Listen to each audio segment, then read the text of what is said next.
Okay, hello. Welcome back, guys. Today I've got a Deadly Premonition 2 all side quest playthrough for you. Following on from playing the first game, I thought I would just go through and do the whole set. The second game, what to say about this game?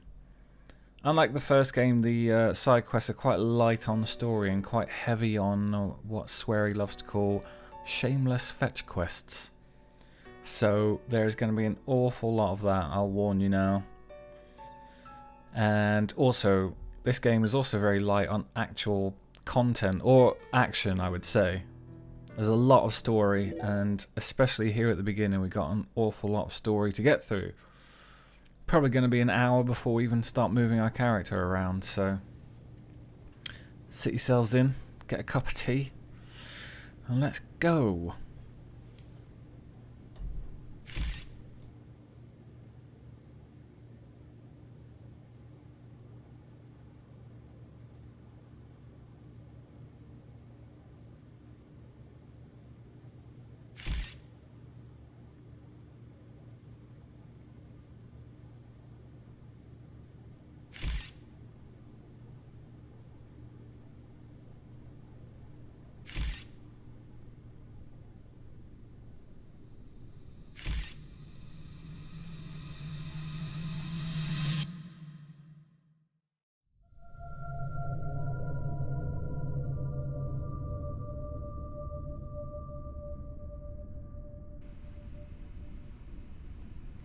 Forgot about the art style, it looks nice.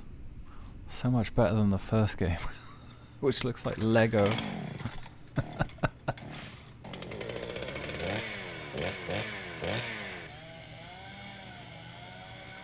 FBI are on the case.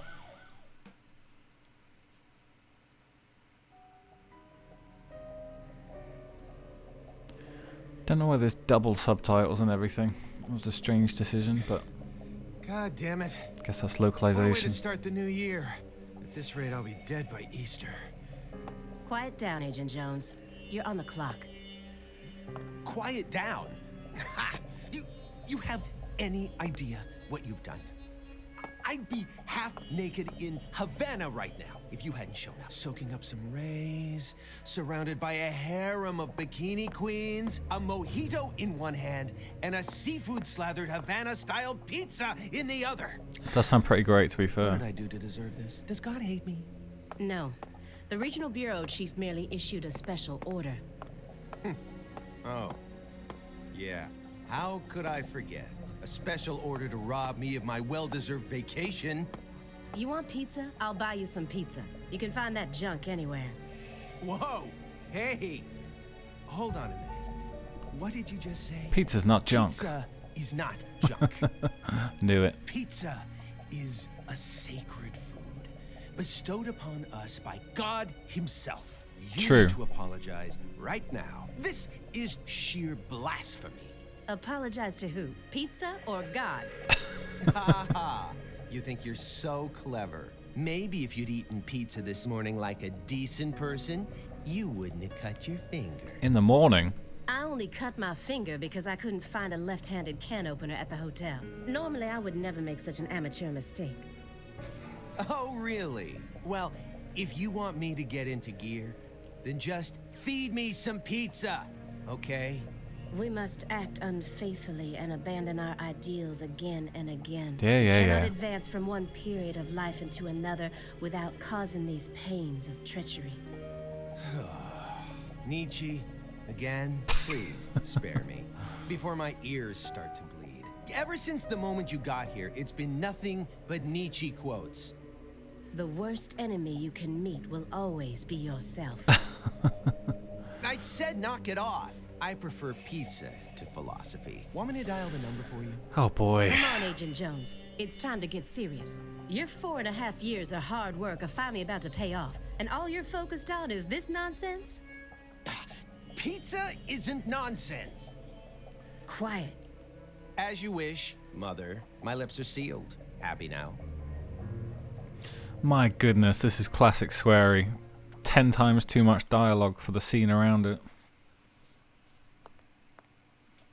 Agent Jones, don't let him take control of the conversation. The moment you let your guard down, he'll strike.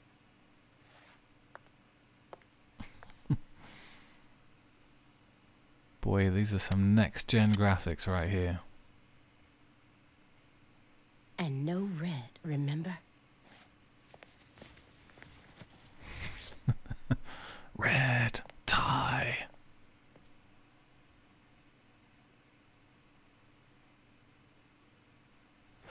It's open. Come on in.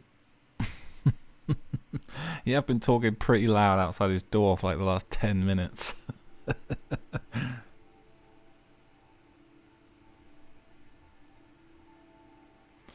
Maybe a little bit more of a subtle approach next time, guys.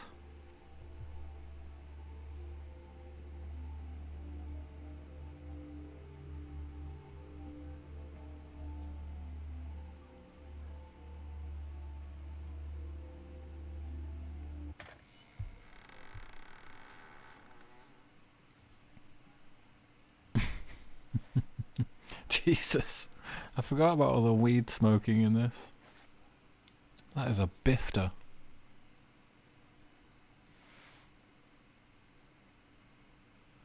He's looking pretty classy. He looks like a kung fu master. You have questions for us?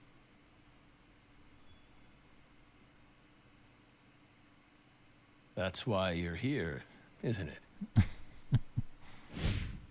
Francis Zach Morgan. He looks like he's been on the Red Seeds.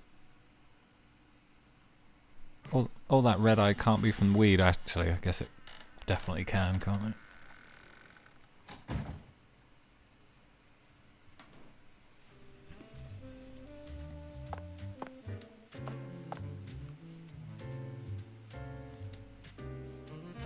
Press B to hang coat.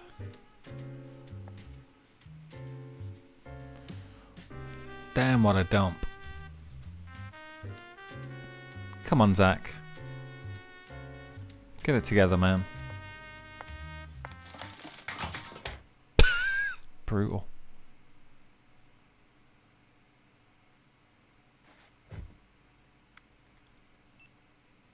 Mr. Morgan, before we question you, allow me to first read you your rights.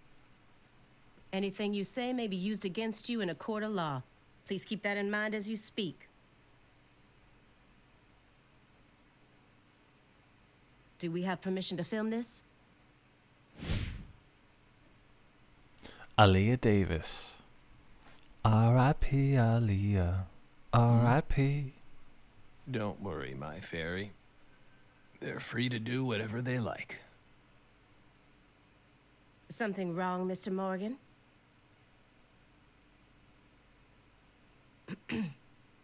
I'm FBI Special Agent Aaliyah Davis, and this is... Simon Jones.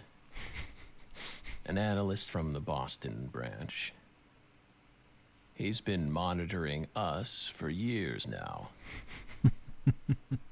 Oh, hi. Hey, Simon.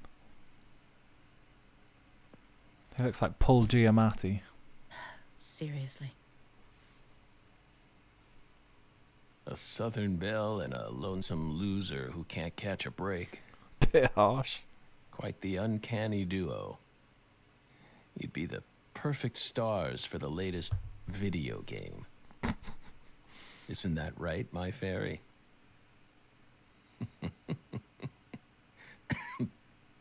How many years has it been since someone came to chat with us? Oh, but don't ask me about my fairy. Okay. That's a private matter. Fair enough. It's hard to tell what he's thinking, but my eyes can't be deceived. If he's hiding something, it'll come out in his face.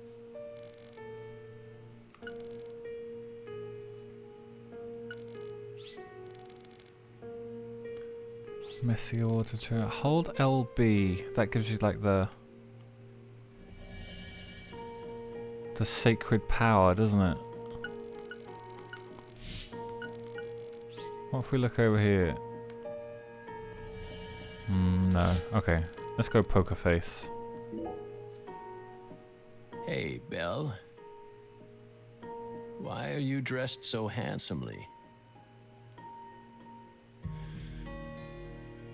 What are you talking about?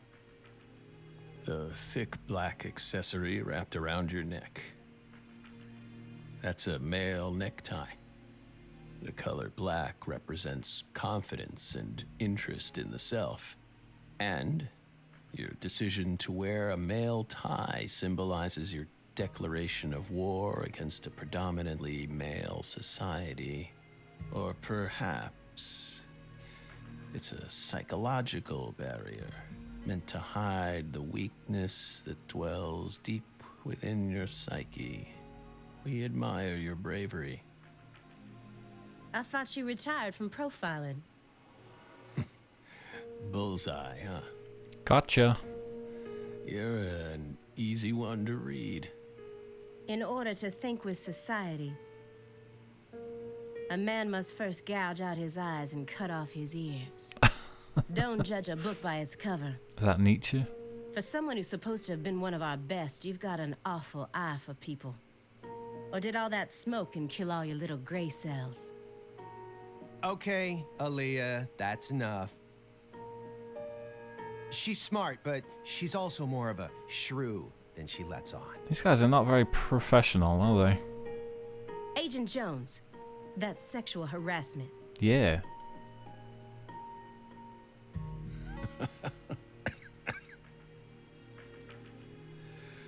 So, Belle, does that barrier of yours also protect you from violent criminals?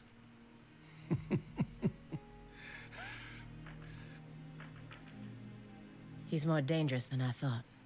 I can't read him. I'll just have to assault him head on with questions then. Good idea. First, I'll try using the files on the table to shake him up.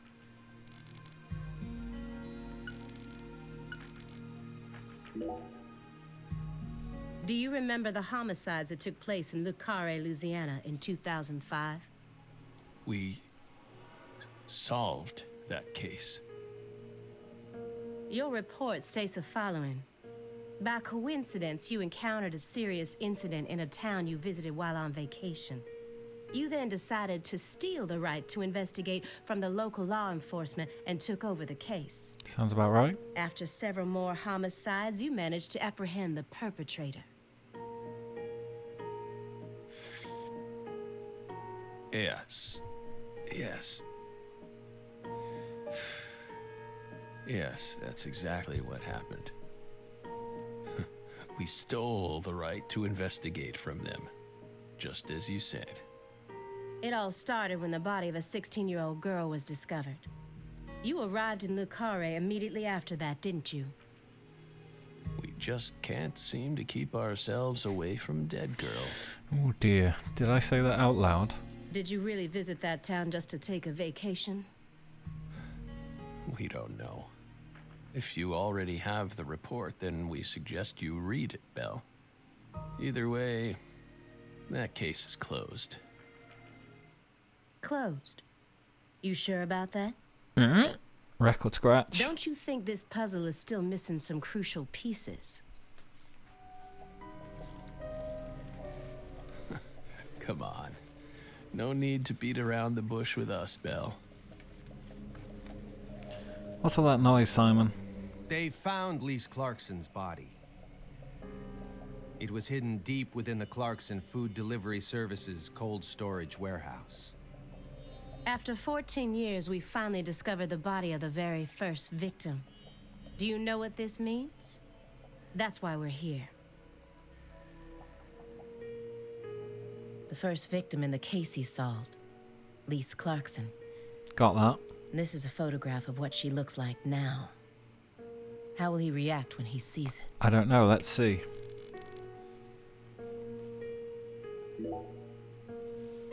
We're pleased that her body turned up.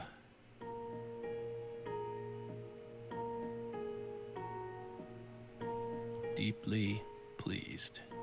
Keep forgetting I have to click through. You claim to have closed this case, but now a lost body suddenly surfaced. Aren't you curious about the details? Not really. Body or not, we already solved that case. Lisa's body can't change anything now. And it certainly has nothing to do with us. I suspect the body was stored there rather than abandoned, due to the unnatural state it was found in. She was found frozen in a storage unit. I can see that. Therefore, she looks exactly the same as she did when she disappeared. In fact, she's in such good condition that we can even determine the murder weapon and cause of death. Well, good for you. Even stranger is how unbelievably beautiful she looks. At first glance, few would guess she was a murder victim at all. I mean, she's in pieces. She looks more like a piece of art, or a mythological figure from a painting. This keeps getting better and better. Better and better? Isn't that right, my fairy? A corpse as beautiful as a goddess. Back to his old self. Sounds just like our story. Yes. Yes. That went okay. Now I'm sure that Morgan's hiding something. I may be able to get what I want if we go deeper into the documents.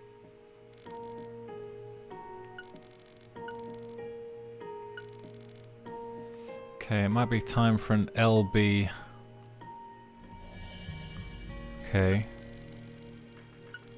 Either of these two. Okay. You may be wondering why we decided to unearth all these old files. Everything happens for a reason.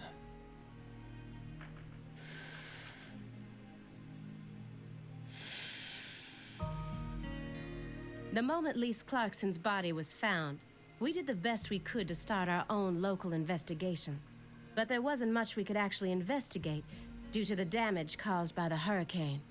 Then we assume you also questioned everyone who worked in the warehouse. Of course. We questioned all the Clarkson Food Delivery Services employees who staffed the warehouse and its owner. But we still have yet to obtain any key testimonies. Par for the course with a 14-year-old case, if you ask me. Not to mention how bad the timing was. Most of the employees were on vacation. So, you gave up on the investigation and came to see us instead.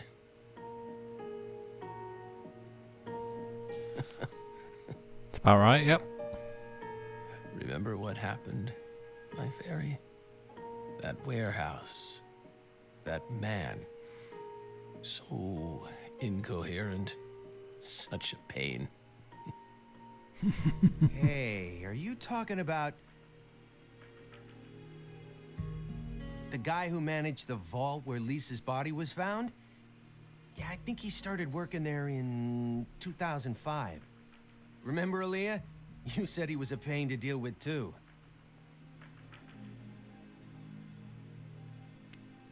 The large man, yes?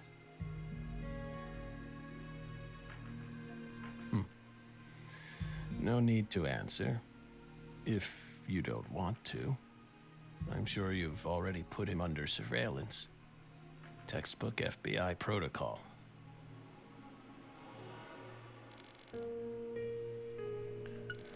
Okay, let's do the case files. Isn't there someone else you should have talked to before coming to us? Such as... We were unable to reach Patricia Clarkson. You look surprised. I thought you already knew. After all, you visited Louisiana last week. We assumed you met with her during your time there. We haven't been to Louisiana. Not in 14 years. Is that so? We've been right here in our apartment this entire time. That man is our witness. Aren't you, Simon? He's right. He didn't even take a single step outside on Christmas Eve. Which means that I didn't get to either. Are you positive about that? I took the liberty of checking some airline records. Last Friday, the name Billy Bishop was listed on a morning flight out of Boston. Billy Bishop. This is the fake name you used to use as an agent, isn't it? A mere coincidence. He is ashen. Yet that's not all. That evening on the same day, a man with a large scar on his forehead allegedly purchased an '89 Cadillac from a small used car lot in Le Carré. He reportedly said he wanted something old, big, and strong. The owner of the car lot felt it was a strange order, so it stuck in his mind. Our world is filled with mysteries, True. and they always have the most bizarre timing. Also true. Wise man. Sometimes. Incidentally, on the following day, an identical Cadillac was taken to a scrapyard in Trenton, New Jersey. You can find that type of car anywhere. Isn't that right, my fairy?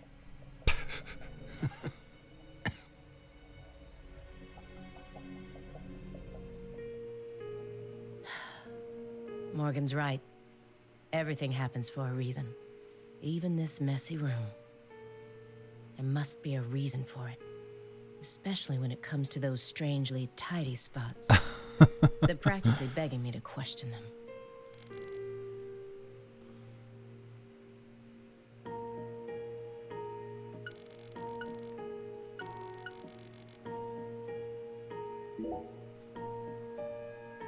Mr. Morgan, I found several spots in this room that look strangely clean.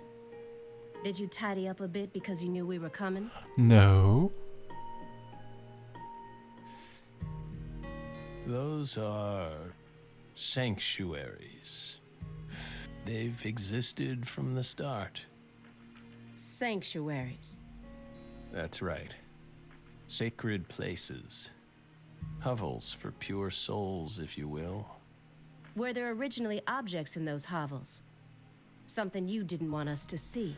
I think that's what hovel means, is it? The soul's still there. We haven't touched a thing. But we know you can't see anything. Hey, Simon. Here is Simon. Don't touch the sanctuary. Sorry. Yes, Simon. That's a sanctuary. Don't ever touch it again.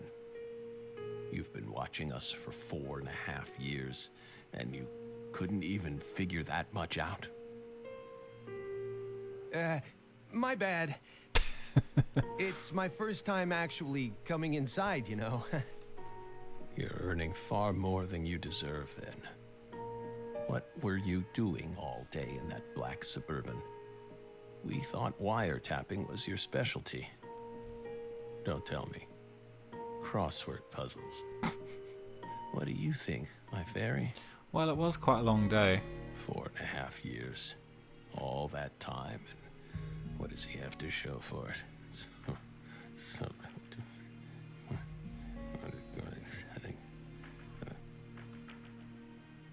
Crossword puzzles? No way. Come on, I thought you knew. I'm a Sudoku guy. Agent Jones. Your profile is wrong, Zach. Oh, right. He's completely taken control of the conversation. At this rate, we'll never get anywhere. I need to press him some more.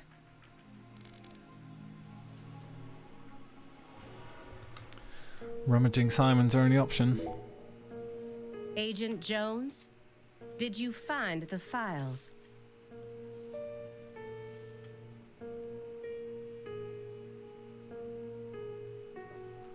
Green Veil. Mr. Morgan, do you recognize these files? Red. Tree. Whoa! Ow! We told you. That's a sanctuary. Let him go! Assaulting an FBI agent is an obstruction of justice. We told you. Stay back! Stay back! Sanctuary! Down! Surrounded!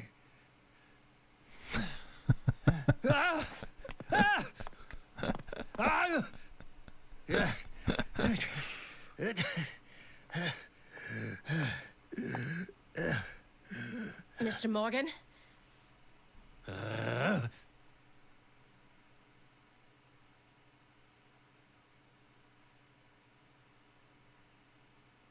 cut my finger with that can opener this morning. I thought I stopped the bleeding, but it seeped through. Oops. How could I be so stupid? Big mistake. Everything should be fine now. I'm sorry for being so careless. I made sure to read through your file and learn about your condition. The color red. Such an unusual thing to fear. Red tree. Please, accept my deepest apologies. I'm sorry too, Morgan. I don't know what I was thinking. I'll never touch one of your sanctuaries ever again. Yeah, you better not. And no more red either.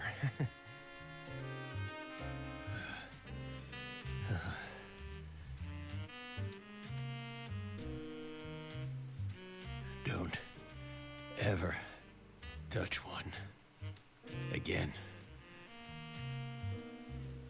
I told them not to. Why would they do that? Go away. Red tree. Sanctuaries. Blah, blah, blah, blah. Don't touch. Now, may we return to our discussion? Don't worry. I won't let them touch you. My fairy. Strangely enough, this man has a fear of the color red. I know, you told me 3 times. And I believe that fear is connected to the Greenville case. You're correct.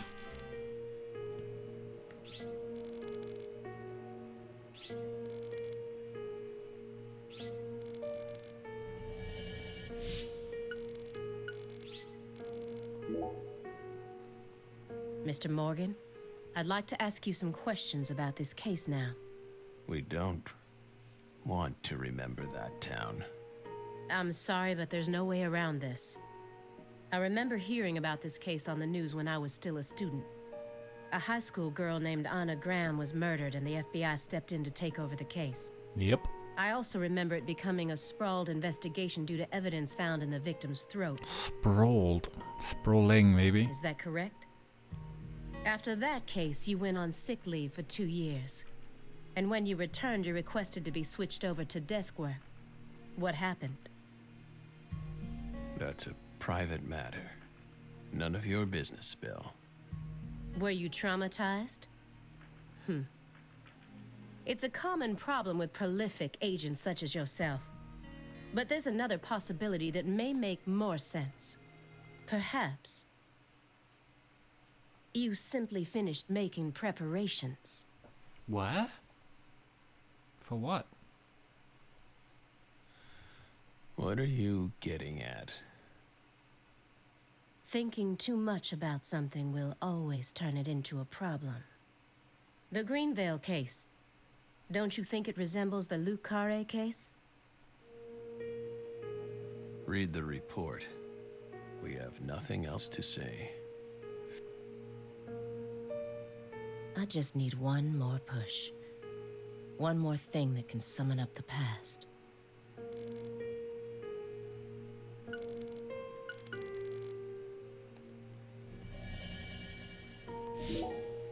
Mr. Morgan, please look at this.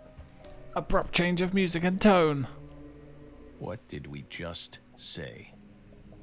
We don't want to remember Greenvale. This isn't a photo from Greenvale. Look closely at it. Former Special Agent Francis Zach Morgan.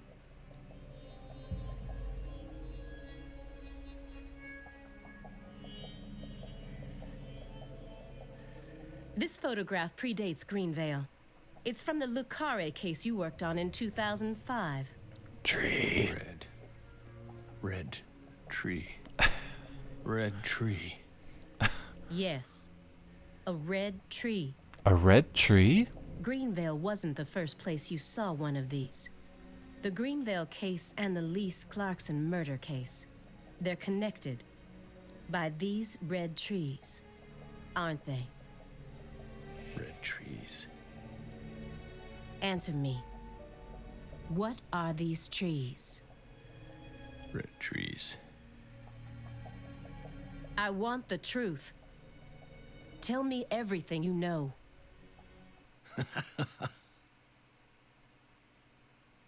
The red trees. You really did your homework. Well done, Belle. You're good. Damn good.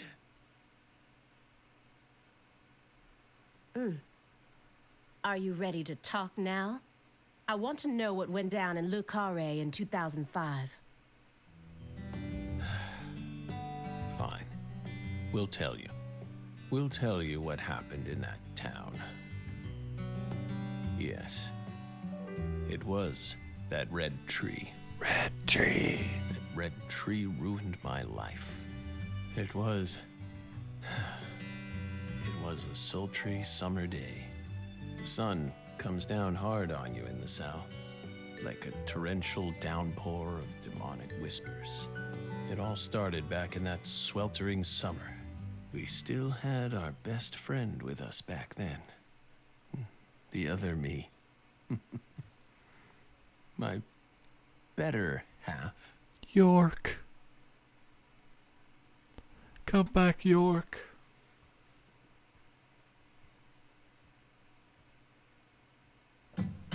Oh snap, here we go. How long was that? 31 minutes. Crikey. Never a choice. When somebody needs you, you can't turn away.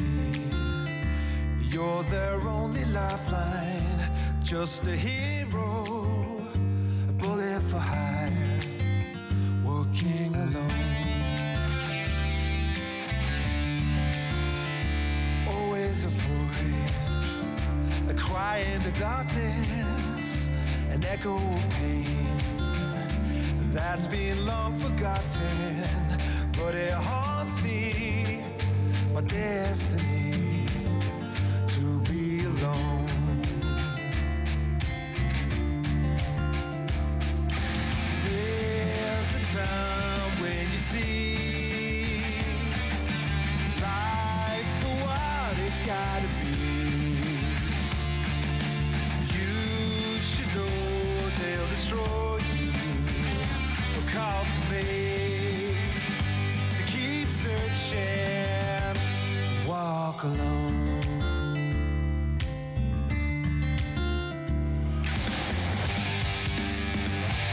Whoa.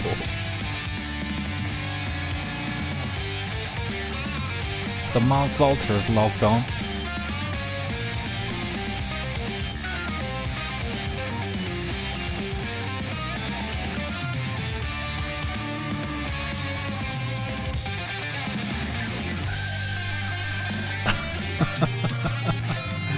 Oh my god. Well, that had everything. Twerking, skulls, prog, psychedelia. Swear he is truly a god-level game designer.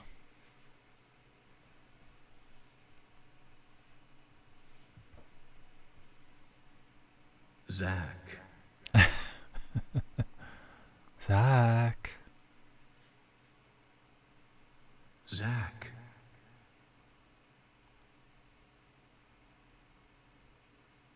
Can you hear me, Zach?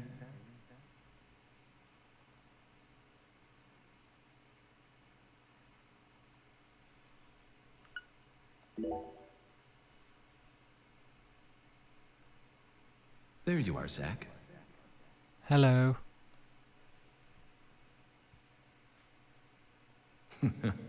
Sleeping again?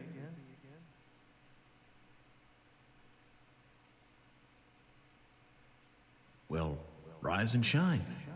It's time for us to head back out into the chaos.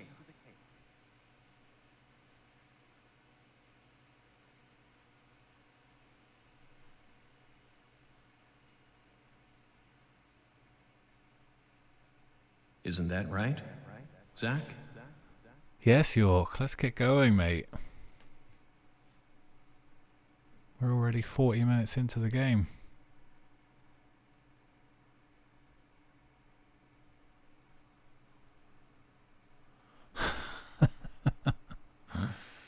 Well, what an opening. A blessing in disguise. Okay. Let's keep that in mind. We'll think about what that means.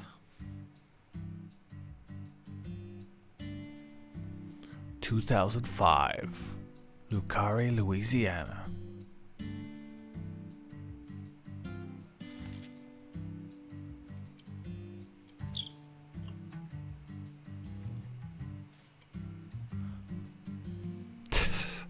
Oh, Zach, it looks like she wants us to join her for breakfast. look how young and fresh he looks. Perhaps this town's finally starting to warm up to us.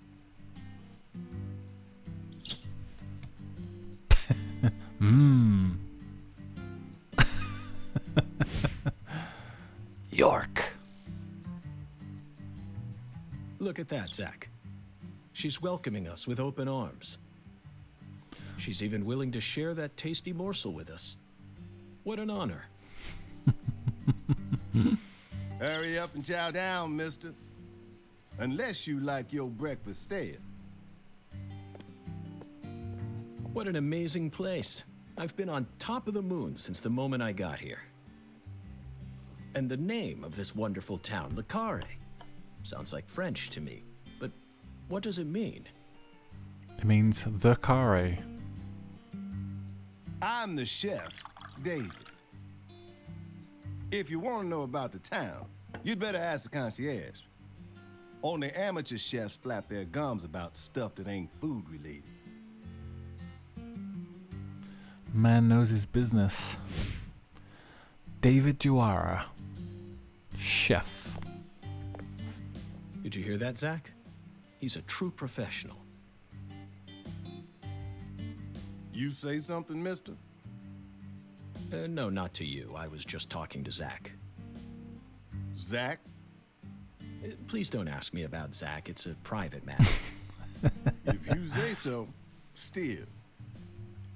Never thought the FBI would ever come out to a little old town like ours. I do work for the FBI, but I didn't come here for an investigation. I just happened to stop by on my way to New Orleans. Never thought there'd be a murder out here either. And it was a 16-year-old kid. Now I tell you, this country's seen better days. What you reckon, mister? Zach, he's definitely a professional, but it seems like he's also a bit lonesome. That's good. Ambivalence exists everywhere. Folks say the killer used an axe. Hell of an old-fashioned choice if you ask me. Nice moustache texture. Actually, Chef David, if you don't mind, I'd like to ask you a few questions about the incident. But shoot, I ain't the one you ought to be asking, Mr. FBI. I only heard what I heard. But seeing as you're fixing to grill me, I can tell you what I know. Please do. I appreciate it. And make it snappy, please. What do you know about the victim? You said the victim was a 16-year-old. Did you know her? Well, sure. I reckon the whole town did. Meaning? She's Lise Clarkson, the little grandbaby of the Clarkson family. The Clarkson family? That's right. You ain't seen they sign on your way in here? The one above that huge cold storage complex. Should have had a dragonfly on it. Anyway, that's the Clarkson family seat. They own most of the land around here, from the sugar plantations right down to the food processing plant. Yeah, I reckon they got a stake in just about everything. They even own the water tower on the edge of town, you know? They're the ones who built up this town, and they still support it.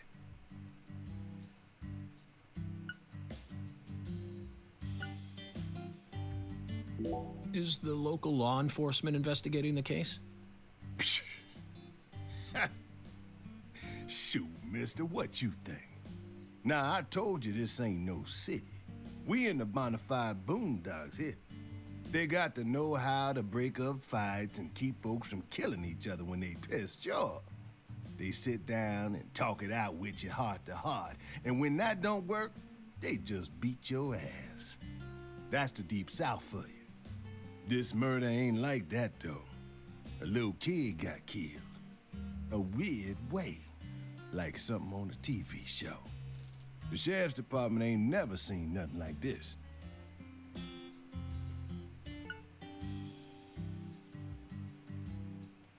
What do you know about the Clarksons' house?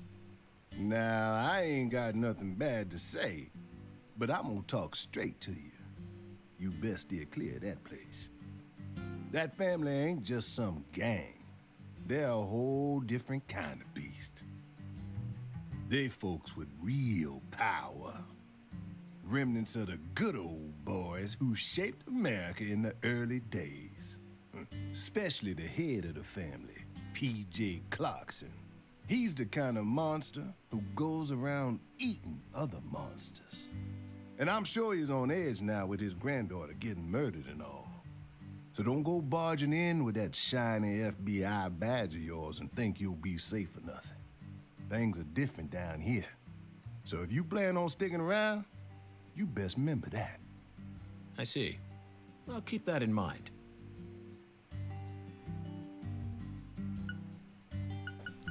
Okay, I think we got it. This summer's gonna be another hot one. It's supposed to get over 95 today. Watch out you don't go getting heat stroke. The Lise Clarkson case needs us. Don't you think so, Zach? The cat people are what guided us to New Orleans. We should be thanking Malcolm McDowell. Once we get home, let's watch Blue Thunder again. Good idea. I'm already looking forward to it. Aren't you, Zach? Yes, I am. Zach, the searing light. These scents. It's the Deep South. You ain't wrong. That was a fabulous breakfast. You're the world's greatest chef. You didn't eat any of it. Wait, mister. You didn't take a single bite. Well, the tea was to die for. But I'd prefer coffee next time.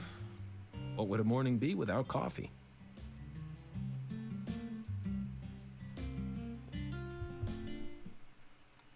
No coffee. Christ. Can't be investigating with no coffee. Okay, return to York's room and review the case.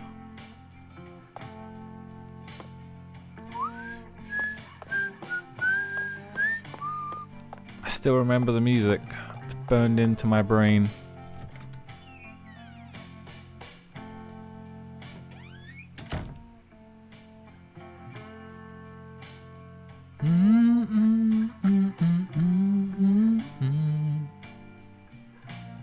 Room 203. Oops.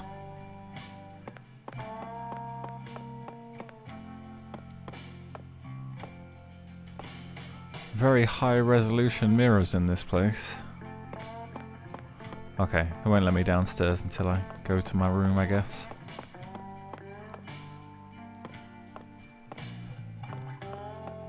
Red exclamation means do this now.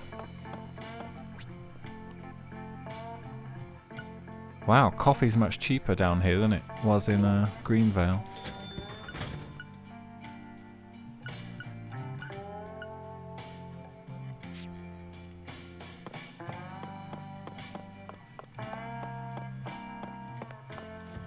Pretty fetching pajamas as well.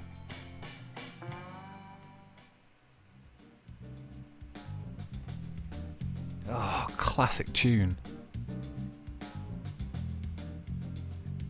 Sang Rouge. They're chasing it all over America. Sang Rouge. But I feel like we're finally on the verge of finding something now. Don't you, Zach? I think it's about time we ordered a new briefcase. Yes, I know this one carries a lot of memories, but it's seen too much. This hole's from the shootout in Tucson. And this stain's from Miami. Remy. Now that was a fascinating case.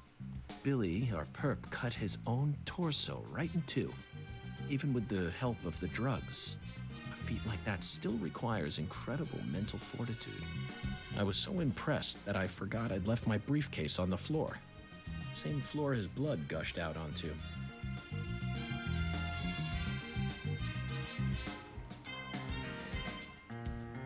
I know, Zach, I know. Now isn't the time for a trip down memory lane. That's what we've been doing for the last hour.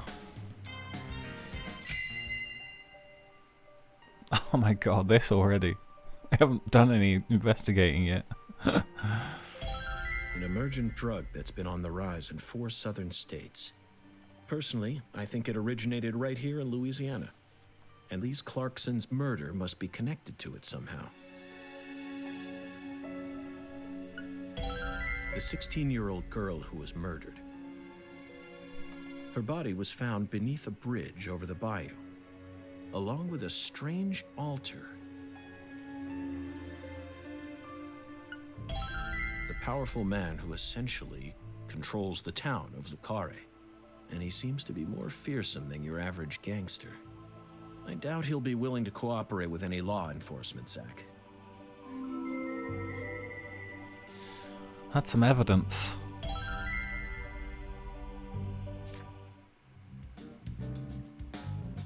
You know, I keep thinking about that movie we stopped to see on our way here, Zach. The Island, 2005, directed by Michael Bay. Ooh. For a movie being shown at a cinema complex, it was surprisingly artistic. Oh, Michael Bay, really? An experimental setting mixed with hard-hitting drama. It was art house sci-fi. Not sure I agree there, buddy. That director's going to change the history of art house films. Oh, no. Are you following me here? This is another special film that's setting a new standard, just like Star Wars and Blade Runner did. Oh, I don't know about that. This is a turning point, Zach. You may be witnessing the birth of a vital new word that will soon become a part of film history. Yes, this single movie may be responsible for creating a whole new genre several years down the line. A genre known as island movies. Oops, didn't mean to skip that.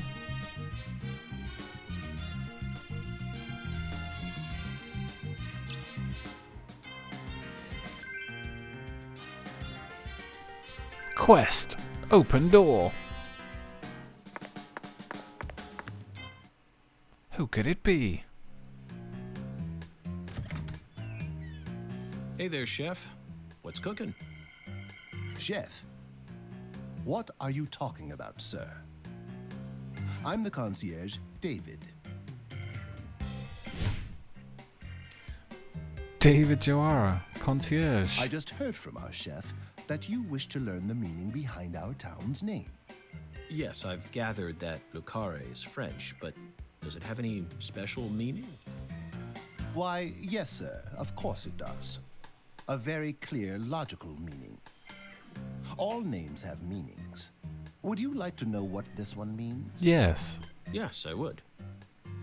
Jolly good, sir. Then allow me to explain.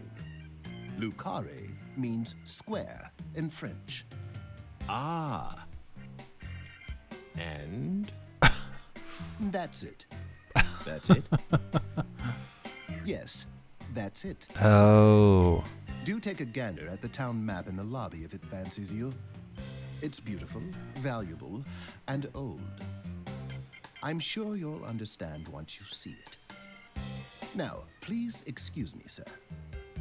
If you ever need anything, please don't hesitate to ask.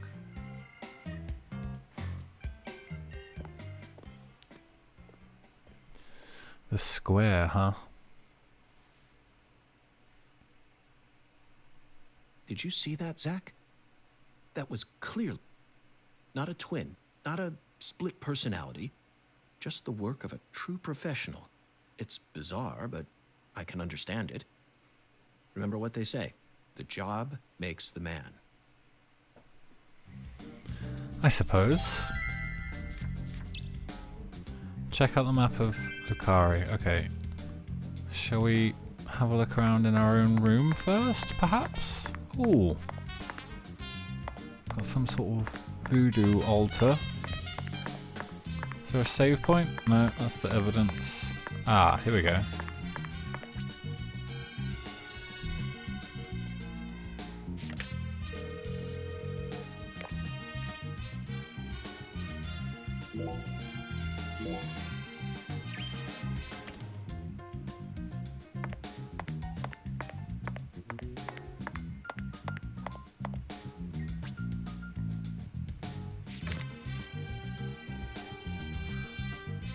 Okay, so I've got plenty of ammo with me.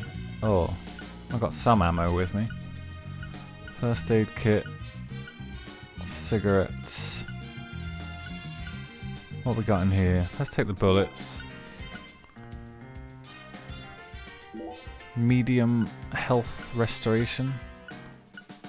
Let's have a middle cigarette.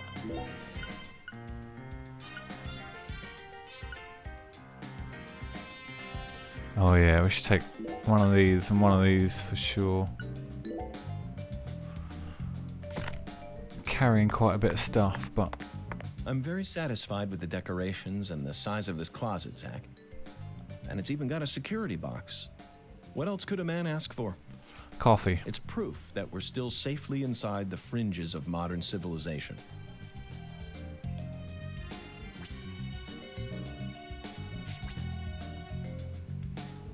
No, we'll stick with Agent for now. Nice to know we've got an alternate though. What about the bathroom?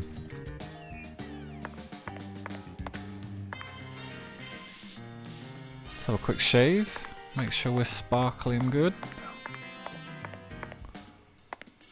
Nah, I don't need a shower right now. Let's go read the map.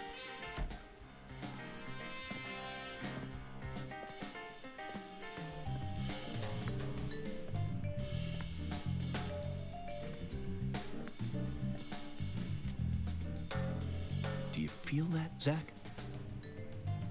Dozens of paintings no one will ever see. The faint scent of tobacco baked into these walls for over a century. Now that's what I call a hotel.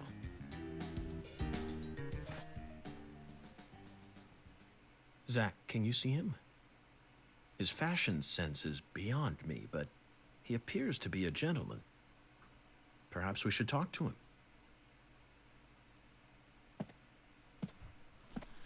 Talking to a painting now, are we? Oh dear, it's not looking good, York.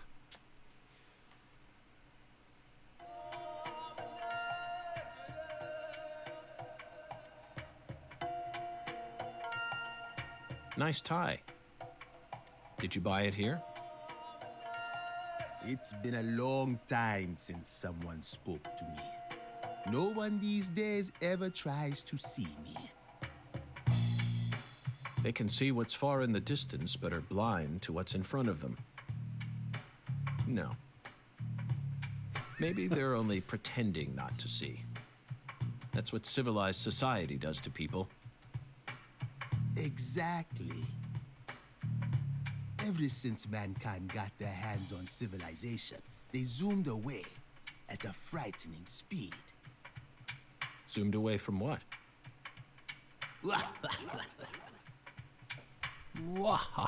Don't be a fool. You know the answer. As for me, just call me Hoongan. Hoongan. Unga. The title given to a leader in a certain religion. Is that what you are?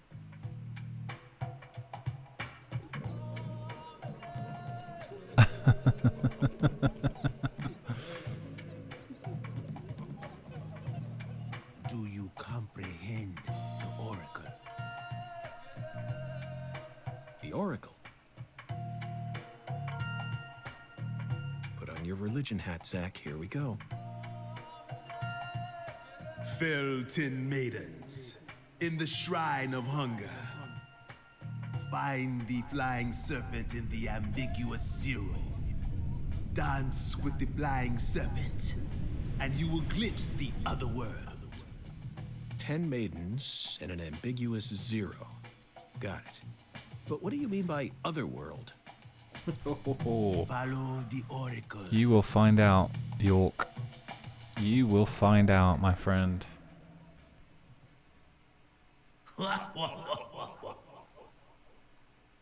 Zach, did you hear all that? Looks like we've already taken our first step into chaos. Chaos. But such is our duty. We must kill We need to accept chaos. the chaos, let it inside, then carefully dismantle it piece by piece. And kill chaos. And after we've put all the pieces back into their rightful places, the truth will reveal itself. Let's capture the truth and present it with a shiny pair of silver bracelets, Zach. Fair enough, can do. What about this map then we were meant to look at? Whoops, keep pressing the wrong button. Here we go.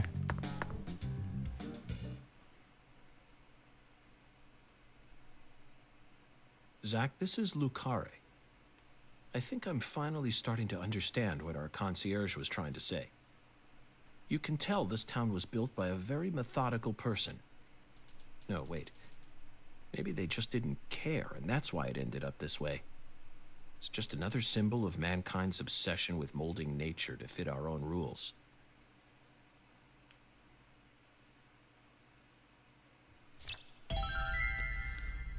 Okay. Map has been unlocked. Zach, what did you think of Hungan's oracle? Pretty cool. Despite all the dramatic build-up, it's little more than a childish riddle. Heartwarming, really. Exactly the kind of feeling one gets from the good old-fashioned countryside. Now let's start by tracking down those 10 maidens. The oracle gave us a place and an act. We need to go to the Shrine of Hunger and fell 10 maidens. Now where in this town can one satiate their hunger? The hotel and where? And the 10 things that need to be knocked down. Simple, right? Bowling pins. Alexis's Diner and Lane. This is it, Zach. There are even pins and a bowling ball on the sign. I bet we'll be able to eat some Cajun cuisine and bowl there. Maybe even both at the same time. Yummy. Nice job, Zach. I knew you'd be able to find it. Thank you. Now for the other oracle. There's no flying serpent on this map. Could it be a contrail or perhaps a dragon?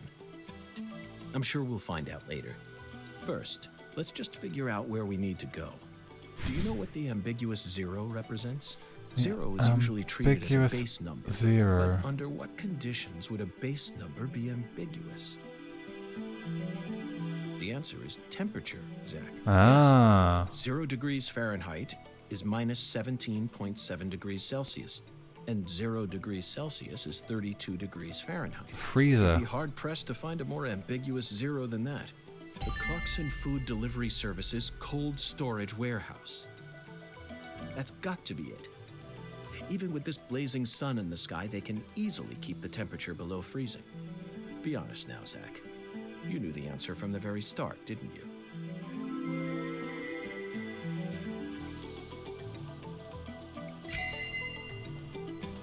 Great job, everybody. And how about that Hungan? What a mysterious character. His oracles may end up determining how much time we spend in this town.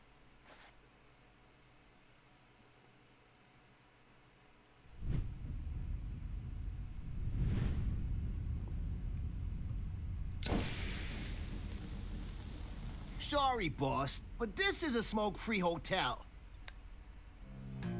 If you're dying to smoke, head out the entrance and you'll find a smoking area in the rear parking lot. Don't tell me. You're the At bellboy. your service, boss. David Juara, bellboy. Are you good friends with the concierge and the chef? We work at the same place, yeah. But, I can't really say whether we're good friends with each other. We're all professionals, though. Nothing more, nothing less. I believe we've struck gold here, Zach. It just screams Deep South. Actually, no, it doesn't. This is all his charm. So, if I want to smoke, I should go out the entrance and around to the rear parking lot? Bada bing, bada boom. Okay. I'll play by your rules.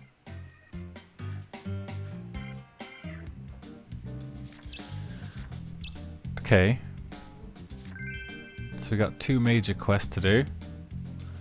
In the meanwhile, let's go find a place to smoke. Oh, I love this music.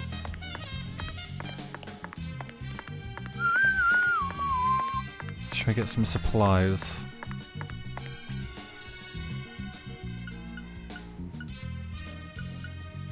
Donut sounds nice.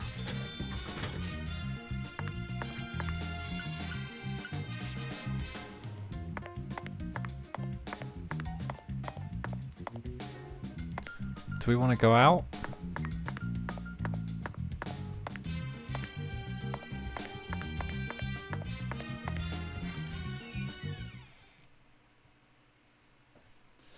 I fear there's more talking to be done outside. Over an hour in, we're still talking.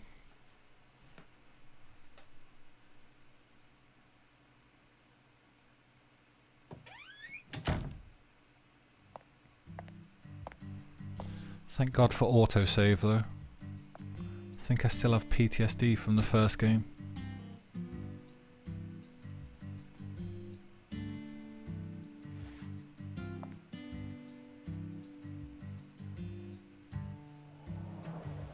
Compared to non-smokers, smokers have a 4.7 times greater chance of getting lung disease. You know that means it's more likely than getting asbestos poisoning?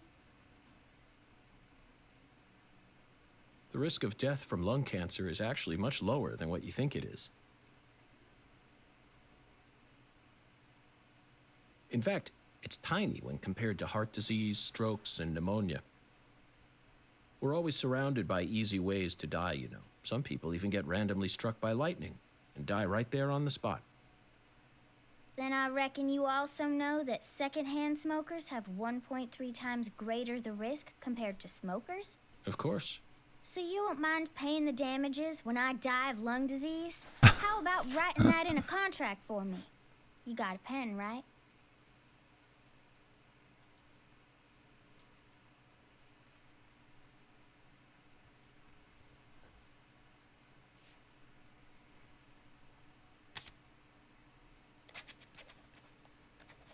He's actually doing it? Oh my God, what a fool. I promise to protect you from all the evil in our world. Aw. Oh, that's stupid. That's nice. By the way, what's your name? FBI Special Agent Francis York Morgan. Please, just call me York. That's what everyone calls me. Is something wrong with you? Adults ain't supposed to act like that. I only asked for your name so I can write it on the contract. You should have been able to figure that out if you're a real FBI agent like you said. Come on, sign here. Right here on the paper. Just as I thought, Zach. This contract paper, it's a Sang Rouge wrapper. What? Sang Rouge is here, too. This must mean that Sang Rouge is connected to the Lise Clarkson murder case somehow. Oh This is my a God. sprawling case that spread across the entire South. It's within our jurisdiction, Zach. We'll need to steal the right to investigate from the local authorities at once. By the way, miss, what's your name? Patricia Woods. But I gotta write my name myself, or else it won't be a real signature. Patricia. She's like a little Audrey Horne. Tell me, Patricia, does this town have a sheriff? Or is it under the jurisdiction of the nearest city police? Perfect timing. Well, go on and steal it if you want it. I was just thinking about how this is way out of my daddy's league. Oh God, more Thank you for talking. the information, Patricia. Okay, Zach, it's time to get to work. How should we seize control from the sheriff this time?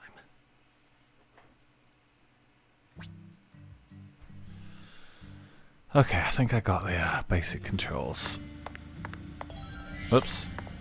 I gotta stop pressing that. I'm gonna waste all my eye juice.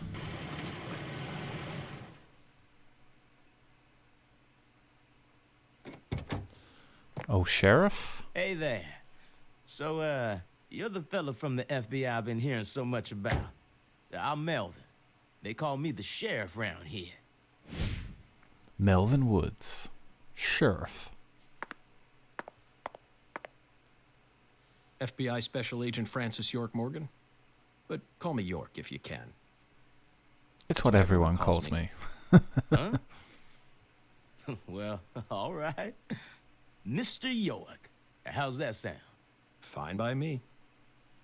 I'm sure you figured this out, but our town's a small one.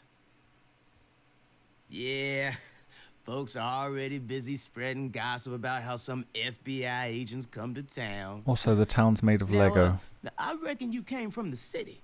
What was it? D.C., L.A., or New York? Anywho, in the city, it's normal not to know who your neighbor is. Fella who moves in next to you could cook up a dozen folks in his backyard and no one would bat an eye. That's the city for you.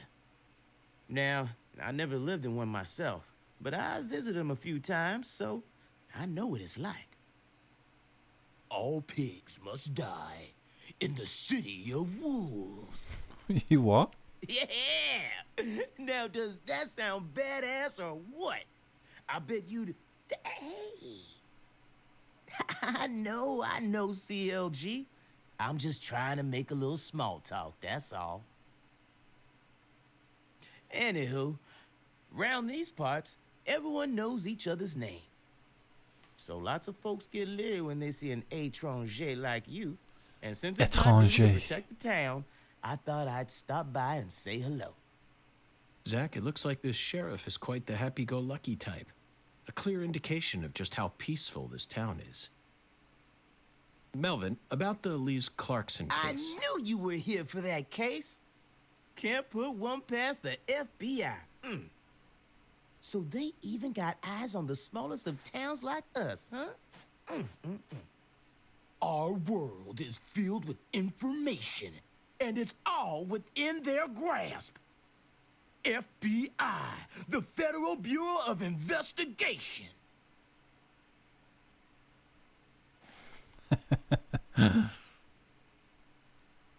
The Lise Clarkson case is connected to a top-secret case that we've... I know.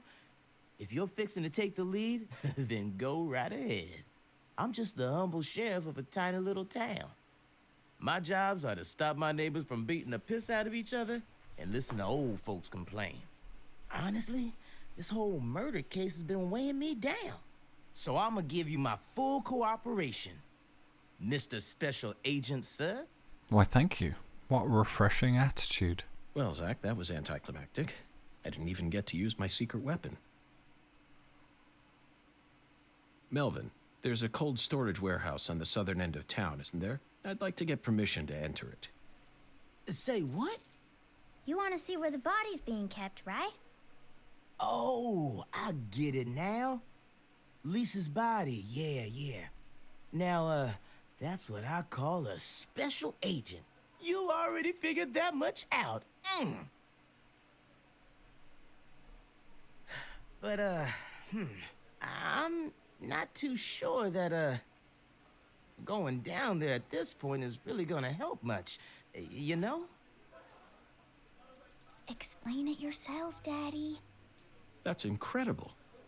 I don't believe this. Amazing. Did you hear that, Zach? They put the body in a cold storage warehouse. This is fantastic. Insanely fantastic. Yes. Really incredibly fantastic. How about that? Well, all right then. I'll head on down to the warehouse ahead of you and make sure we get permission to search it. Sounds good. The management company only keeps the warehouse open during certain hours, so you'll have to come during those hours. I ain't looking to create any further disturbances. Fair enough. Be on time. Got it?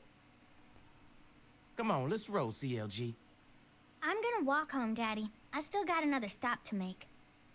Oh, if you say so, sweetie.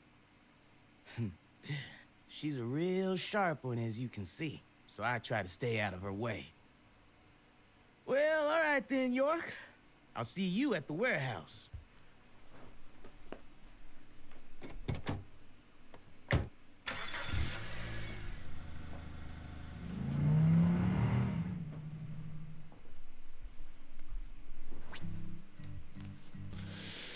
Skateboard basics. It's quite strange just to not have any introduction for the skateboard. And just be like, here it is. But, oh well. What are these X's on the ground? These are items, aren't they? Hey, you. Oh god. You ain't secretly cutting kids up and sticking them into jars while you work as an FBI agent on the surface, are you? Please stop talking. Or using your FBI connections to sell kids to child trafficking organizations? I've arrested people who've done both, but I've never engaged in either of those activities myself. Of course, I have imagined doing such things in order to learn more about the psychology of the criminals I deal with.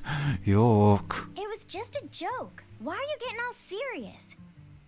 And don't tell me what you imagine, or else I'll get scared of you for real. Hey, can I come with you? You signed a contract with me, remember?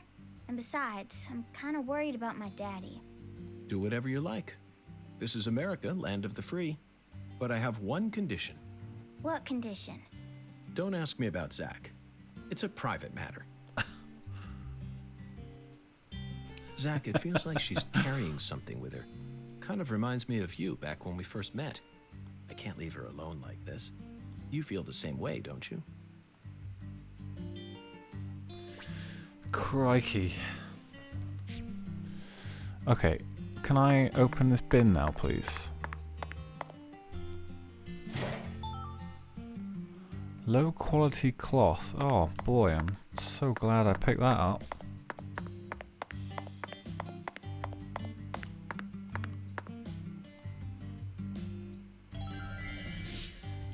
I see, so pressing the I button reveals all the items in the area. It's good to know, I guess.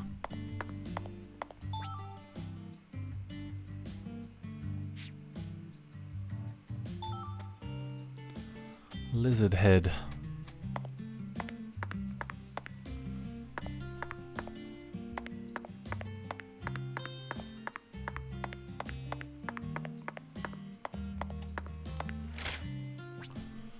Okay. So Diner and Lanes is just here. And food deliveries all the way down there. Okay. Let's go and do, oops. Let's go and do the food delivery place.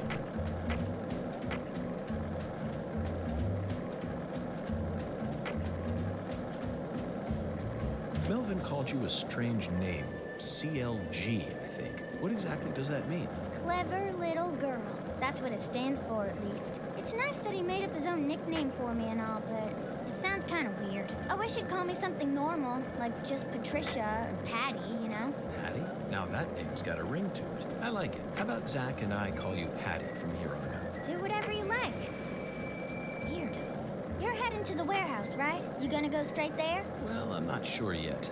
I'll have to talk to Zach. We're also on a mission to fell 10 maidens, you see. I mean, The hell was that? She just get run down. But we've only just arrived in this town, so it might be nice to stroll around a bit. What? I thought you came here to investigate. Patty, you're still just a child. Why do you worry so much? We're born to be free, and this is America, land of the free. You should always feel free to do whatever you want. Isn't that right, Zach? Maybe I shouldn't have come with you. I'm getting kind of nervous now.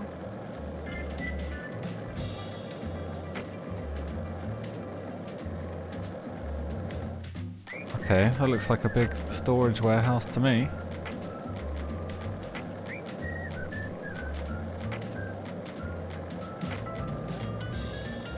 Hey, Zach, it looks like we were right on the money. Tracing the San Rouge distribution route led us right to Louisiana. You know what that means. We've got a hot hand, and Lady Luck's given us far more favor than she ever has before. We just happened to hear news about Lisa's murder while sitting in a bar during our vacation in New Orleans. That certainly wouldn't have happened if we had stayed in D.C. They would have given the case to another special agent, or maybe even to the state, and then we never would have found it. In the end, it would have been shut up in that vast, desolate evidence vault along with all the other cases, marked by nothing but a first-degree murder tag buried in a soggy grave at the bottom of a sea of data. That would have been its fate. Instead, it traveled from person to person until it finally fell right into our lap. Things always work out that way for us. We've traveled all over the United States trying to track down San Rouge. We can't let this chance pass us by, can we, Zach? We need to find some Absolutely sort of not. clue before this southern sun melts it all away. Okay, this is where we're going, by the look of it. Who are these guys?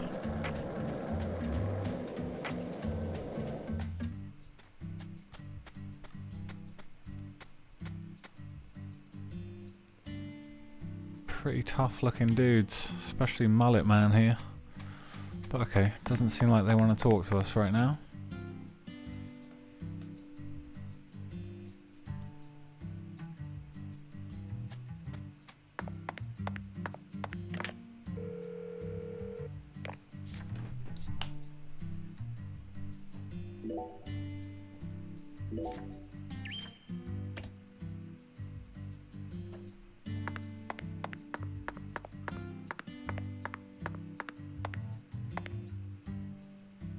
Mr. York, that was mighty quick. The special agent does it again. You sure don't waste any time. I bet my CLG's got a lot to learn from you. By the way, Mr. York, looks to me like you aren't packing anything. I was on vacation in New Orleans before I happened to stop by here. I thought you were on your way to New Orleans. Well, shoot, that won't do. Here, I got something I think you'll like.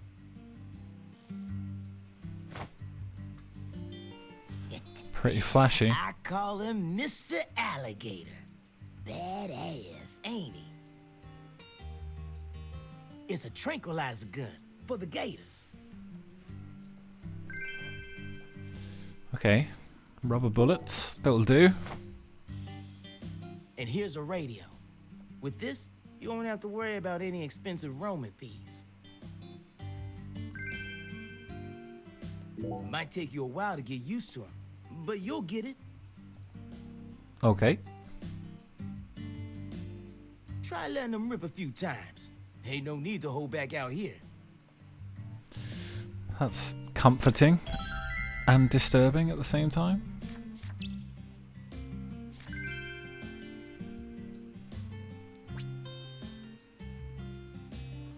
Oh goody, let's shoot some dogs.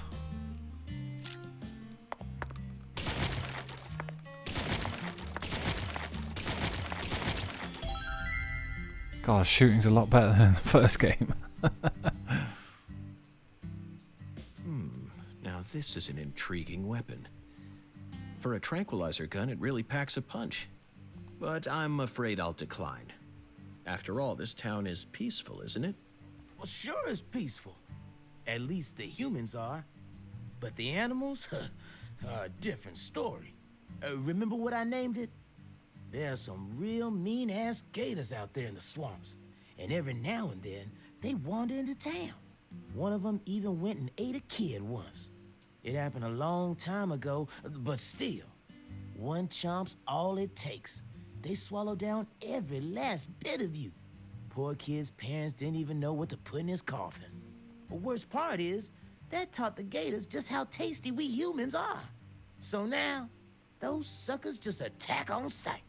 Man-eating crocodiles will feast tonight. In Blood Swamp! You know he's fibbing, right? Gators don't attack folks.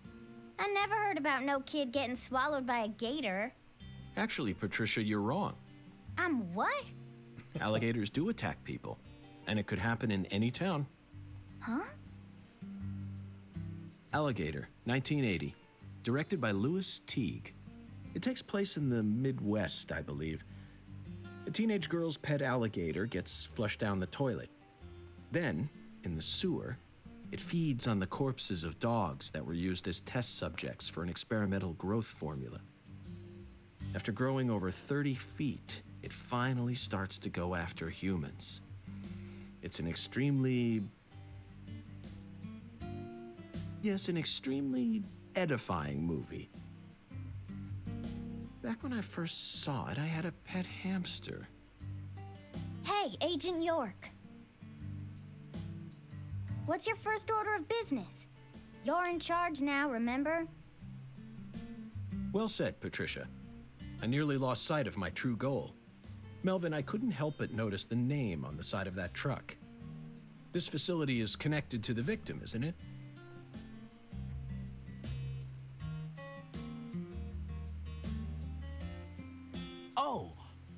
Oh, right.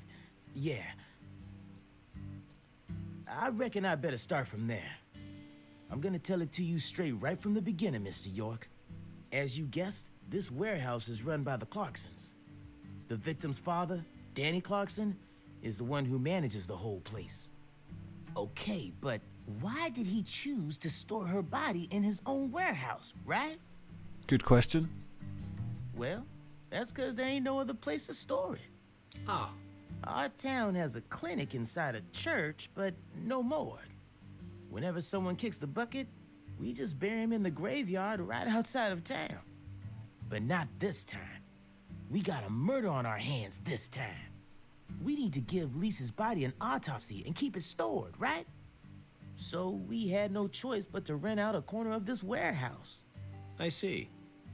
So that's what led to the ingenious choice to store the victim's body in a facility that her family owns. Alongside fresh food and produce. Anywho, this is where the real story begins. Truth is, a few days before you got here, Lisa's body went missing. Missing? Yeah. All of a sudden, poof. Yeah. Did you leave the warehouse unlocked? I most certainly did not. I locked the whole place up and made sure no one could get inside. No one stole the original key, and I couldn't find any fingerprints at the scene. So, in other words, this is a locked room mystery. The body of a beautiful young girl walks at mid... Hey! All right, CLG. Reckon I should have told you about this earlier when you first said you wanted to come here. It just didn't seem like the time or place as I remember. Anywho, how about we call it a day and head back to my office? You can go through all the files there. No, thank you. This is what I came to investigate. But Lisa's body isn't here anymore. You sure? That doesn't bother me one bit, Melvin. You see, I met a skeletal gentleman on my way here, and he was kind enough to give me an oracle. Yep, let's go investigate.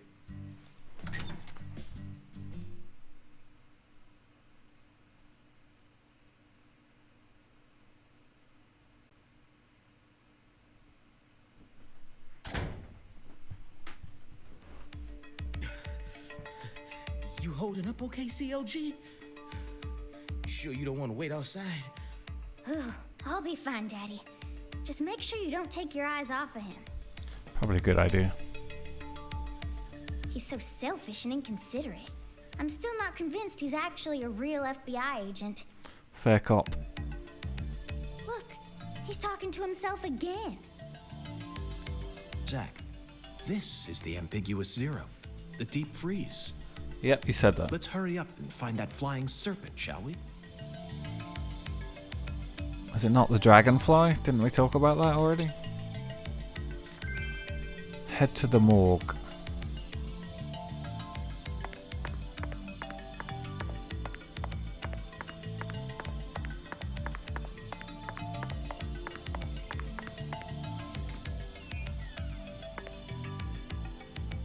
Good God almighty.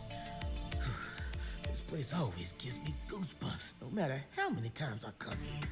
Yes, it's quite the fun house. Truly a dazzling place. Meet entertainment. That's the only way to describe it. Woven together by life, frozen in time, a visceral, musical... Symphony. We eat all this in order to survive. Symphony. Yes, truly a symphony. Life and death resonating together. Yeah, it's really cool. Cool? Whoa now, CLG. Since when were you interested in this kind of stuff? What are you so surprised for, Daddy? I'm more mature than you are. I've seen way more realistic corpses on CSI, you know. Oh, man. At first, Zach, I was shocked by the notion of storing a victim's body alongside food. But as I gaze upon this hanging garden, I realize it's just another scene of violent, depraved murder. Yes. All we need to do is change our point of view, and things will expose themselves in utterly new ways. Fair point. Okay.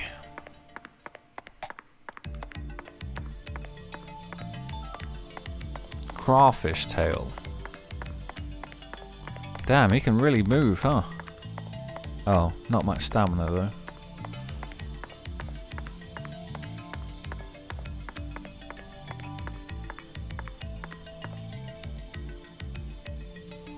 Melvin, I'd like to take this opportunity to ask you a personal question. In the hotel parking lot, when I first met you, the picture you had on your dashboard happened to catch my eye. Was that your wife? Oh, her? Yeah, that's my lady, all right. Candy. Her name's Candy. The prettiest girl in town, which makes me the happiest boy. A shooting star landed in a rural town, right on top of a man who now has a meteor struck hard. You always keep her photo with you? You bet I do. The truth is, Candy's a little sick right now. She can't even leave the house no more. So I always keep her photograph with me. Kinda feels like we're always together, you know? I see. You care for your wife a great deal. But this means that... Yeah, that's right. My mama had me before she married Daddy. But it don't matter. He's still my real daddy to me. Oh, thank you, CLG. And you're my pride and joy. Well, Zach, isn't this a heartwarming scene? But there's one thing I just can't get out of my mind. Don't you think that photograph looked a bit too old? Perhaps Candy is already... No, let's not think about that. It might be a private matter, just like you, Zach. I think it is, mate, yeah. Alright, can we finally go now, please?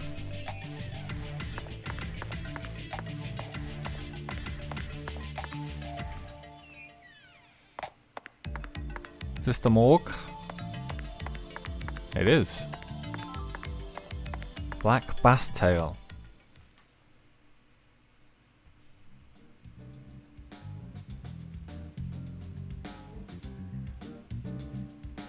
Here we are, Zach.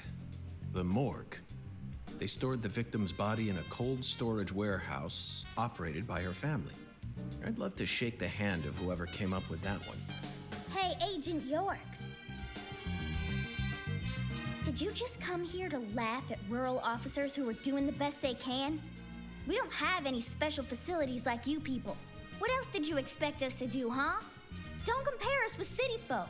This is Lucare. And maybe you're just disappointed that you didn't get to see the bloated, decomposing corpse of a young girl. Sorry, you're right. I went a bit too far just now. But don't misunderstand. I honestly think it's a fantastic idea. I'd never try and bully your daddy. Better not. Thank you for understanding.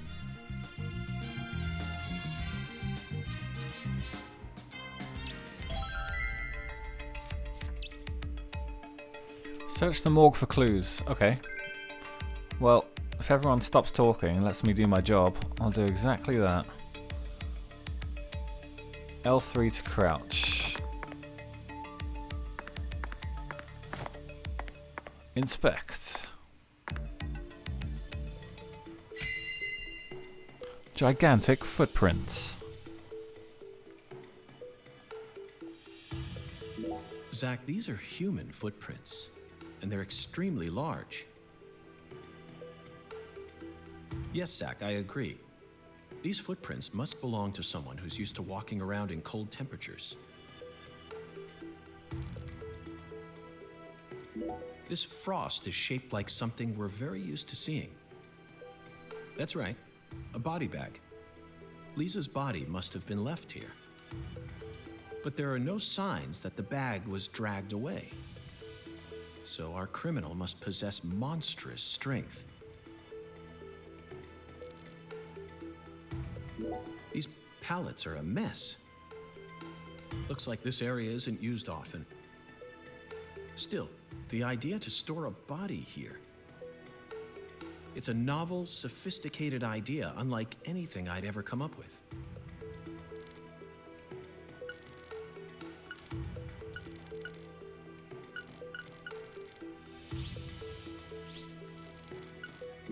Boxes that got left behind. I can't tell what's inside. What do you think, Zach? I'm gonna go with okra. Yeah, okra. Maybe cardboard? I'm sure it must be okra. That's a staple of the South. Why can't I click on that thing down there, whatever it is? Forgotten boxes. Looks like shelled headless shrimp. When were these boxes brought here? And when will they be taken away? Zach, can you feel it? The perpetual, unstoppable flow of time. I'm afraid I just don't really care about the styrofoam. Never thought I'd see one of these down in the South. Zach, can you see that? Look closely. That's right. There are 4 imprints in the frost on the top of this. It's hard to believe, but I think these are fingerprints. Yes, Zach, that would lead one to believe that the body napper is a giant who's over 10 feet tall.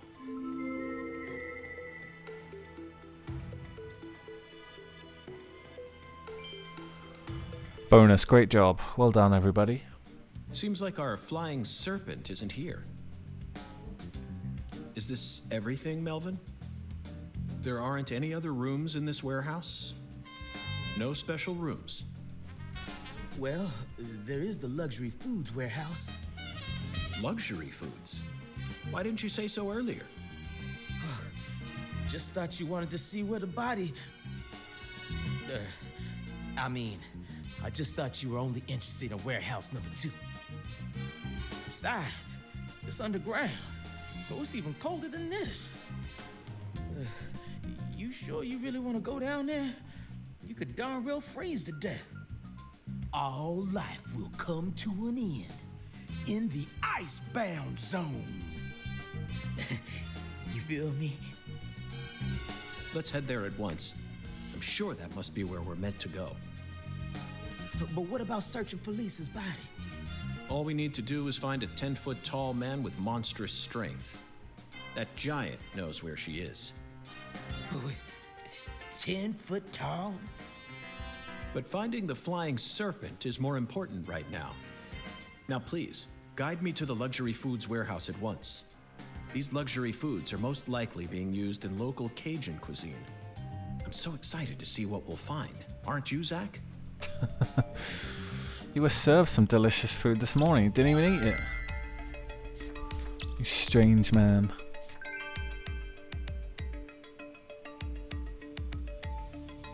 Also, you've got a dragonfly on your back.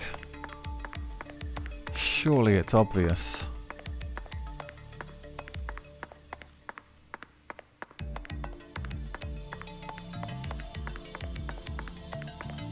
Oh.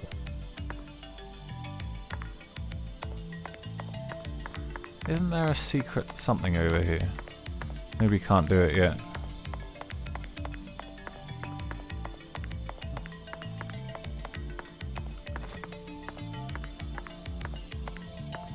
Maybe we do that on our way out.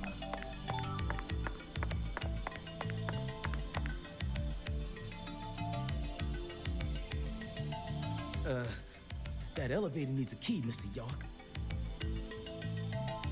Do you have one? Actually, no. I didn't think you'd ever want to go down there. So I didn't bother to go and get one. Well then, would you go and get one now? Yeah. COG, I know. I'll tell it to him straight. Thing is, Mr. York, you know the Clarksons? The folks who own this place, well, they don't too much like the police. They sure as hell don't like them when they're my color. It was, That kind of real place, hard huh? for me to get permission to open up this place for you to search through. So they ain't gonna be too happy if I go back to them now, asking for another key. What should we do then? Let's just find a worker here who can lower the elevator for us instead. All they need to do is take a break from their work for a couple minutes. Then what am I supposed to do? Just stand here and pretend like nothing's happening? Yeah, you FBI folks are good at that, right? That's always what I see you doing on TV.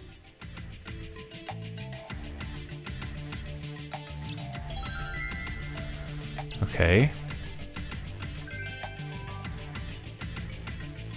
Acquire the key.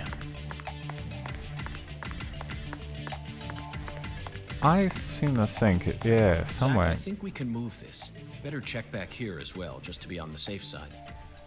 Something like that. You have to move all this stuff.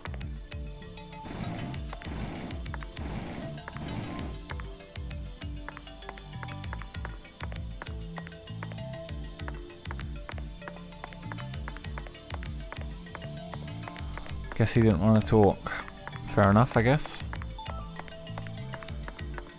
I don't have a warrant.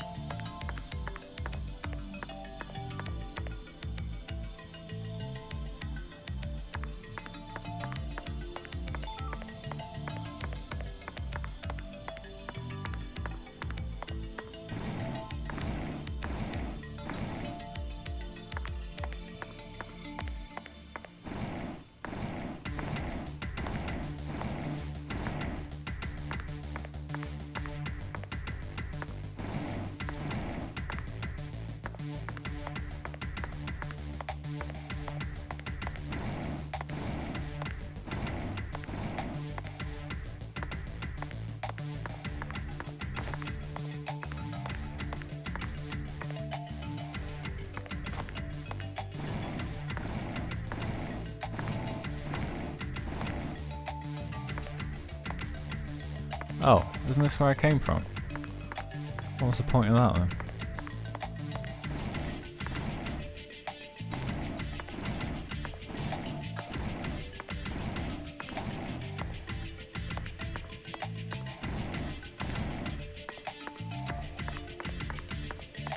Aha! Zach, the human ability to adapt is a frightening thing. Some humans have the power to sleep anywhere as long as they set their minds to it.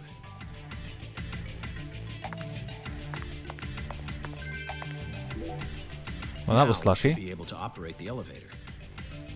No need to worry. This facility no longer has a body to steal. What else do they have to lose? A few cans of crawfish? I feel bad for him, but it's for the sake of the investigation. I'll write him a letter of apology later.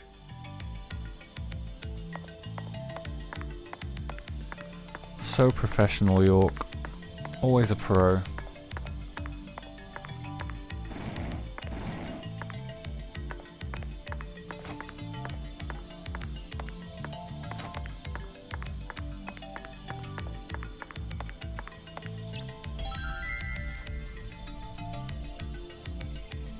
Mr. York, did you find a key? Ha! Now that's my special agent. There ain't no stopping you. Want to head straight down? You bet. Let's sally forth, Melvin. Who's Sally?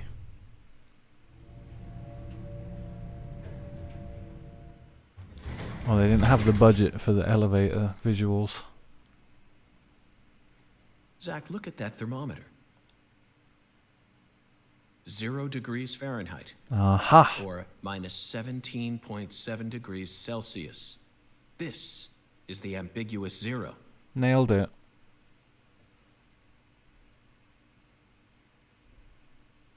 Hey, Avery! Can you hear me?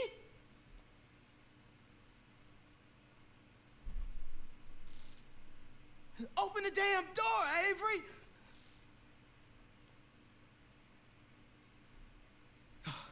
It ain't no use, Mr. York. Once Avery starts working on something, that's all he sees. he just tunes out everything else.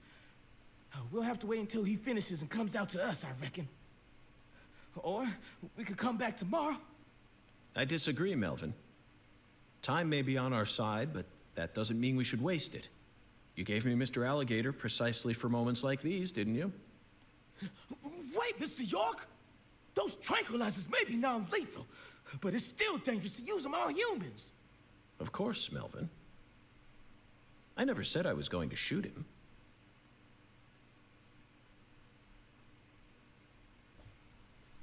You're gonna shoot some meat to get his attention. I'm right, ain't I? You sure are. Apparently. I'm sure there's other ways that that could have been done, but...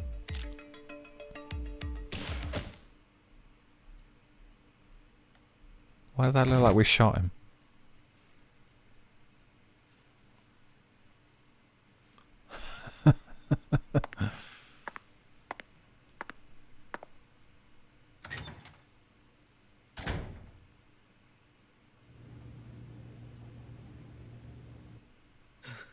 This is Mr. York, an agent from the FBI. Hi, Avery. I'm Special Agent Francis York Morgan. Hello. Please, call me York. York, you a smarty pants, hmm? Well, yes. Avery Smith. He's shyer than he looks. Come on, just settle down, Avery. Tell him what this here place is for. Lots of expensive food here. Yup. Mighty precious to the Clarksons, so I gotta guard it. I see. So you're this area's keeper? Oh, I help with the research too. I do like research. Research? What are you talking about, Avery? This doesn't look like a lab to me. Oh, ain't no lab. It's a warehouse. Ain't no lab. Smarty pant scientist does the research. I ain't no smarty pants, you know. He's a bit slow in the mind, but he ain't a bad guy. Oh. Your story about the giant who carried Lisa out. Don't tell me you think it's him. I mean, it's true that he's free to come and go as he pleases in this warehouse, but... No, as far as I can tell, he's just a bit over 6'5". The one who moved Lisa's body must be at least 10 feet tall. He's clearly too short. Too short, huh? Well, if you ever happen to find a man who makes him look small, I'd sure like to meet him.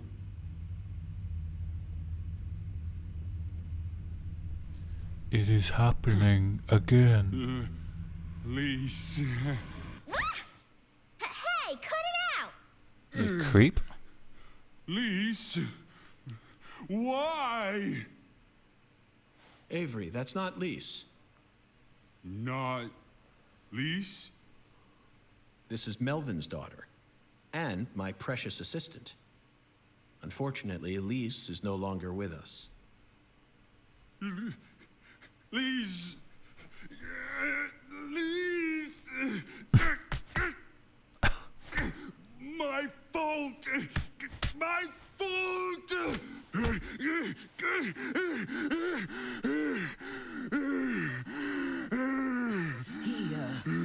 I guess he's sort of like Lise, you know? See, the poor fella's got himself a childlike mind. You know how normal kids tease other kids in order to get attention? Well, with this big lug, sometimes folks who don't know him too well see something and end up calling the police. But I know that deep down, he's got a good heart. Hey, Mr. York, I'll keep him busy, but I'd appreciate it if you'd hurry this particular inspection along. Just holler at me if you find anything. I reckon that'll make it easier for you to go do your thing, yeah? Melvin, I think you're finally starting to catch on. Okay. Find the flying serpent.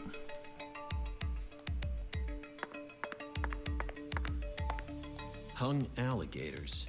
I suppose in a way they sort of look like flying serpents. But that's pushing it. Remember, we're in a dark basement here. They'll never reach the sky.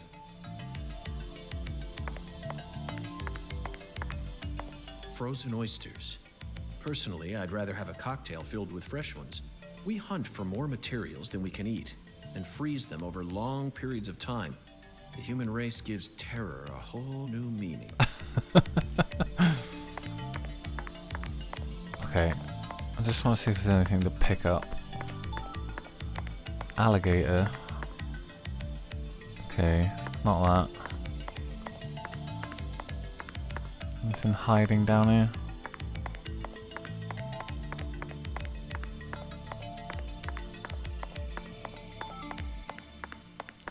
God, it's so much nicer than the first game. The quality of life improvements. Avery, this box looks special. Clarkson food. For their home. Melvin, is this the Clarksons' family crest? Oh, the dragonfly? Yeah, that's the Clarksons' mark, all right. Ain't no big deal, though. You can find those all over town. Is that so? Well, yeah. They pretty much run all of this town's major industries. Yeah, I do believe they own just about everything there is to own. So their word is law. They got the whole darn town tattooed with their dragonflies. Can't even walk a few steps without seeing one. Zach, this dragonfly is our flying serpent. The flying serpent owns this town. They're related to Lise Clarkson, our victim. And Hungan's oracle pointed us toward their family crest. The Clarksons must be deeply intertwined with this case. Melvin, Patricia, I think I've had enough of this frozen world. Yes, me too. Let's head back out to that merciless sun.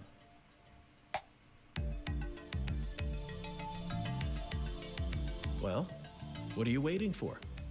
I can't bear to spend another second down here.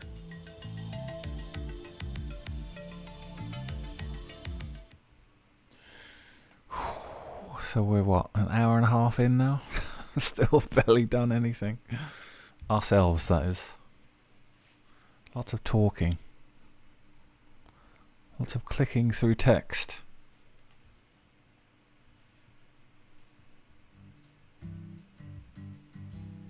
Whew.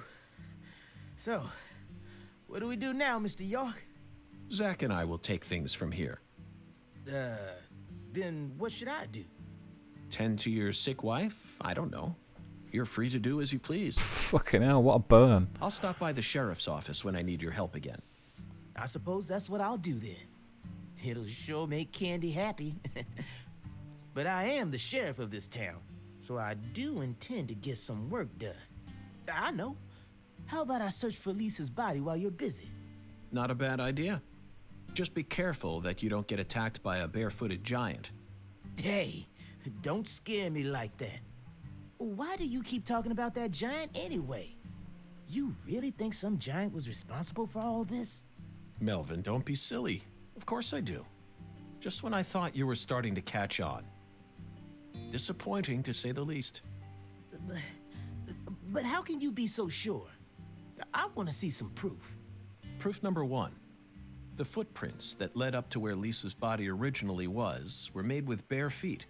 None of the prints looked similar to those of common insulated boots, and the arches of the feet were visible. The person who carried out Lisa's body must have had very large feet. I'd say they were at least 16 inches. Proof number two. I found fingerprints on the cord of one of the hanging lights in the warehouse. The fingerprints weren't aimed up from below. They were coming directly from the side. Clearly, the giant moved the light because it was in his way. He pinched the cord with his fingers. Proof number three. There was nothing else found in the vicinity where Lisa's body was stored. This means the giant carried her out without dragging her across the floor. But there's only one set of footprints. The only conclusion I can draw from this evidence is that a barefooted giant standing over 10 feet tall carried Lisa's body out. That concludes the entirety of my proof. Any objections, Melvin? But there ain't no way a human could ever be that tall.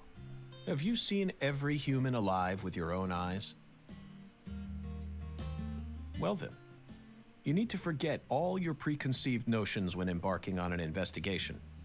Whether you come face to face with a 10-foot giant or a skeletal gentleman, you always need to accept everything that comes to you with a clear mind. Do that, and eventually the truth will reveal itself to you. You're a smart kid, I'm sure you understand. Well, I'll be damned. I'm sorry I ever doubted you, Mr. FBI Special Agent, sir. A sharp eye and flawless observational skills. Uncovering the truth with a heady intuition. I won't ever question you again. Heck, I'll do whatever you say. That's it, Melvin. I'm glad you finally caught on. Okay, time to go, Patty. You know this town well, so I'd like you to accompany me from now on. Patty?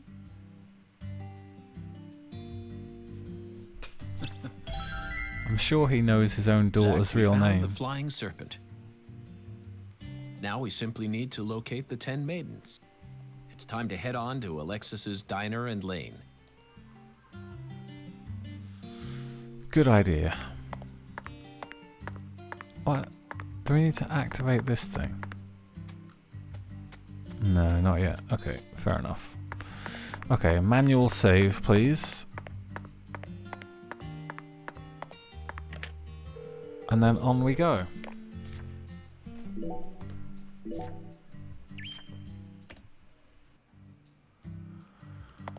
Right, so let's go see about some bowling then, I guess.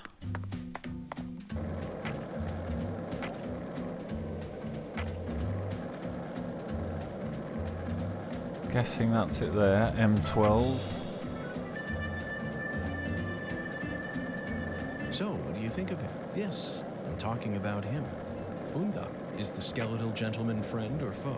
Or does he merely exist outside the realms of either? Still too early to tell. But it's clear that he'll be the key to uncovering this case's mysteries. That's what my soul tells me. Is that so? Boongan feels very familiar to me. You might even say he reminds me of someone. Yes, I think I see the connection now. A cheerful, wise, yet also mysterious African-American who appeared in a variety of different films. Oh, God. My mind must be overlapping him with the skeletal gentleman. Do you remember his name? Ah, yes, that's it. Scatman Crothers. Oh, no. In 1980, he played Dick Halloran in The Shining, and in 1983, he was in The Twilight Zone. He played the man who invited all those elderly folks into a strange new world. I knew it, Zach. There's definitely a connection here, but he's a bit too old. Scatman's more of a sage character. Our skeletal gentleman is a little younger, isn't he? Yes. They have different body types. Terrified it was going to crash. What about Forrest Whitaker? He made his debut in 1982 in Fast Times at Ridgemont High. Then he was in Platoon and The Color of Money, both released in 1986, followed by Good Morning Vietnam in 1987. Oh, but he was in Bird in 1988. What an impressive filmography. Across the 80s, he transformed his rough, young image into a more cheerful, wiser one. That's why the 80s can also be described as the decade that built up Forrest Whitaker's career. I firmly believe that he'll win an Academy Award for Best Actor someday. Yes, I'm sure it's right around the corner. He'll most likely wait until the time is right. Maybe around next year. Then he'll unleash his best performance yet. Zach, I could go on about famous actors forever, but we have a case to solve here. Let's table this discussion. Hey York, you remind me of another white guy. You know, Kyle MacLachlan from Twin Peaks fame? Patty, is something wrong? I got something to say. When I first met you in the hotel parking lot, you mentioned Saint Rouge, right? If you want to find it, maybe you should track down Professor R. Professor R. Yeah. Professor R owns the jazz bar on the other side of the bayou. How do you know that? Because. Because, huh? Interesting.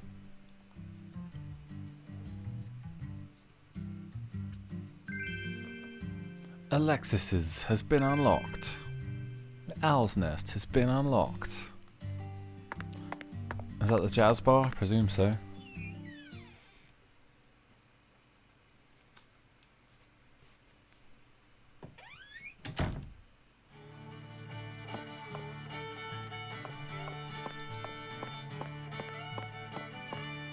Is that Alexis over there? Let's sit down.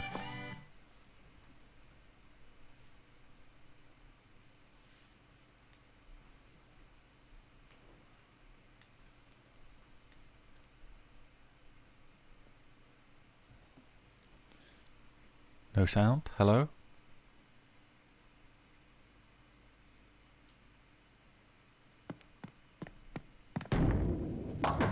Ten maidens, Zack.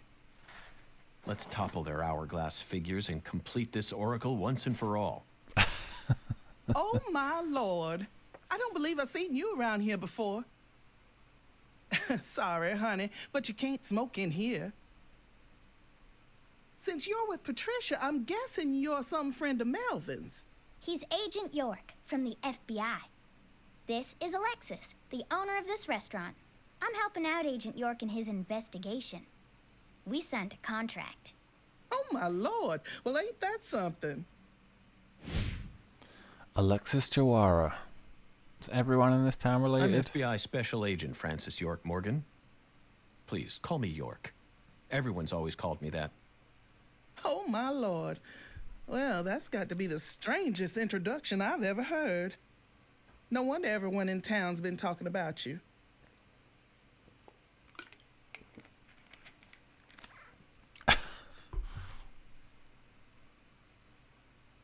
I want a chocolate sundae, but no cherries. I want 2 wafers instead.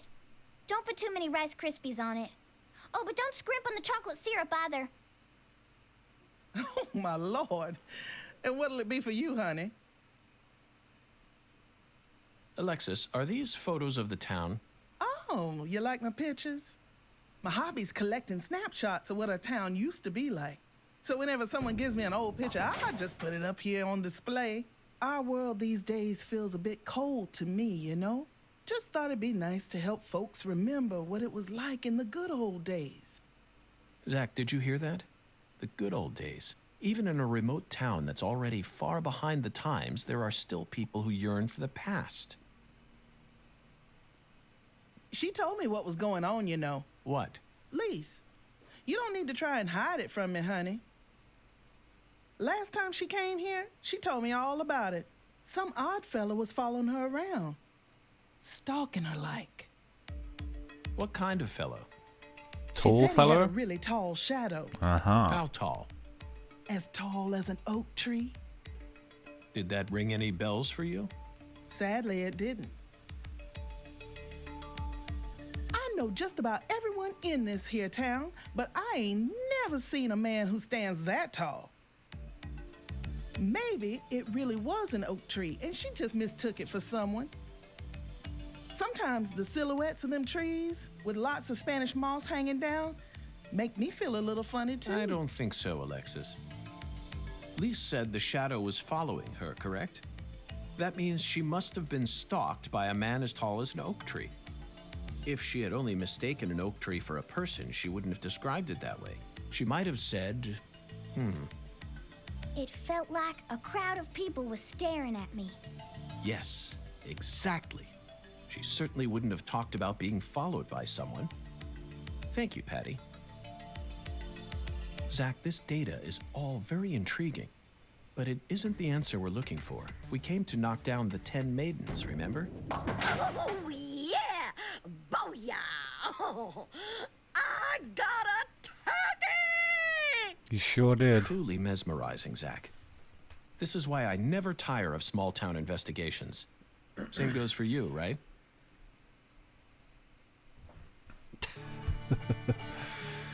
Can we bowl?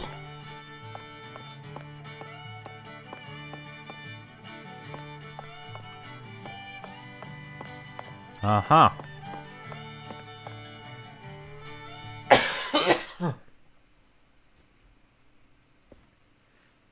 Excuse me. Excuse me, ma'am. Oh, howdy, stranger. My, you're a handsome one. You came out here from the city, didn't you? I can always spot you city folk from a mile away. Mrs. Carpenter. I'm FBI Special Agent Francis York Morgan. Would you mind calling me York, ma'am? Oh, so you are from the FBI. I thought as much. So sophisticated. Well, my horoscope in the paper today told me I'd be meeting someone new. And those horoscopes never miss. They're the real deal. Well, one even predicted when I'd bowl my first perfect game. Oh, no. Oh, could you stand a bit closer to me? Whew, that was a close one. If you move any further that way, you'll cast a shadow over the lane. Well, the sheriff did that once, and something horrible happened. The next time I bowled, I got a gutter ball. First time in 12 years. I was mortified. And I am going to make sure nothing like that ever happens again. In our world, some routines lead to good things, while others only lead to the bad. So, you mustn't ever cast a shadow over the lane. Is that understood? Yes, ma'am. It's her routine, Zach. Understand? Just like us and coffee. Incidentally, ma'am, would you mind letting me use this lane too? I'm investigating the Lise Clarkson murder case. And I need to topple 10 maidens, no matter what it takes. No, absolutely not. Not even the FBI can take my lane from me. I haven't given it up once ever since my husband passed away over a decade ago. I'll never break my promise to him. But... Now, if you'll excuse me.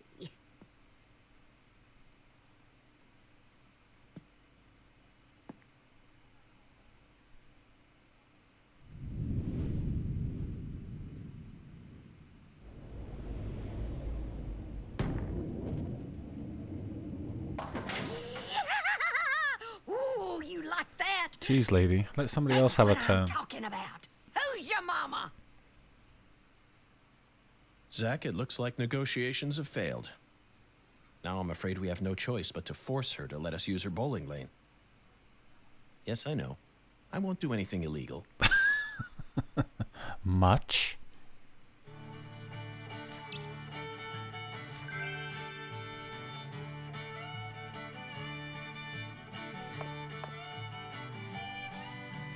What's the point of making me walk 2 Excuse me, feet? Mrs. Carpenter? Stop! Not now. Can't you see I'm already in my bowling stance? What, are you blind?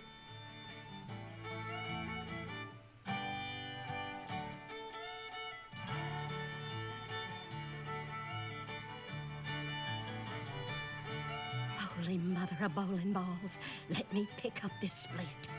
Holy mother of bowling balls, let me pick up this split.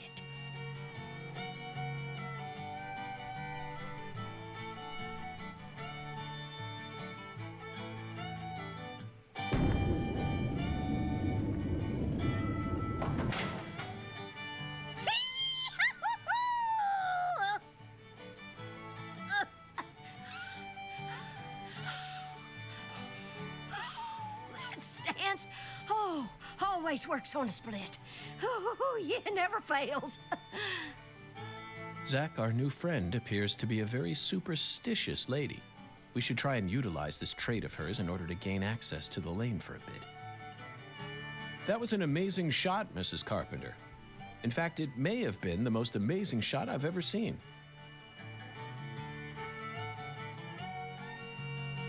Speaking of which, where did you happen to find all those neat little items?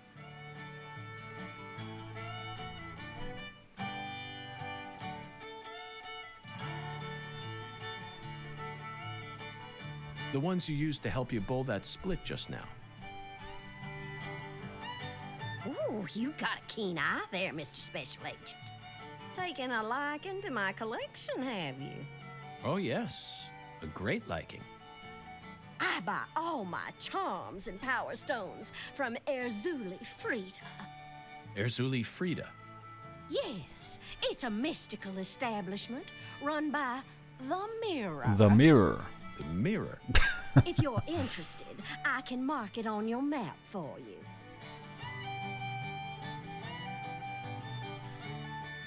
Zach, this is it.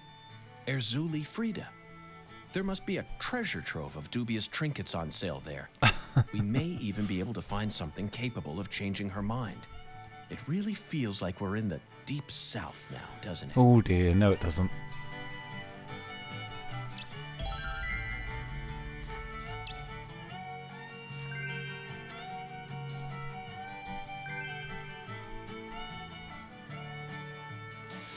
Okay, so now, what's she saying? Nothing? Okay, let's get out of here. Unfortunately, the time has come for us to start some truly terrible side quests. So I think I'm going to rip the band-aid off and just get them started now.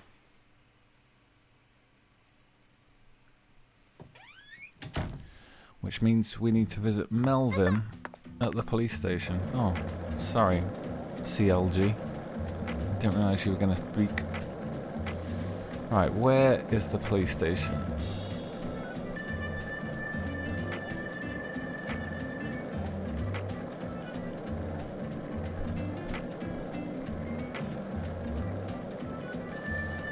Not this way.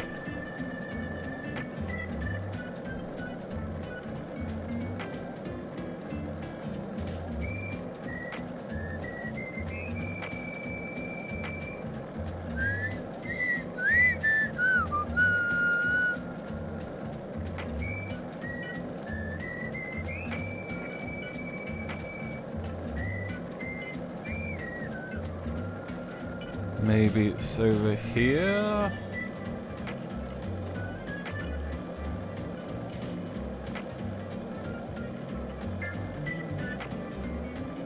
Is this it?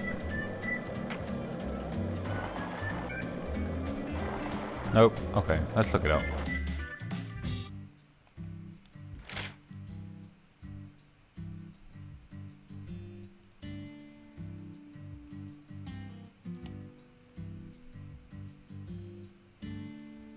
Huh, it's not on the map. Oh, there it is.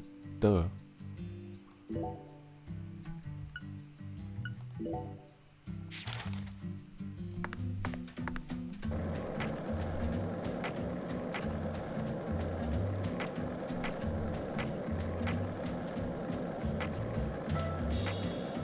Did you notice it yet? The streets in New Orleans were a mess. All busted up and undergoing maintenance. The city was built on a swamp, so the ground is soft. All it takes is some heavy rain to cave it all in. There were also a lot of places where large tree roots were pushing up parts of the asphalt and the sidewalk. Those bumps were dangerous even when we still had our car, remember? But this town is different. The streets are all paved so cleanly that we can skate along them without a care in the world. And there's hardly any trash or graffiti to be found anywhere. Right, let's go see Melvin. We can continue our musings on New Orleans streets in a few moments. Hey there, Mr. York. Looking sharp as usual.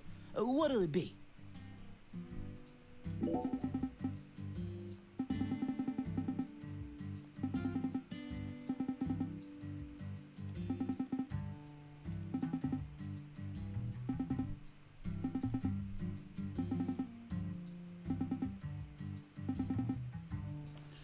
Yellow devils storm the town, your worst fear buzzing to life. The killer bees.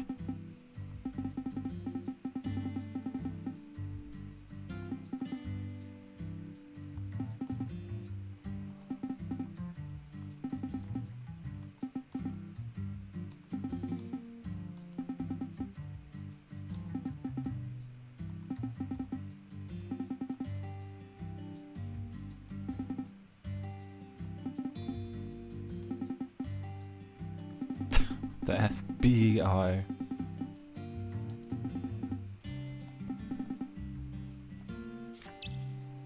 Okay, Yellow Devils. Oh boy, is this gonna be fun.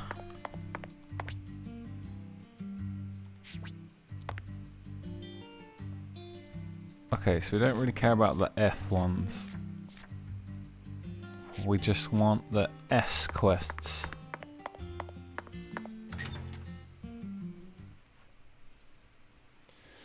The F ones, I guess, are just for a bit of extra materials, but not too fussed about those. Might do the odd one.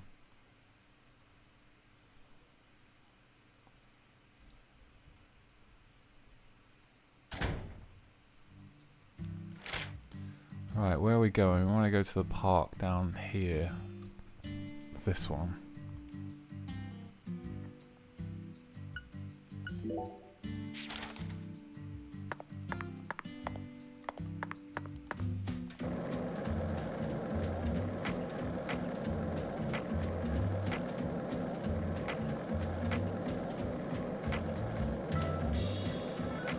This town sure is peaceful, Zach.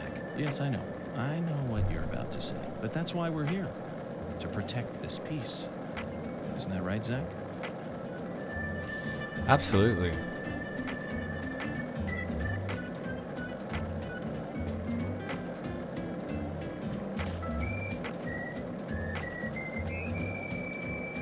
Okay, this looks like the park here.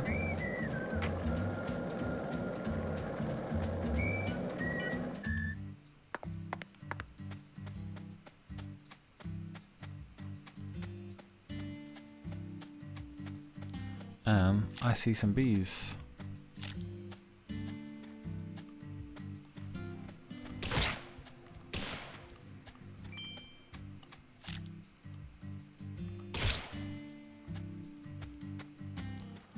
Unclear whether I have to kill the nest as well.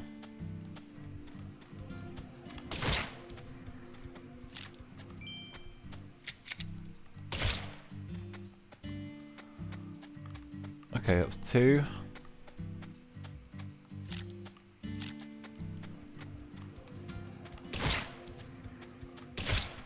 Three.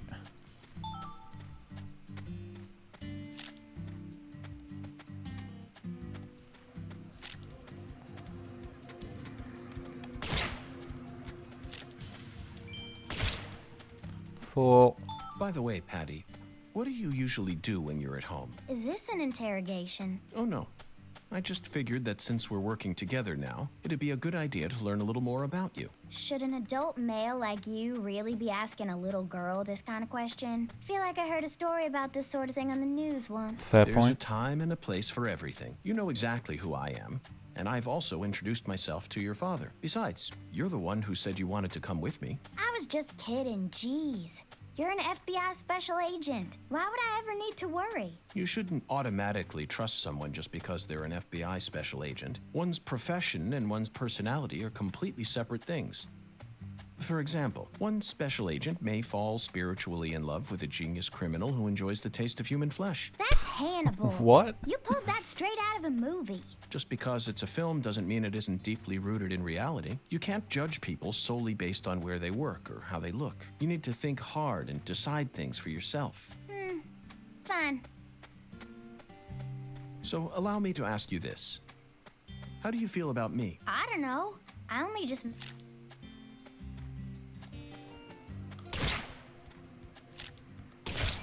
That's 5. Okay, so you clearly love TV shows, but what about movies? Movies? We don't even have a movie theater around here. So I can only watch what I manage to catch on TV. Like what? For some reason, the only...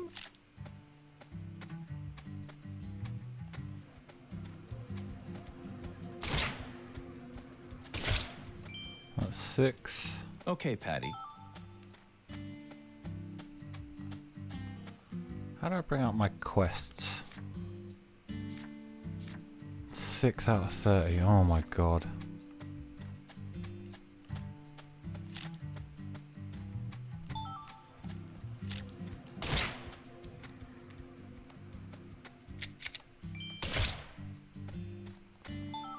Seven.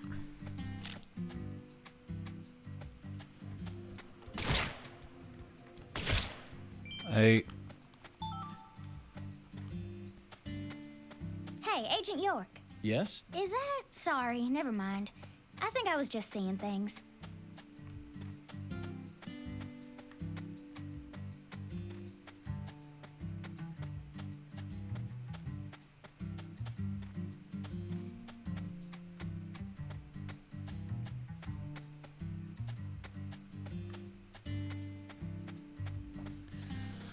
Boy, is this a lot of fun, huh?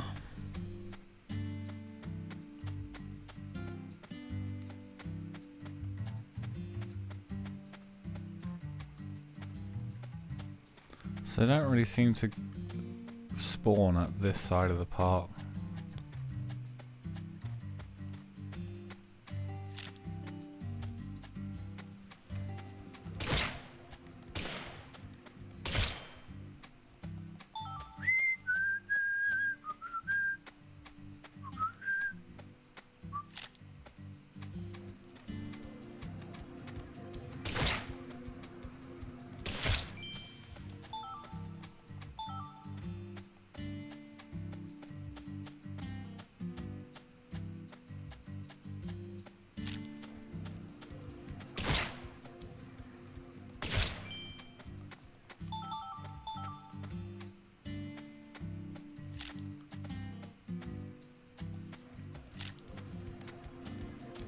Shit.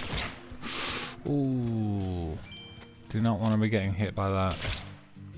Because I think they poison you, if I remember rightly.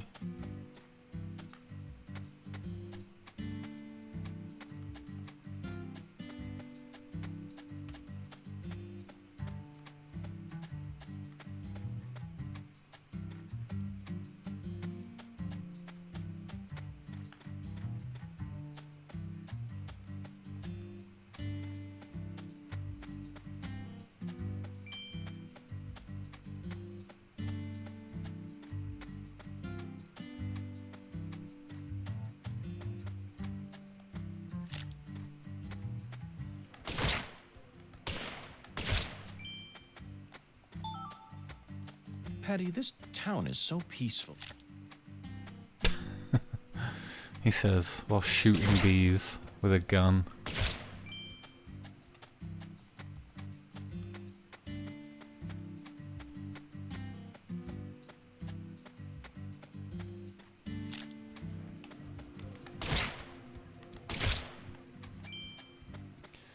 Must remember to buy some more ammo as well.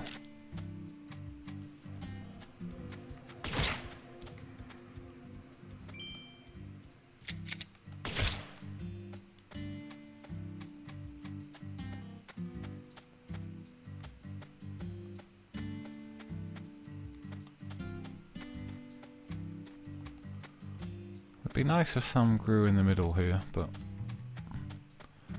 guess that's too much to ask.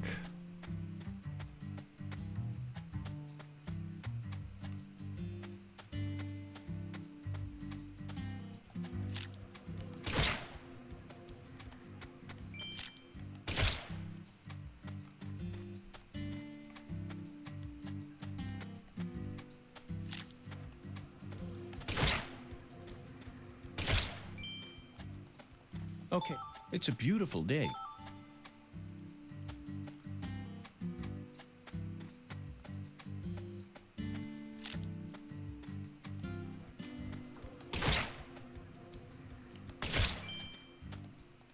Hey.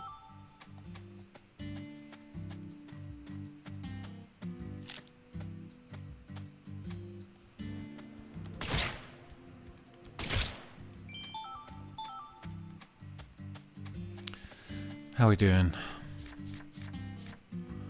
20 out of 30, okay. Getting there.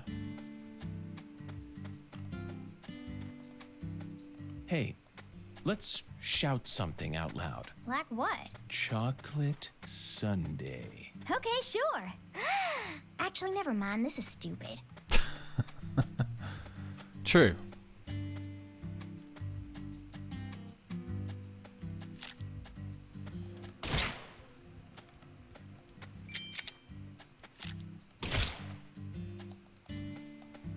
It's a beautiful day, Patty. Really?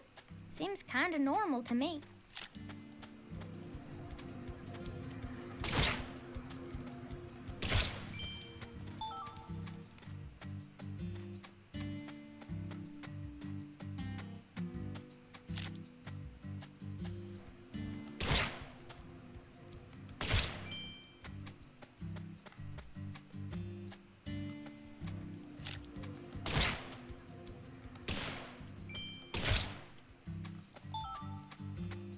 It's not wrong though, it's pretty powerful for a pellet gun. Glorified version of a pellet gun. Glorified version of a pellet gun. Name that song.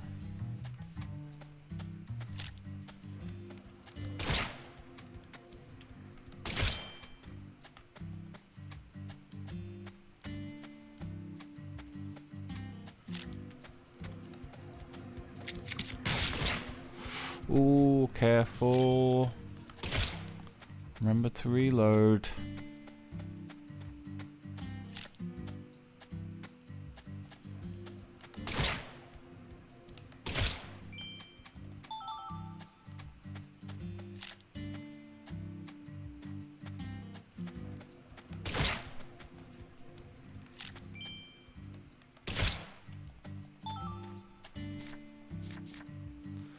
Two more.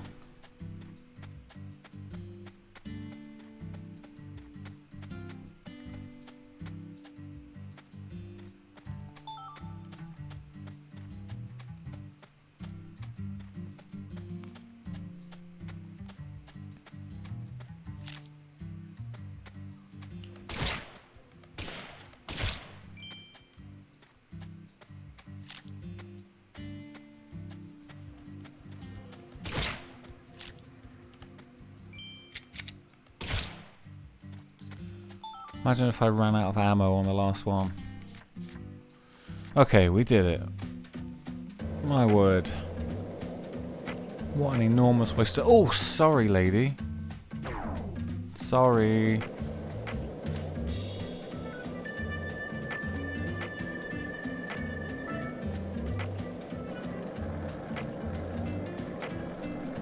Zach, you're a coffee person, right? No sugar, only milk. Yes, I'm completely with you on that one. Wait, this isn't the right way.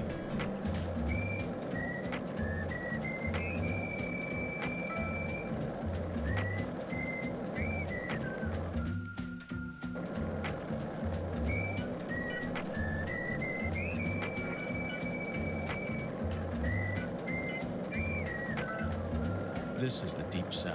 I feel it every time that molten hot sun pours down on me. Don't you, Zach?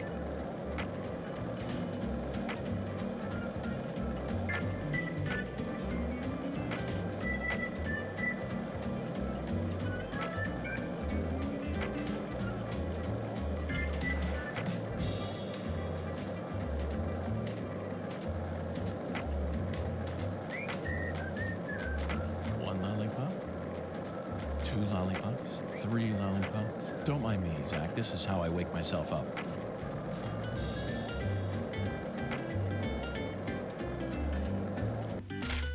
I don't know where the hell I'm going. Oh, I've gone completely the wrong way.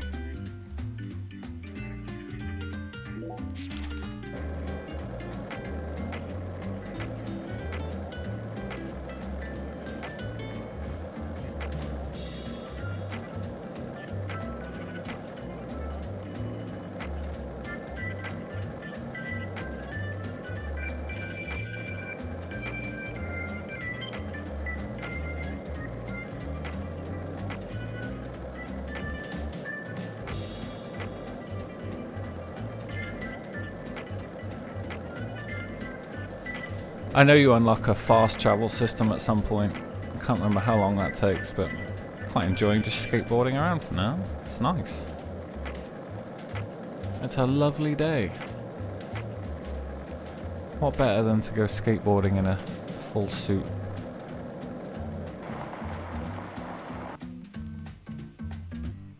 Okay, let's see if we can get some more ammo from this fella. So, Mr. York, what do you think of my castle? Pretty cool, ain't it? I've been curious about it since the first time I saw it. You've got excellent taste, Melvin. I dub it Lou Crawfish. Lou. I'll have you know, crawfish is pretty much its own food group in this town. Since this store carries all the bare necessities you'll need for daily life, I reckon it was an apt name. If it's sundries you're looking for, there ain't much you won't find here. Bullets, please.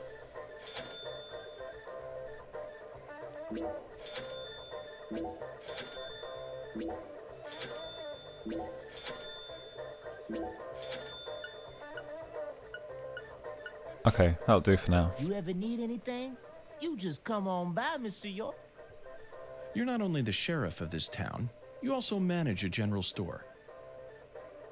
Sure, as long as you ring this bell here. That's terribly convenient, Melvin. But I have one concern. What if a crime occurs while you're managing the store?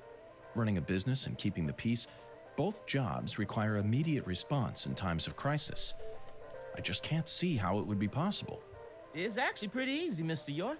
But what if a criminal who just robbed a bank came here on his way home and bought up all your stock? Oh, I like the sound of that. You want to make me rich? Hey, how about you just buy up the whole store while you're at it? I'll never let money stand in my way. It's not the boss of me, for I am the last shopaholic. Ooh, I'm funny. Melvin, that was a serious question. Really? Could have fooled me. Not even the Clarksons would do something that crazy. No point in preparing for something that'll never happen, right? After all, this is Lucari, the tiny forgotten town in the middle of southern nowhere. Get it, Zach? It's Occam's razor to a T. Melvin, I have to say you're a very balanced man. Now I feel confident that the Woods household will do just fine, even if you end up losing your job as town sheriff. You sure are a joker, Mr. York. What the hell? Okay. Let's go collect our bounty. Get the next side quest going.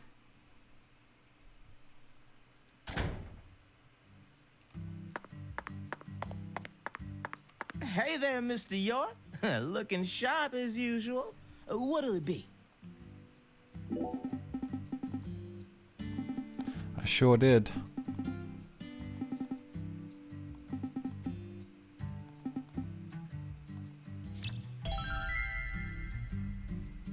Alright, we did our first side quest. Hey there, Mr. York. Looking sharp as usual. What'll it be? Bounty?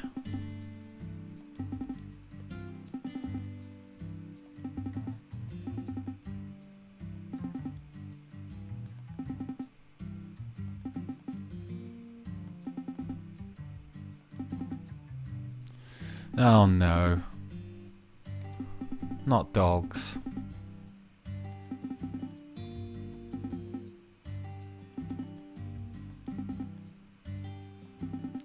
Swearing must be stopped.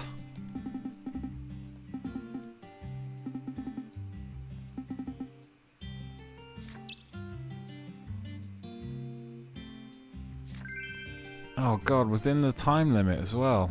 Jesus. I thought I could do it at my leisure.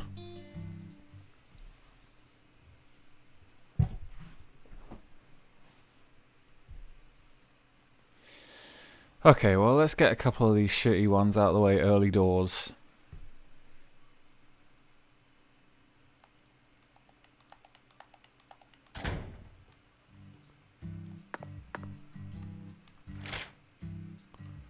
So I think the dogs are all sort of round the sparse bits of town.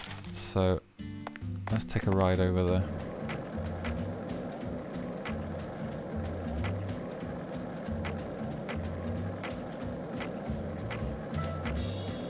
Did you notice it yet? The streets in New Orleans were a mess.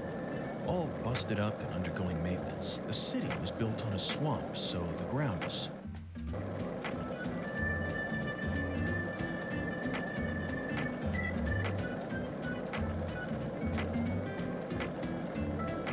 Zach, you're a coffee person, right? No sugar, only milk. Yes, I'm completely with you on that one.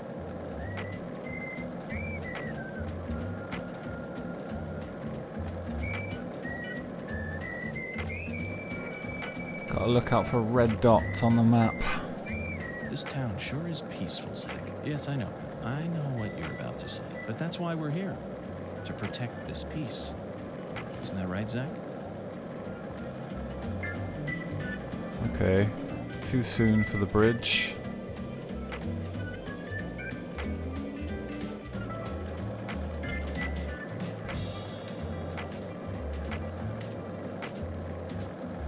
Presume these are squirrels. Yep, squirrels.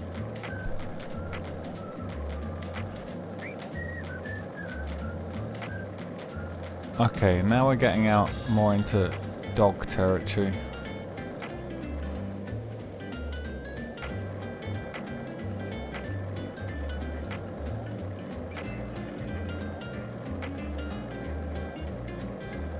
I apologise on behalf of all dog lovers everywhere. I love dogs too, but sweary is fucked up. What can I say?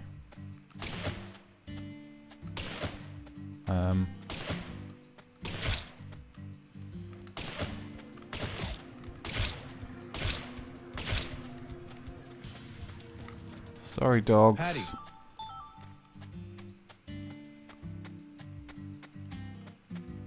Oh, that's a gator. I don't want to fight that.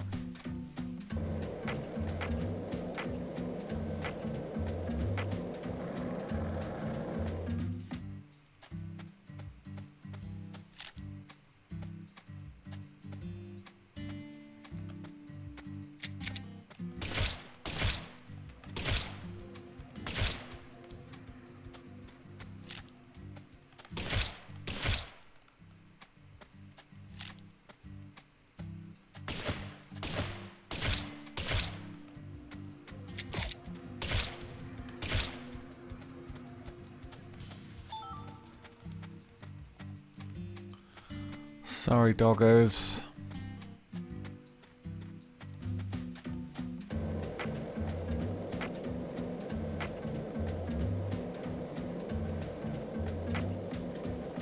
Swear he made me do it.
Just gonna tell myself these dogs will have a horrific, fatal disease and I'm putting them out of their misery.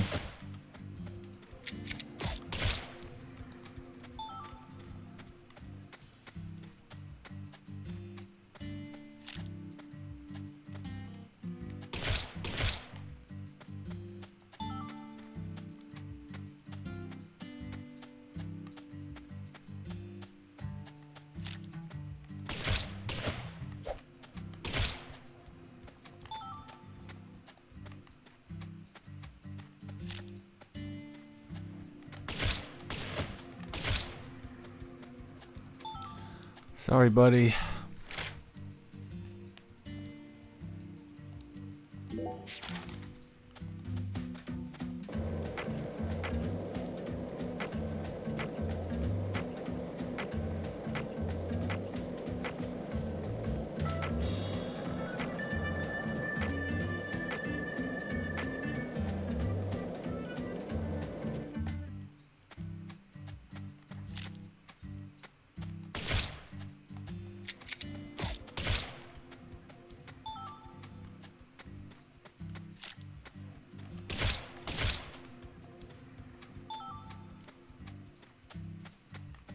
Don't know what the time limit is on these, but I don't think I've ever failed one, so I'm guessing it's like 24 hours.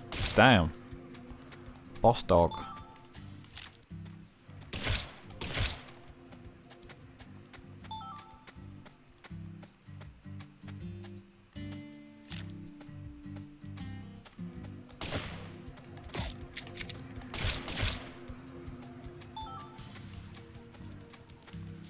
God, how many? Another 10 more, Jesus.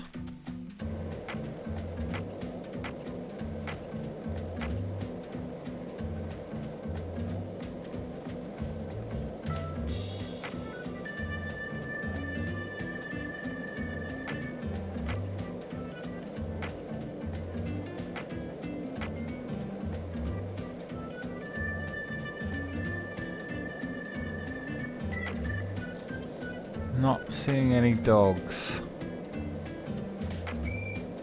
Might be time to start looping back around.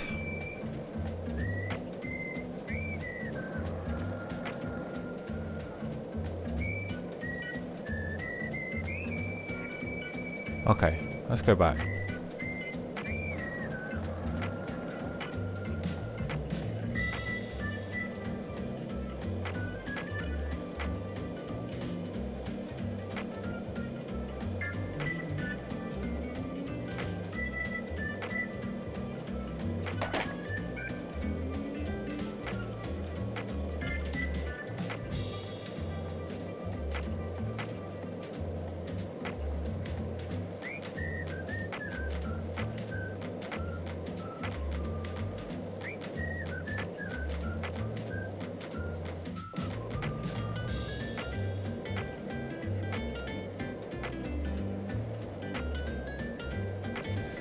Well, none of them have respawned yet, which is fantastic.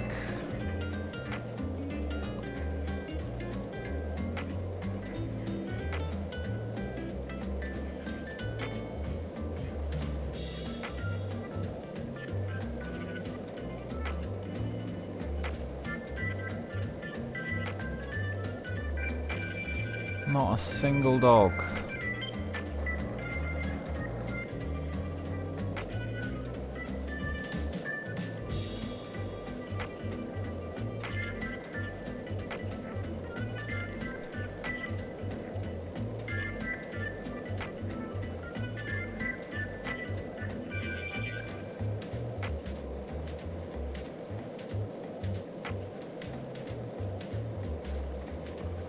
These are going to be squirrels, I bet.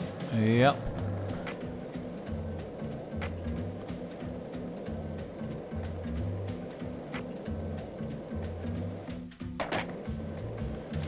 And gators. But no dogs. This is quite vexing.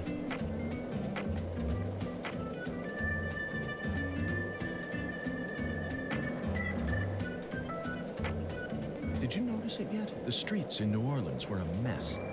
all busted up and undergoing maintenance. The city was built on a swamp, so the ground is soft.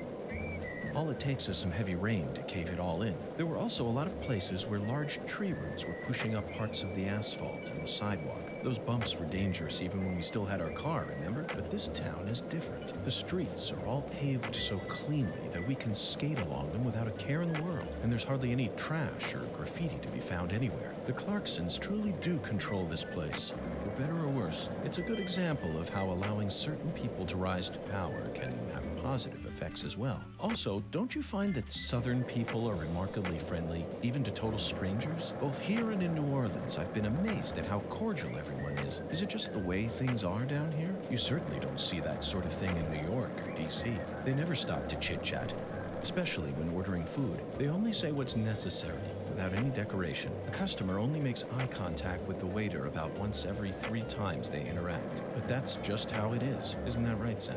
The human relationships here are as fluid as an inorganic mechanism running on the smoothest, purest oil there is. And they feel strangely comfortable. After spending time in New Orleans and coming here, I think I'm starting to like the Southern disposition. They even have their own breed of bizarre crimes. And besides, the New Orleans area is famous for its paranormal culture. I'm sure it'll entertain us somehow. It's still a bit of a ways off, but perhaps we can also do a little case study for our post-retirement plan. What? You still think it's too early for that? I wouldn't say so. It's never too early to be prepared. Come on, I know you're with me on this one, Zach. Okay, so that was a massive waste of time. So let's keep circling around town, I guess.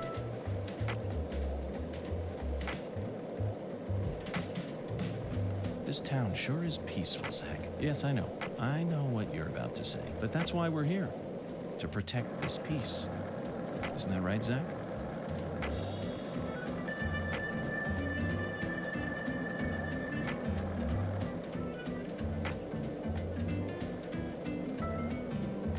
Dogs.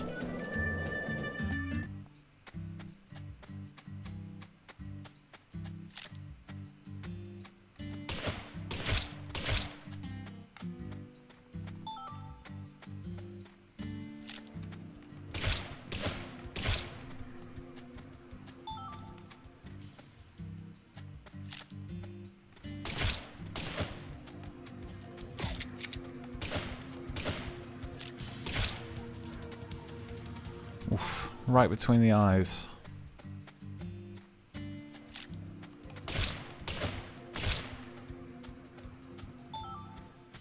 At least he didn't suffer, I guess.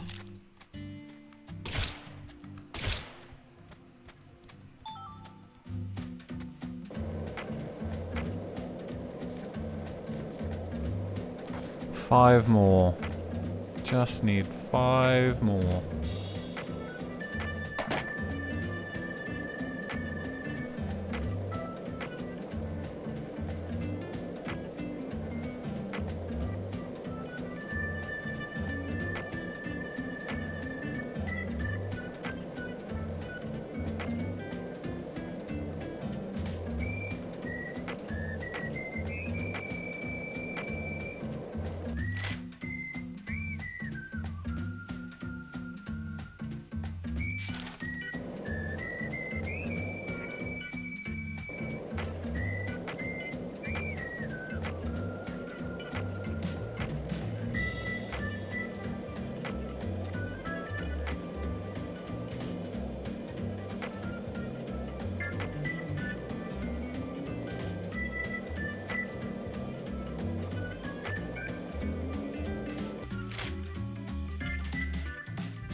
Hey, Zach, it looks like we were right on the money. Tracing the San Rouge distribution route led us right to Louisiana. You know what that means. We've got a hot hand, and Lady Luck's given us far more favor than she ever has before. We just happened to hear news about Lisa's murder while sitting in a bar during our vacation in New Orleans. That certainly wouldn't have happened if we had stayed in D.C. They would have given the case to another special agent, or maybe even to the state, and then we never would have found it in the end.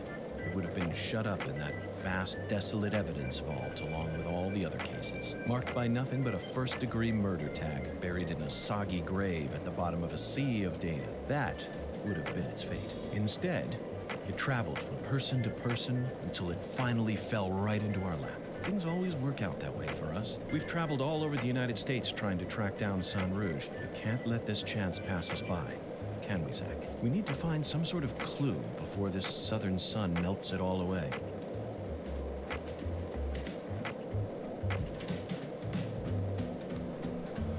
Where are the damn dogs? I swear he's such a troll. Oh. Yes.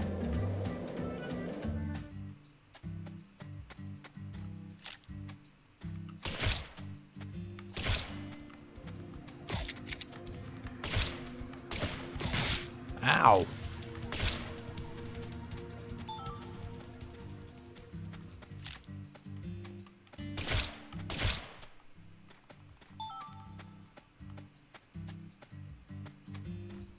There's only 3.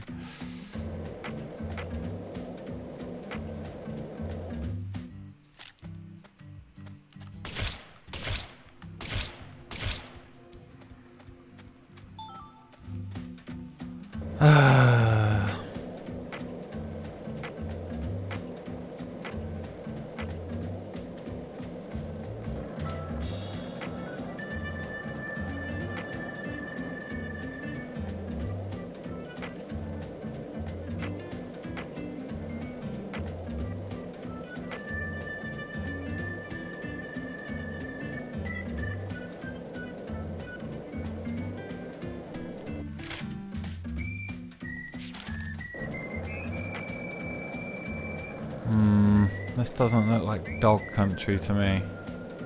There's nothing past here, except fields and fields of sugarcane, that is. Let's continue the investigation, Zach. I know we may be out in the boonies, but that doesn't mean we need to go frolicking through the fields all day.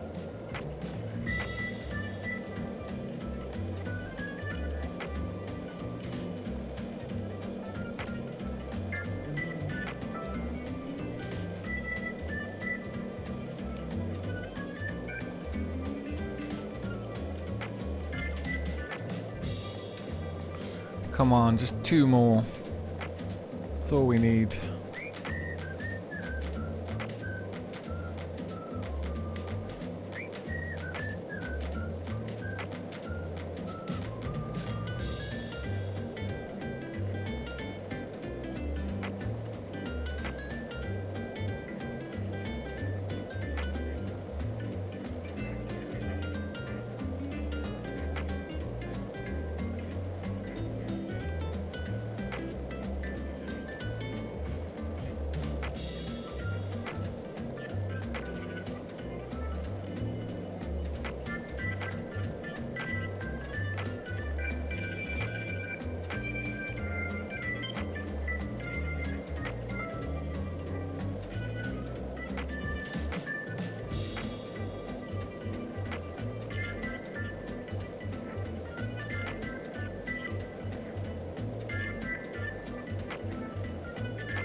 Dogs.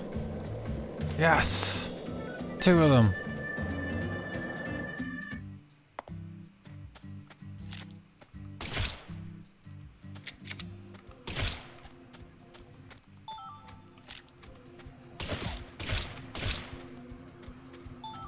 Right, I'm certainly not killing any more than is necessary, so let's get back.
Okay, so here's the storage place, so I roughly know where we are.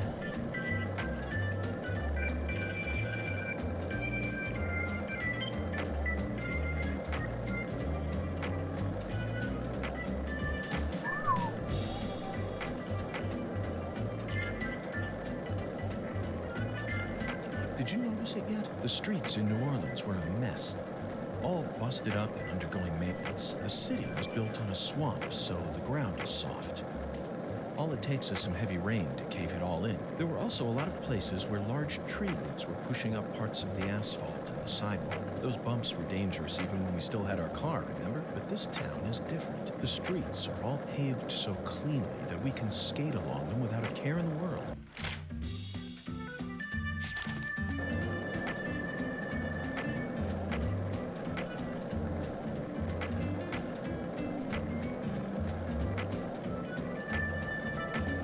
Here's our friends the bees.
Hey there, Mr.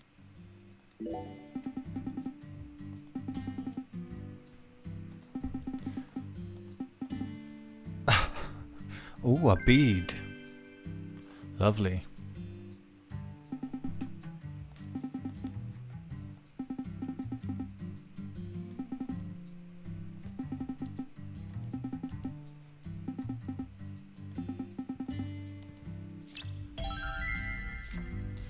Okay, quick, let's save.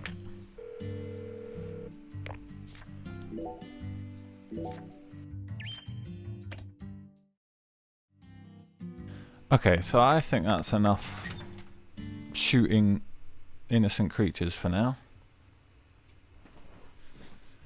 Might just quickly grab some ammo and then let's go over to Azuli Freda. Some deeply questionable pronunciations of French words so far. But hey, I've never been to the Deep South. Maybe that's how they say stuff down there. Okay, hold on.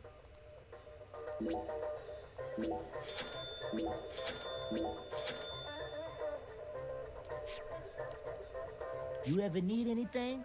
You just come on by, Mr. York. Okay. To Azuli Freda we go.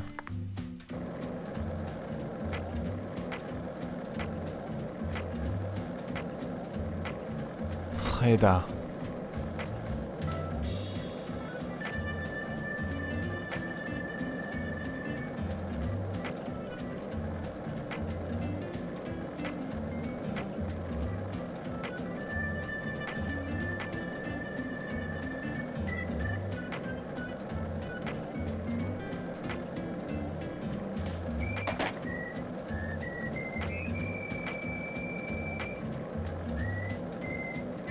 Hey, Zach, it looks like... It looks like we're here.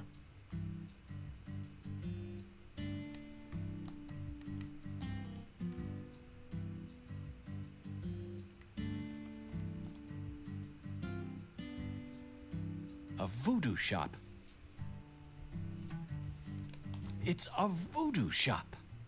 Just looks like a dumb souvenir shop to me. Of course it does, Patty. You're much too young to understand the true value of such a place.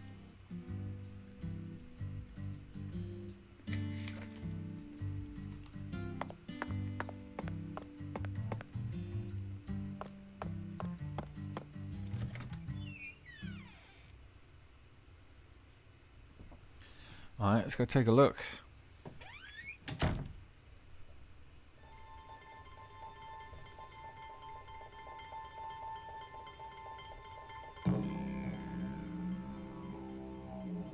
This is all kid stuff. It's just a bunch of charms. I'm allowed to watch TV and go on the internet, but I ain't allowed in here? My daddy makes no sense sometimes. You agree, right, Agent York? This is all just kid stuff. Look at this, Zach. All the mysticism of the Deep South gathered up into one quaint little shop. This is 100 times more exciting than the FBI evidence vault. It's a vast treasure chest. So much to study, so much to learn.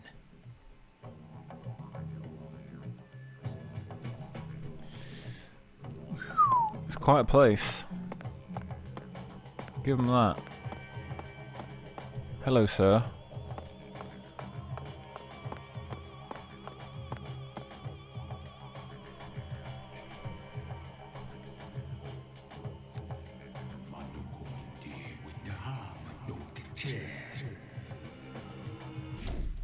Thou art a seeker, and I see the object of thy desire.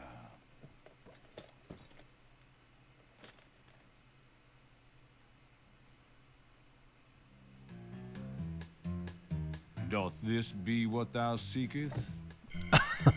Perhaps. The mirror. I could sell it to thee now. And only now. Surely fortune shall not bless thee with another chance. Purchase this, and know that thy wishes shall be granted.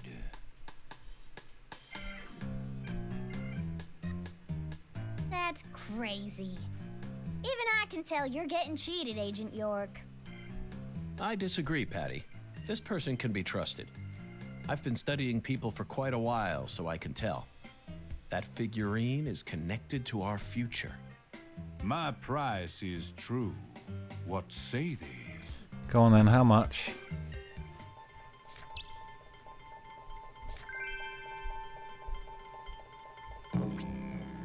It's $30.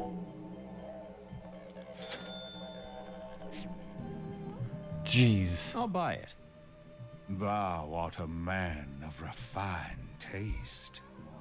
I am loath to part with it, but 'twould be a fool's errand to keep it from such a keen-eyed soul. What's wrong with you? No normal person would ever buy a piece of junk like that. Not even at a garage sale. Marvelous, isn't it, Zach? What a treasure. I can't wait to use it. Use it? Where? How? Isn't it obvious, Patty? I'm going to put it in front of Mrs. Carpenter's house. In front of her house? Yes. I'm sure this figurine will stop her right in her tracks. Okay. And that'll give us a chance to finally topple the 10 maidens. Are you serious? Of course I am. And so is Zach. Aren't you?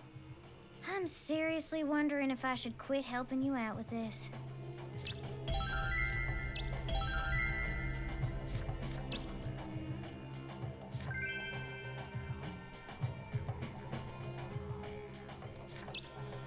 Okay, so we need to do that at night. And then we got our side quest for first voodoo charm. Verily, much shall serve thee well here. Okay.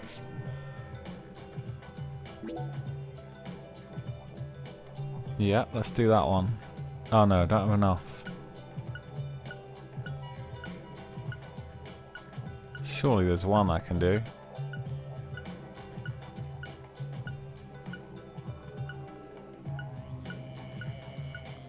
Apparently not.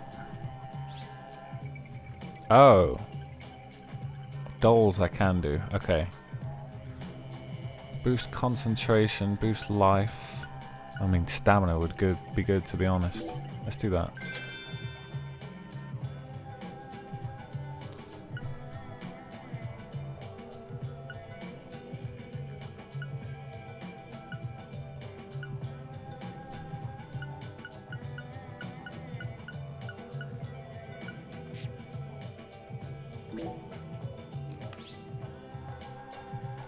Okay, we can't enhance that yet. Where's the thing I just bought? All awaits thee at the altar. Altars exist, whether thy needs exist. The bedchamber of thy hostelry doth possess one therewith. Pardon? So where's my thing? All altars lead to the other realm. Thusly, all periapts in thy possession may be confirmed at any altar. The other realm? Forsooth. Any mirror may metamorphose into an entrance to the other realm. Prithee. You can see the same world as the skeletal gentleman? I am the mirror. As my name doth suggest, I am the looking glass given flesh. Zack, it appears that there's still a lot about this world that we don't understand. This is the deep south. There's no telling what might happen next. What are you doing up there, Paddy? Okay, nice. There's another side quest ticked off. So let's get out of here.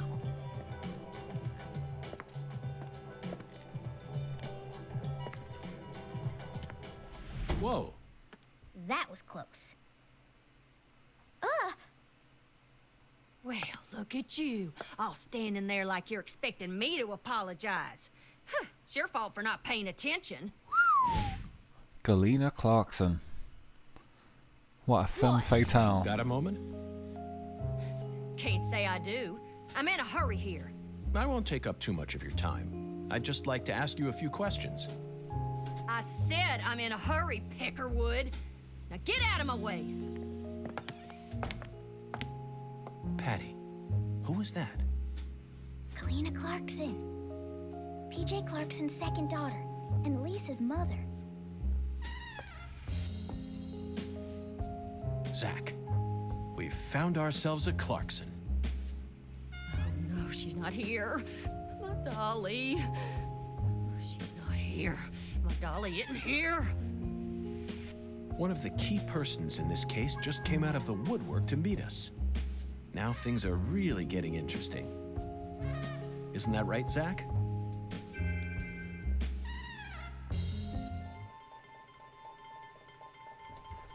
That certainly is interesting.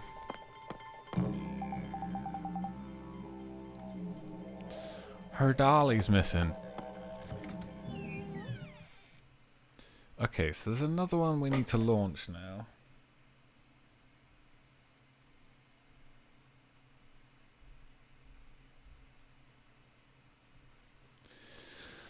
We need to go find her elsewhere. And I'm not sure if we can do that yet. We might need to sleep overnight.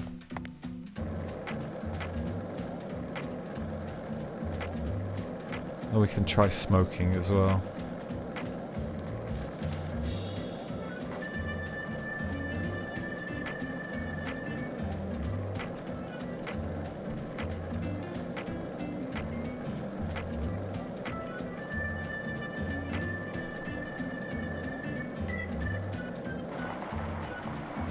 This is the deep.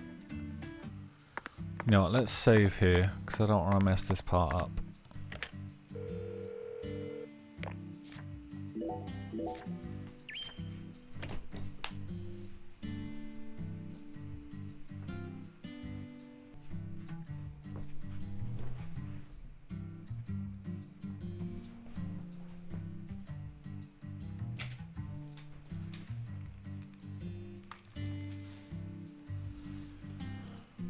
Okay, so we need to talk to Galena around here.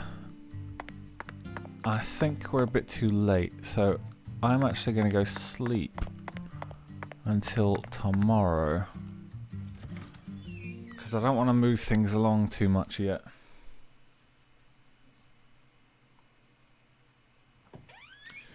If you want to do all the side quests, you'll find that York has to sleep to a degree which seems pretty unhealthy.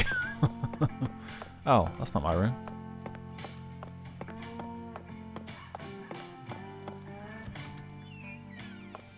put our charm on as well. Our doll.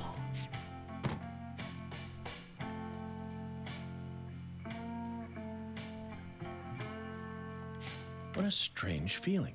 It looks like there are spots to place other items as well. If we find anything that seems like it might fit, let's bring it back here. After all, what do we have to lose? What, you think that sounds like a pain in the neck? Come on now, Zach. Surely you know that all rituals work this way.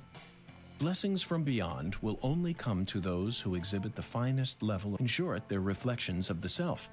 Only with a mind deep in the dirt will you know true tranquility. Then your body will turn to dust and dance with the wind. Who came up with that quote? Carlos Castaneda. That one was all me, Zach. How do I put my thing on? Gun boost.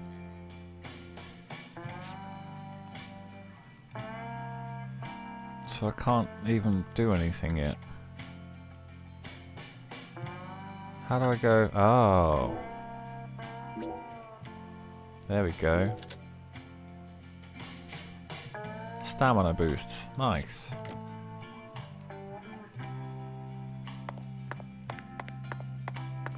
King size, made in France.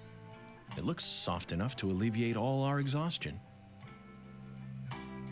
Zach, even though the Bureau is paying for this, it's still tiring to have to live out of hotel rooms day after day. Nothing beats getting a good night's sleep in your own room.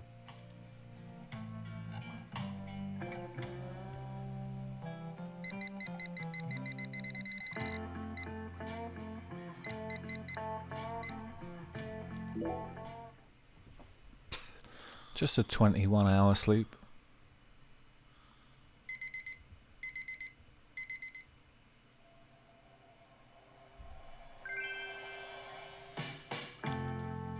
Patricia went home.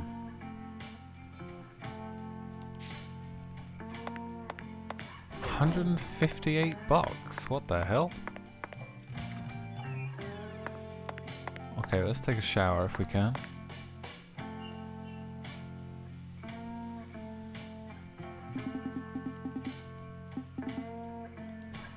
Oh no!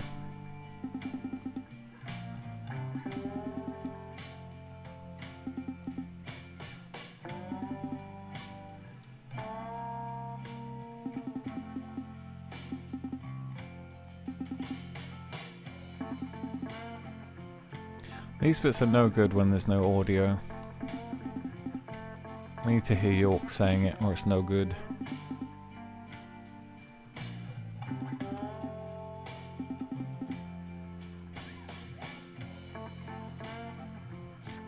Okay, so that's another side quest ready to go.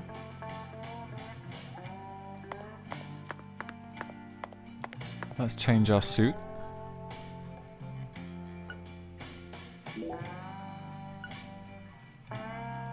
Put this one in for cleaning, because that is another side quest. Cleaning our suit. Oh, my health is draining. That's no good.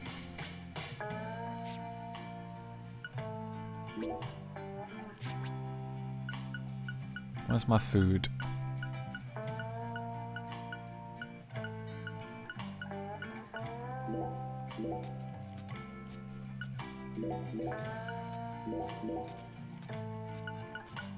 Okay. I'll keep us alive for now.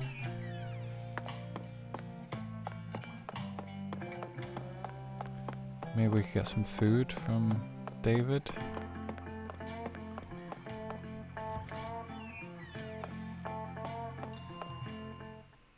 My restaurant serves only the highest quality Creole cuisine. The real deal, which ain't too easy to find in a backwoods town like this. Did I hear wrong then? Set me straight, would you, Chef? I thought that Cajun food was the norm in Acadiana. Why would you go out of your way to serve Creole food here? When I was a youngin', I trained myself at a famous restaurant in New Orleans. A famous restaurant? That's incredible. Was it Arnaud's? Antoine's? No, don't tell me, I got it. Brennan's, right? None of those, actually. But that place taught me how to really cook. Go on and try something, you'll see. Very intriguing.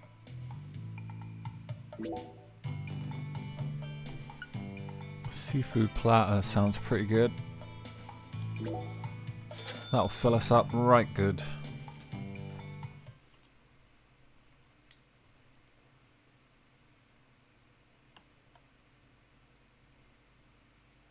That food was unbelievable. I see you weren't lying about undergoing training at that famous restaurant. Ah, now you just trying to embarrass me, mister. I still appreciate it, though. And you must have undergone some rigorous training in order to gain such refined technique. You put so much care into preparing everything just right. And your manipulation of that low-temp flame in order to bring out such a pleasant fragrance, simply perfect. This is true Creole food.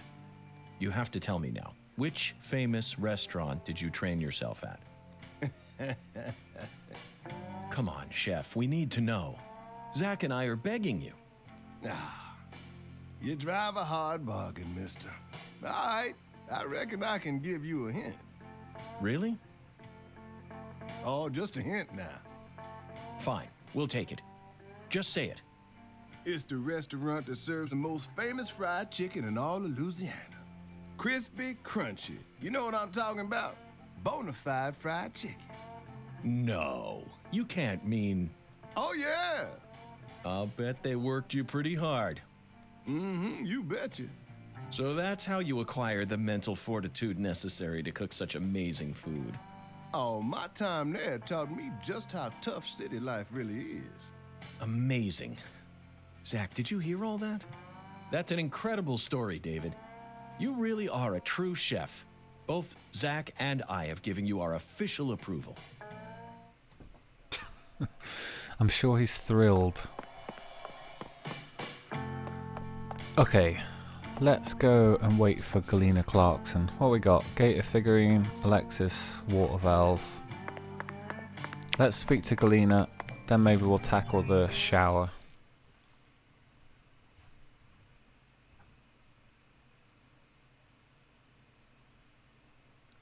There's another quest that we have to launch in Chapter 1 as well, so maybe I'll do that next.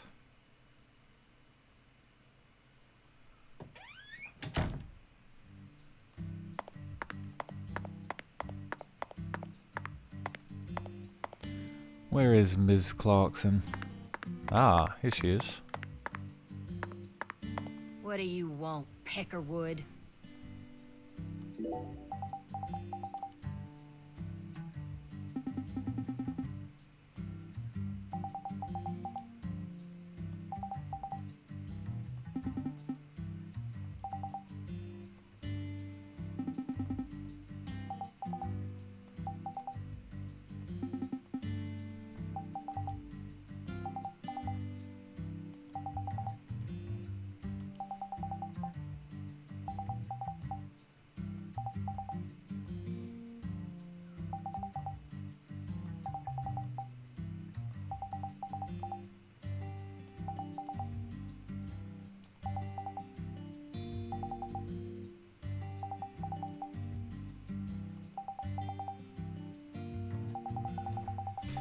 Damn, she must really want that dolly.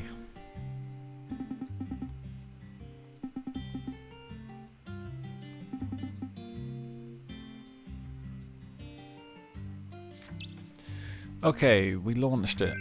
Nice. And as much as it pains me, I think maybe what we'll do is kill some time by shooting some stuff.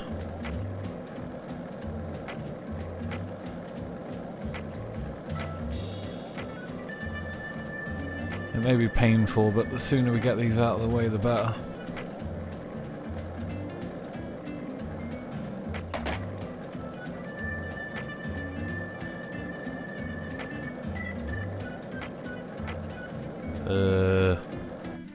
This isn't the right way.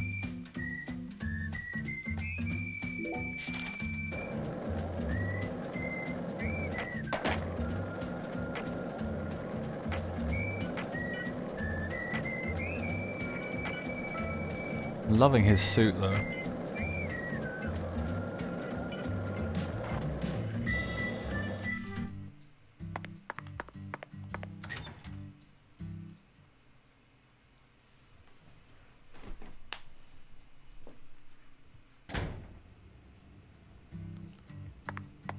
Where are you, buddy?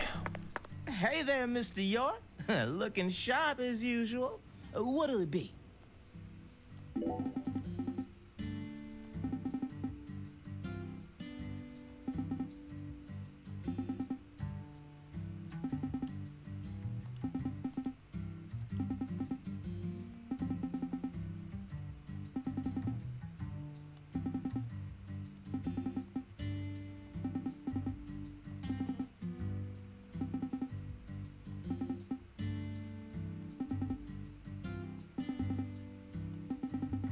The Jewel of the Nile.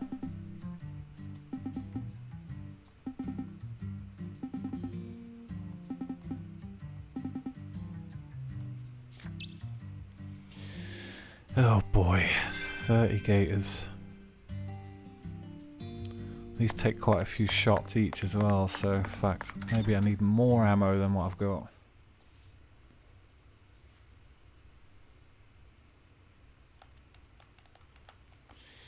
Oh boy, am I going to be excited when this one and the next one are over. The next one is hell. Pure hell.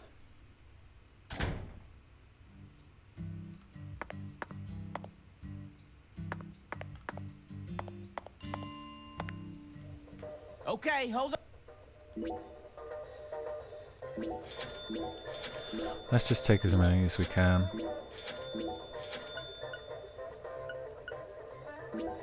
And a couple of first aid kits just in case we get mangled.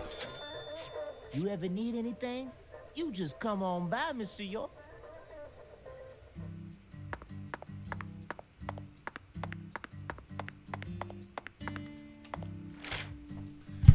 Right, now we're going to aim for Gatorland, which is over here. So let's take the main road all the way south to the bridge.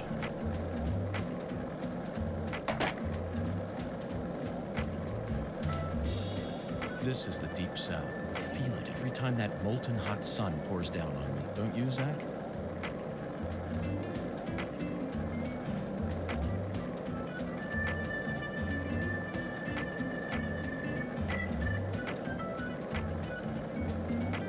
One lollipop? 2 lollipops? 3 lollipops? Don't mind me, Zach. This is how I wake myself up.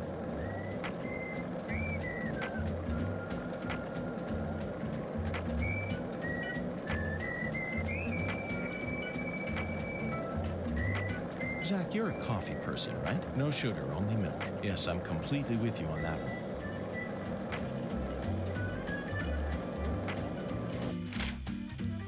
Wait, this isn't the right way. Turn too soon.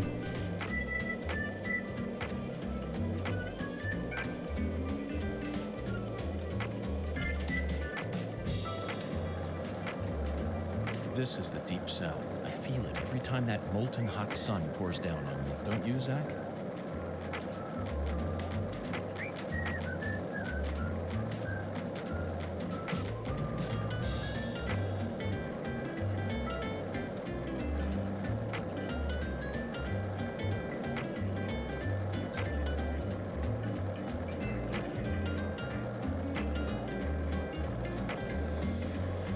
Okay. Let's go shoot some gators.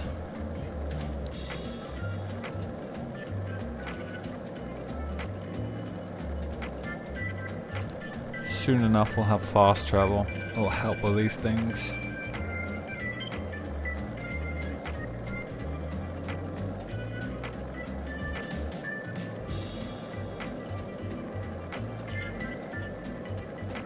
Oh, did you see it? Red tree. There it is. Clarkson Waterworks. Right, let's go. I see him already.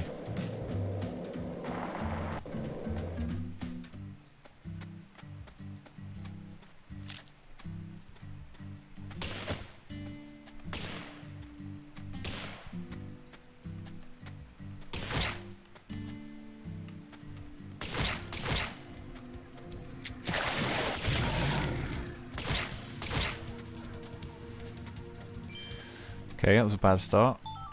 Got eaten already. One here, apparently. I don't see it. Oh, there it is. Just a wee baby.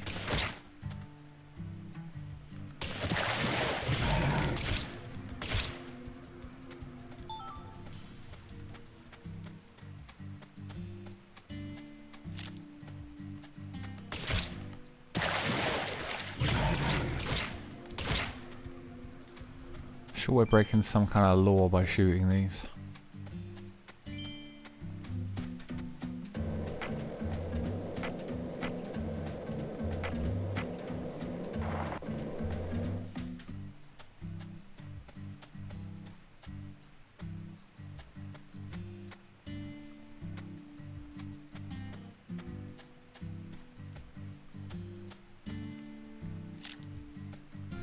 Where is it?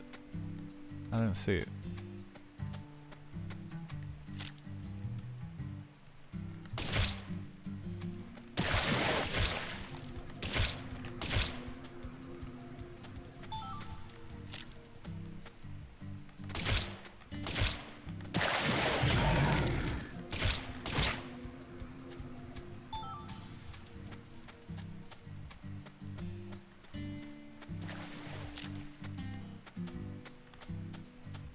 Uh-oh. I heard one. Where is he?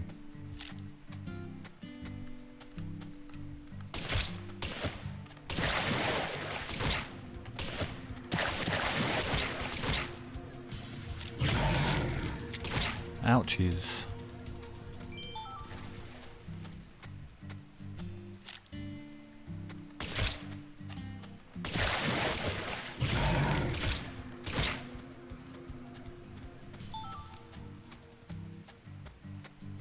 Well, there's no shortage of them.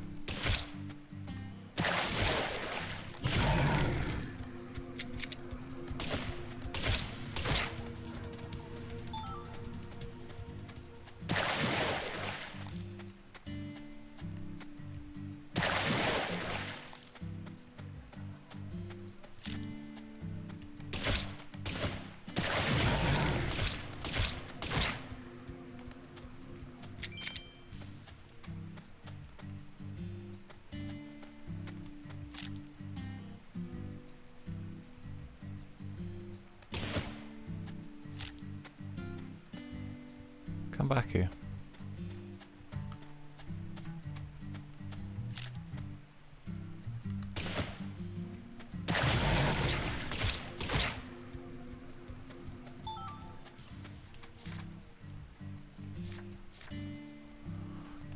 Ten so far.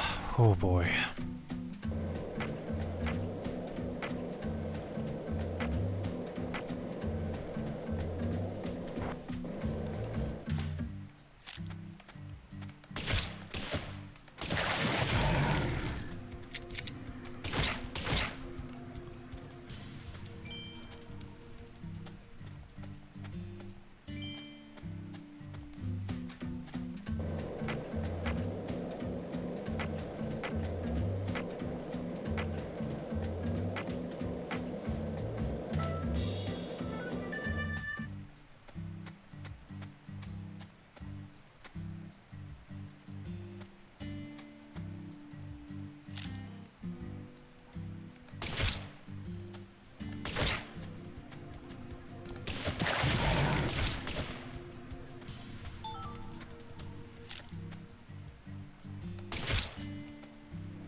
Very jolly music for a bit of animal murder.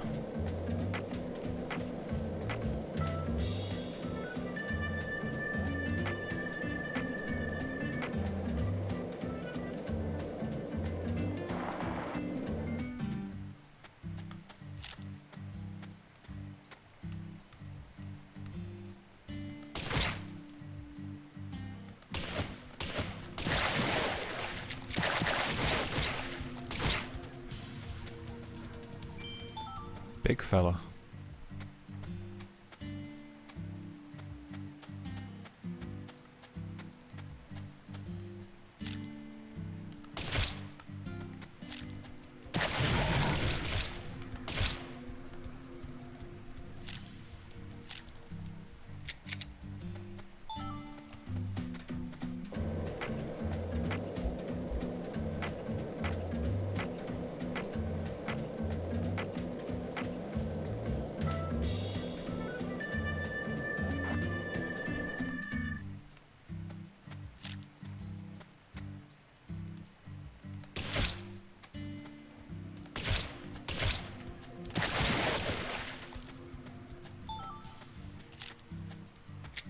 My shooting's getting a little better, I think.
Can't stop wasting those extra shots though.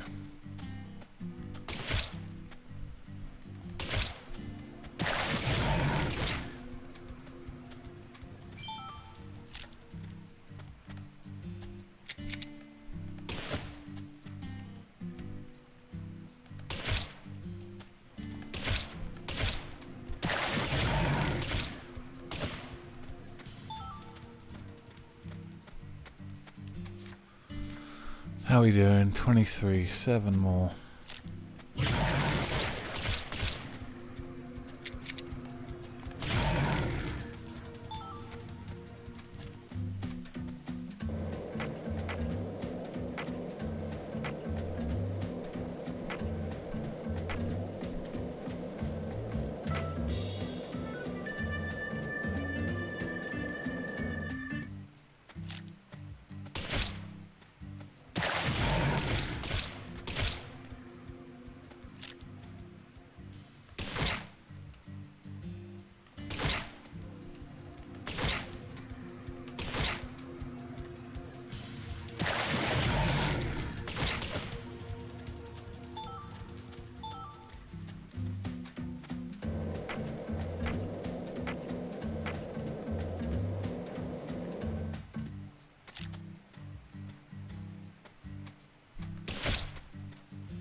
Two to go, and I got them in my sights, both big lads.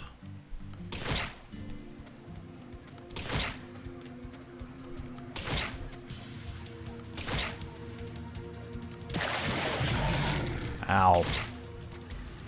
Okay, that's definitely time for a heal. Look at how much ammo I've got.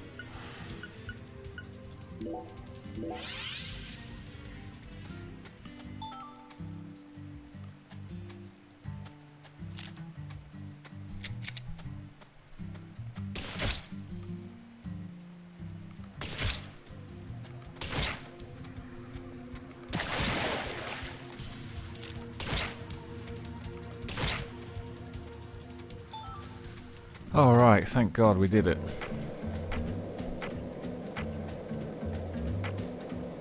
Let's get the hell out of town.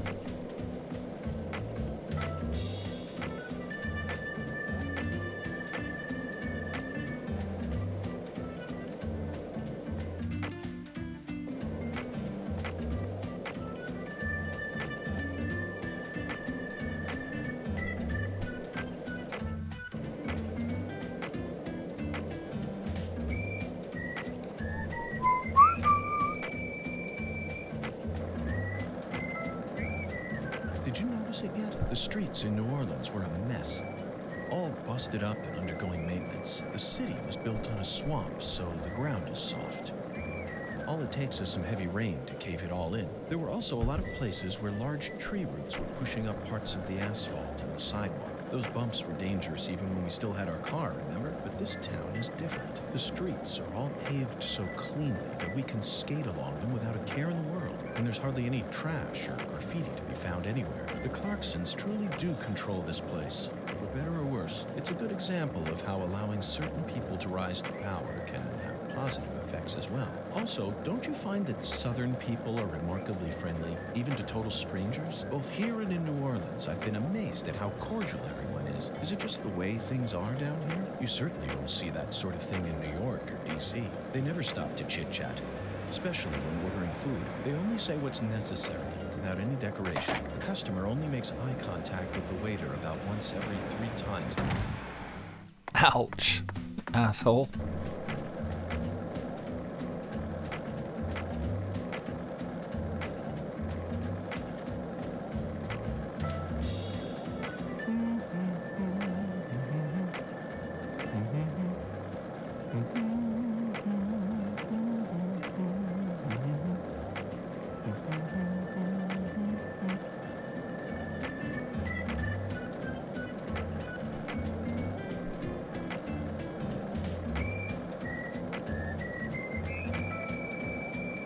This town sure is peaceful, Zach. Yes, I know. I know what you're about to say. But that's why we're here. To protect this peace. Isn't that right, Zach?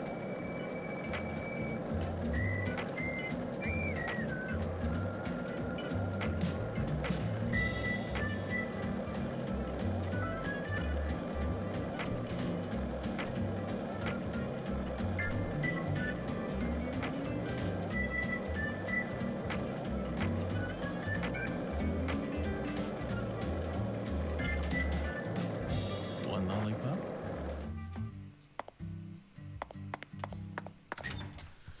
Okay, we did it. I'm not doing the next one yet. I can't face it. Hey there, Mr. York. Looking sharp as usual. What'll it be?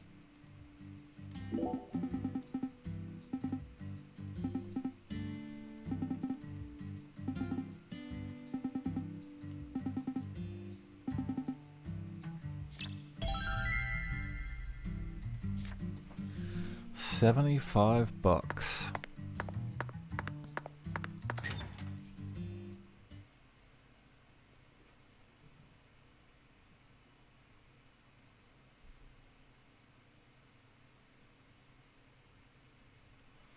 Okay, next up, let's go and sort our shower situation out. Otherwise, we're going to become stinky agent fast.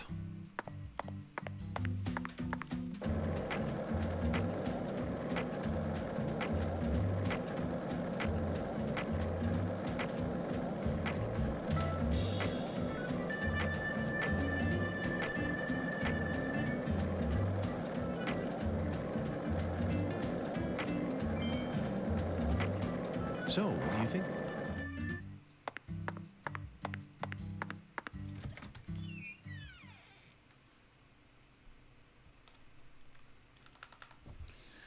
In this blazing Louisiana heat.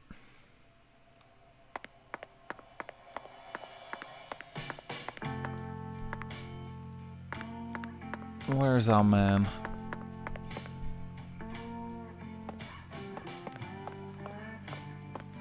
Is he in the restaurant?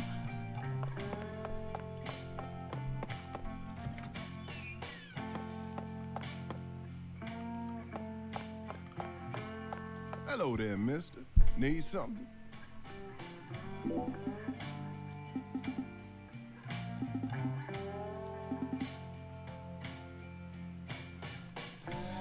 Okay, I think we have to do things at certain times.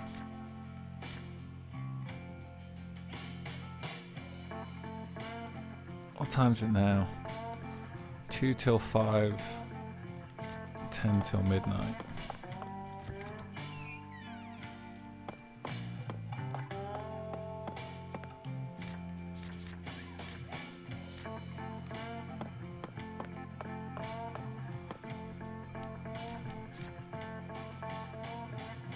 What time is it? Oh, 12:34.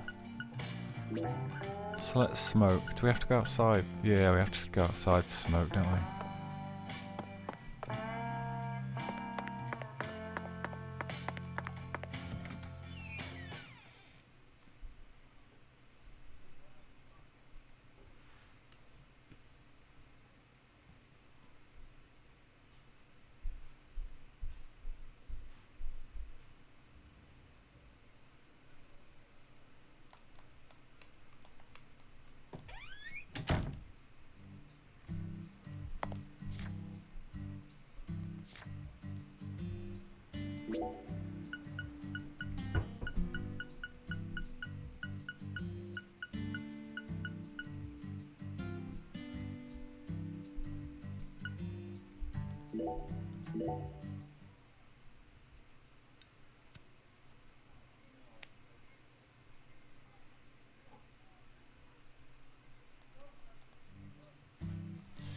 Okay. Now let's see which David shows up.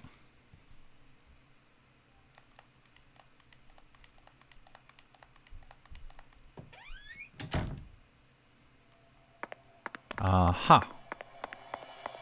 Mr. Morgan, sir, how may I be of service? Fix my shower.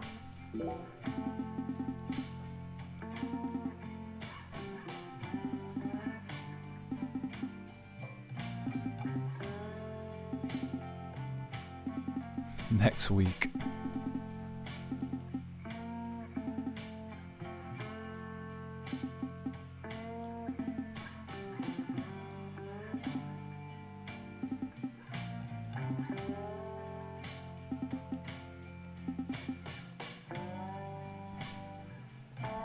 Water valve in the kitchen. Okay.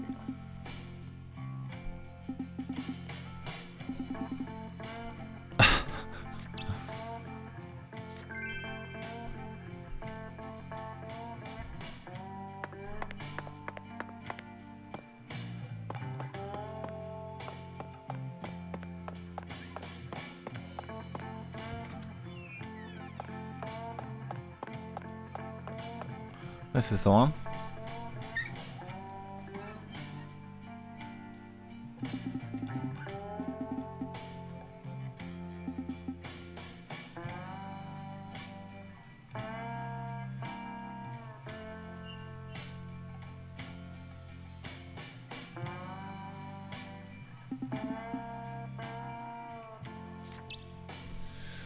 Still not working. Okay.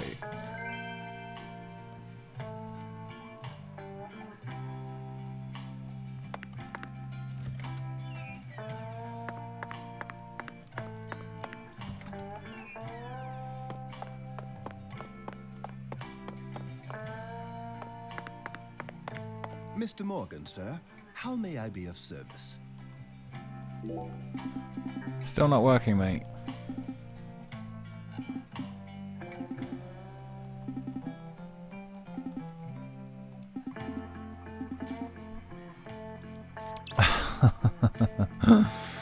Very clever.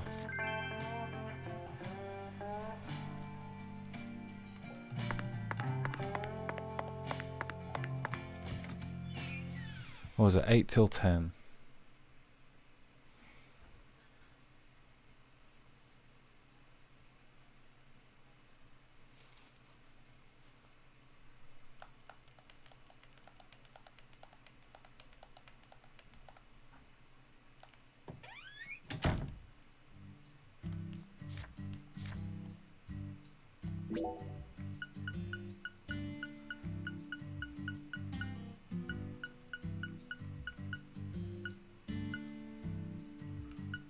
Oh no! There's only one cigarette per box? You're kidding me. Okay, better buy some then.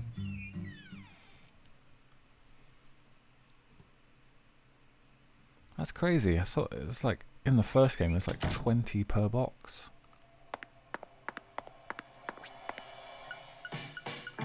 Oh, you can't even get them from here. God damn it. Welcome to Deadly Premonition, everybody.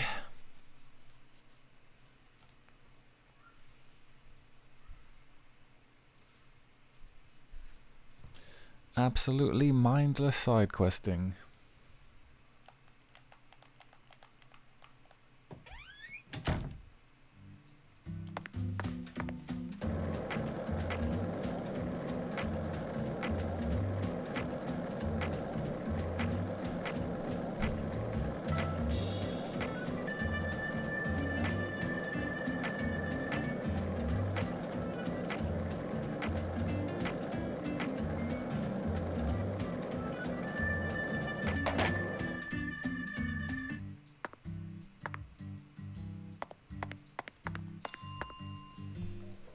Okay, hold on.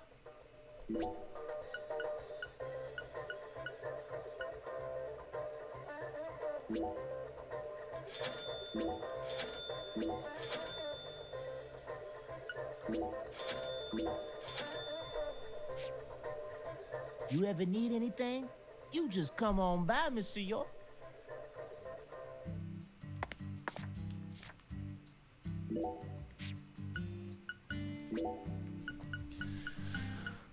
Damn, I probably shouldn't have brought all these bullets. Discard that.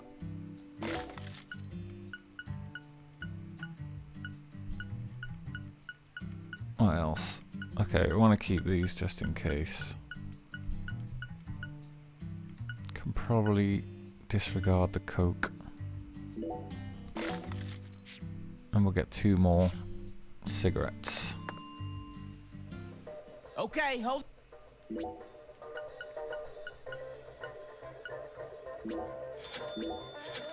You ever need anything? You just come on by, Mr. York.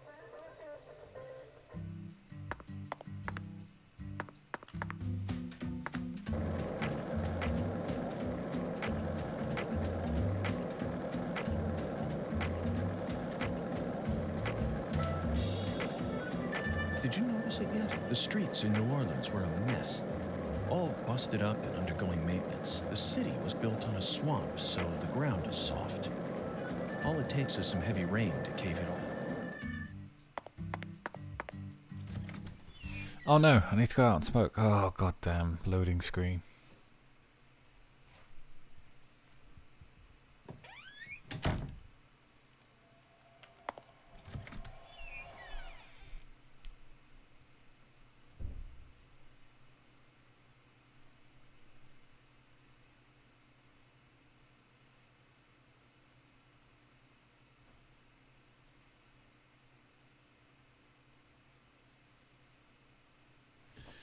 Oh, come on.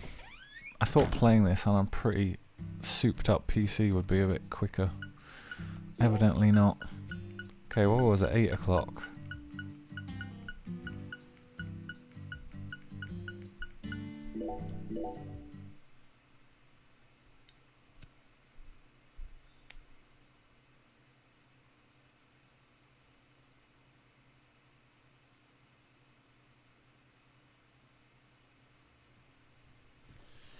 Damn, this is the quickest one, really?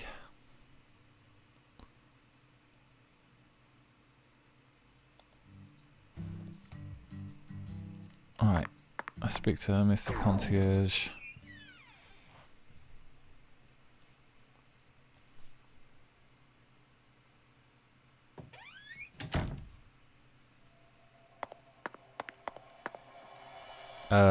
Bellboy even.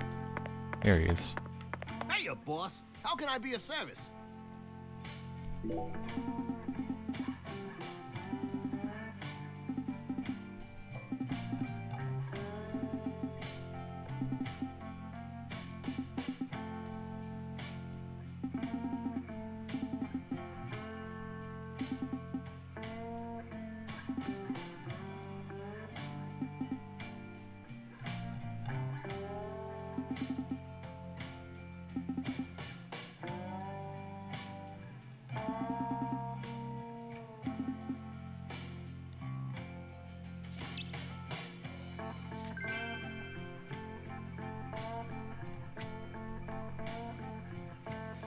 Yes, I know.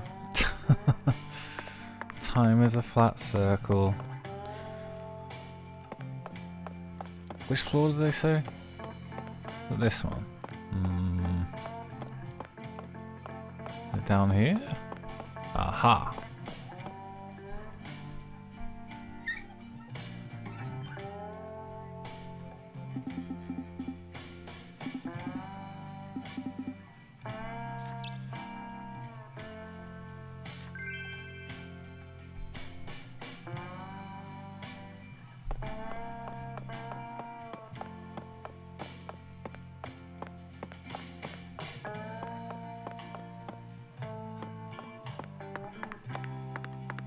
Hiya, boss. How can I be of service?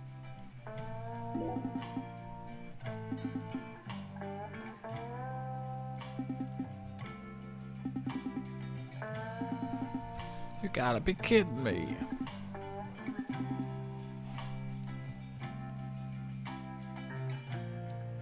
Okay. What was it? 10 o'clock.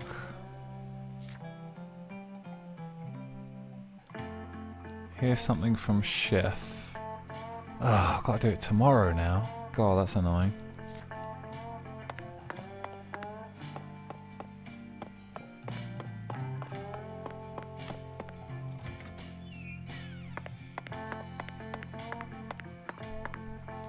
"7:30 a.m." he said.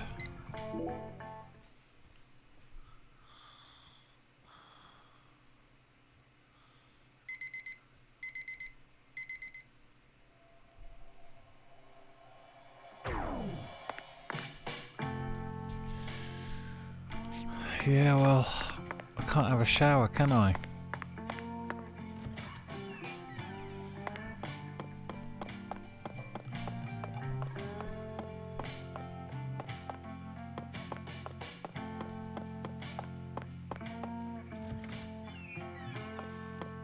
Okay, he's over there. Let's have some food first.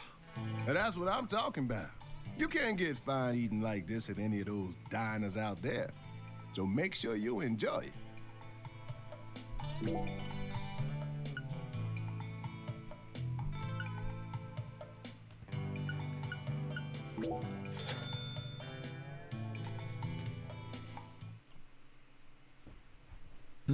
Delicious.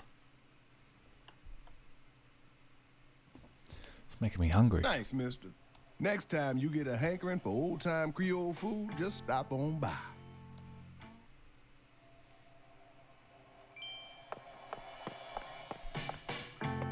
Hello there, mister. Need something? Fix the shower, please.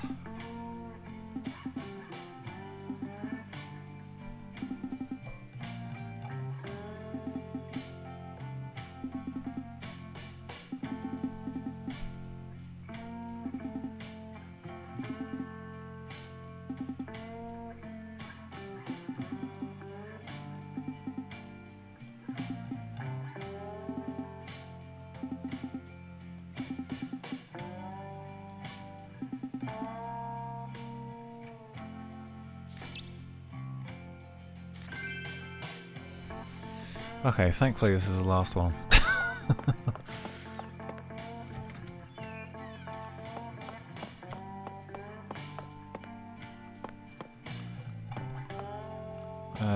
Where is it? It's over here somewhere.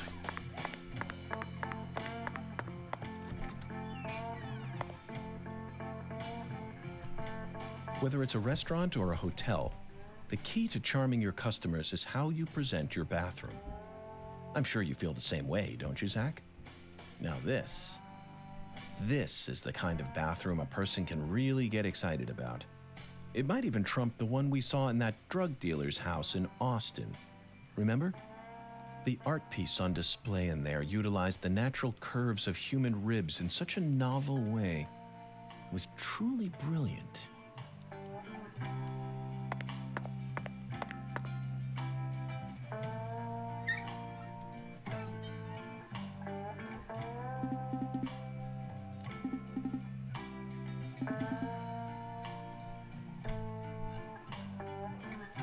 Okay, finally shower time.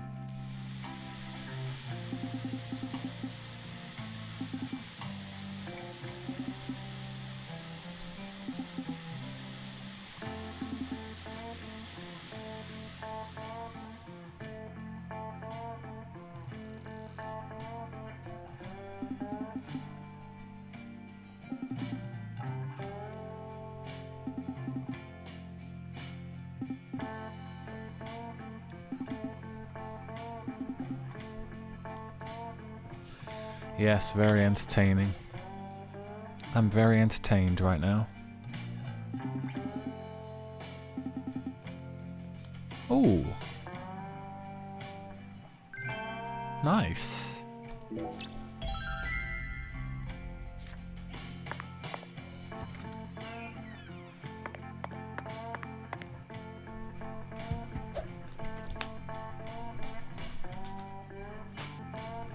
Right, let's see if our suit is... Okay. Still says good as new. I've got to wait 2 hours for the other one to be clean, so we'll stick with this one for now.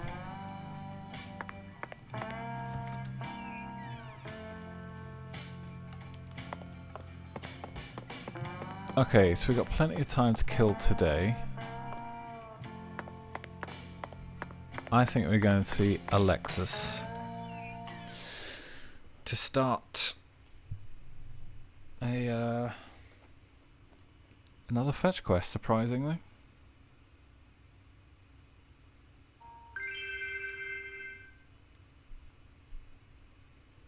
Just checking where I need to go. Okay, yeah. Go speak to Alexis.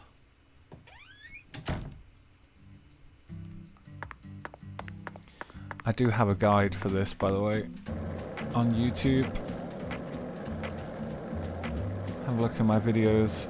Deadly Premonition 2 side quest guide, where I go through all of these.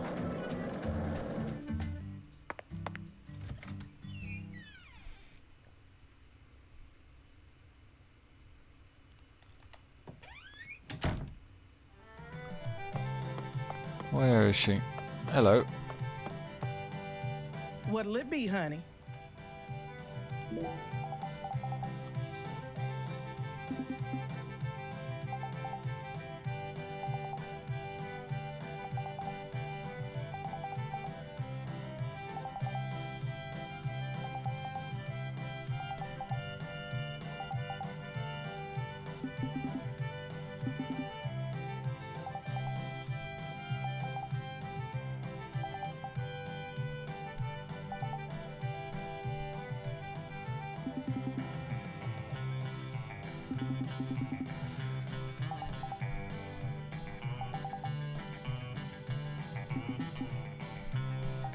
Okay, yeah. We're gonna gather some ingredients for Alexis.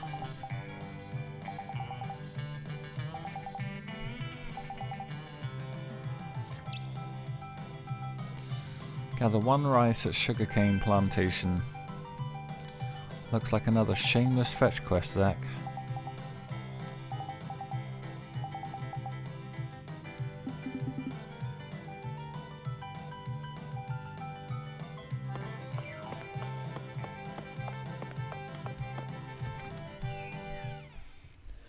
Let's go get our skates on.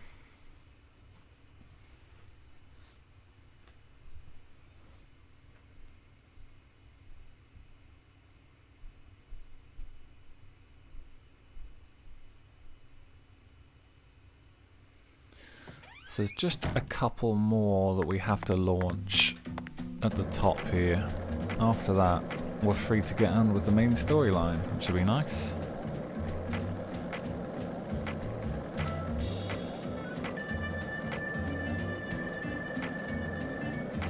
Plantation's right up the top of town. Hey, Zach. No, nothing. Just felt like saying that.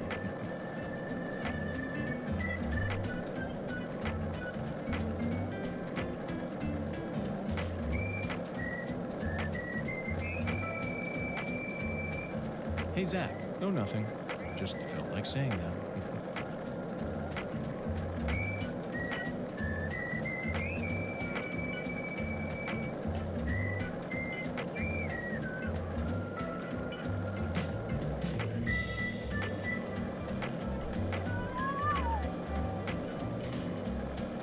Keep an eye out for the fast travel thing, actually. I might be able to launch that soon. Okay, keep an eye out for some rice. Oops. Try not to get eaten. Oh, hello. What are you?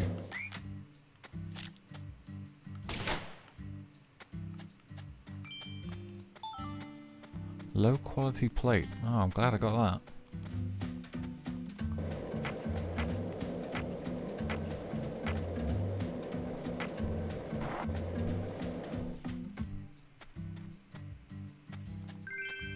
Hey, we found the rice. What are these badasses doing?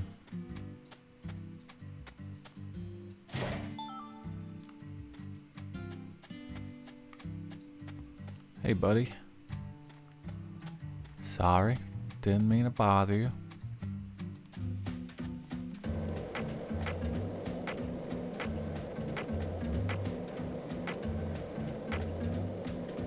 Oh, isn't this bridge where the murder site is? Yeah, it's down there, isn't it?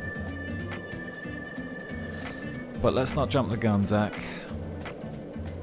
We have important ingredients to gather first.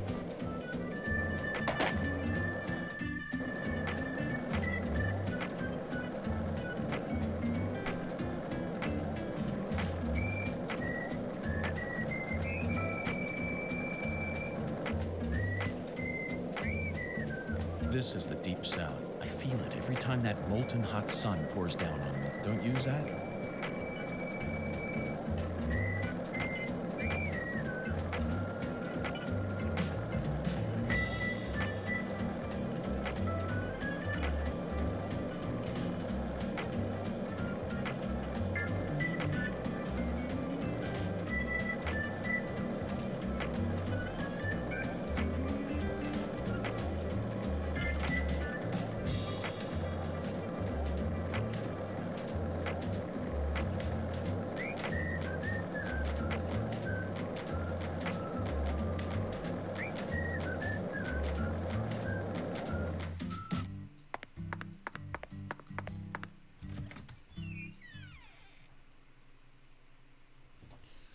Cooey, Alexis, got some rice for you. What'll it be, honey?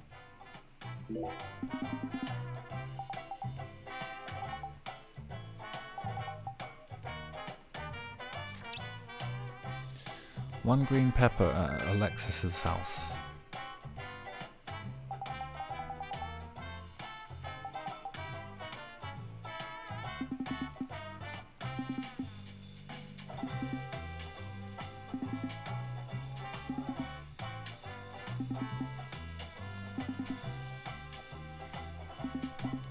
You gotta have the voices, man. It's just hard to care about these. Even though The Cook, the Thief, His Wife and Her Lover is a fantastic film.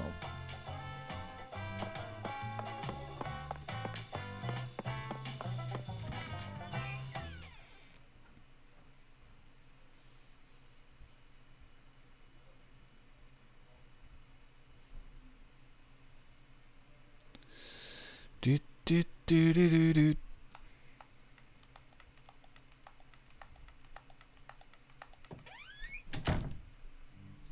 Okay, Alexis's house is not far away, I don't think.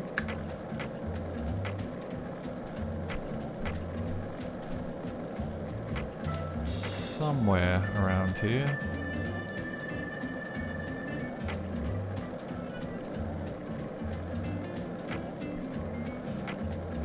Can't exactly remember where, but let's go have a look. It's quite unique looking, let's say.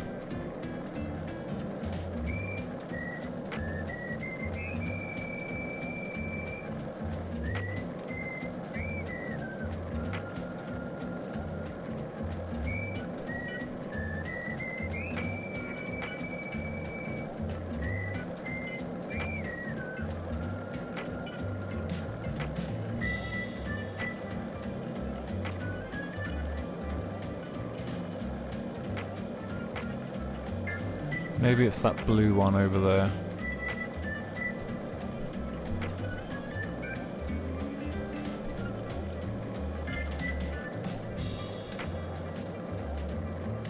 Aha. Yes. Green pepper. Nice. I mean, we know she's not there, so there's no point doing that. What's this though?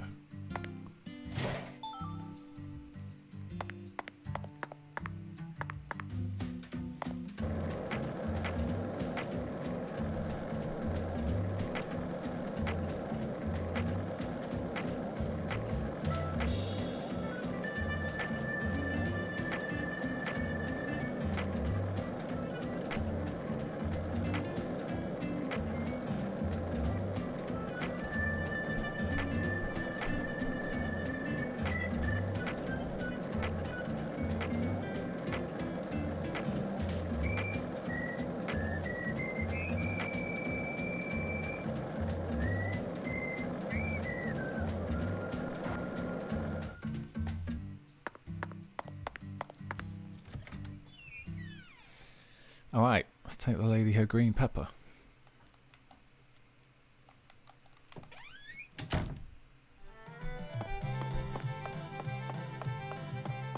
What'll it be, honey?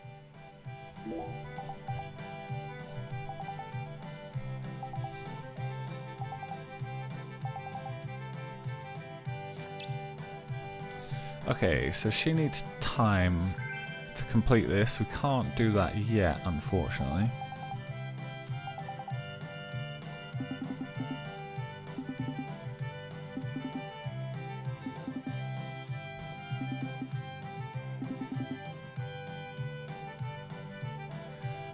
We actually need to do some nighttime stuff now, so I'm going to go back to the hotel and sleep for a while.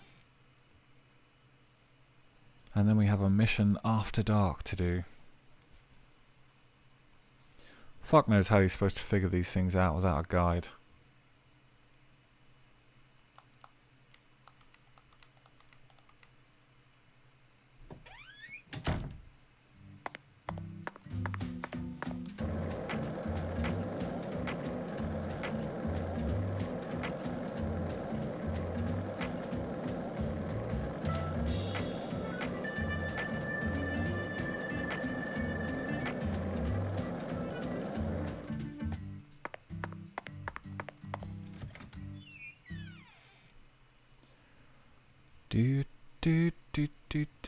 And yes, I have done all these before, at least once, in case you were wondering. Why am I putting myself through it again? Fuck knows. What else are you gonna do, right? Oh, I know why, because it's the PC version, which I've never managed to get running very well. Okay, what time do we want?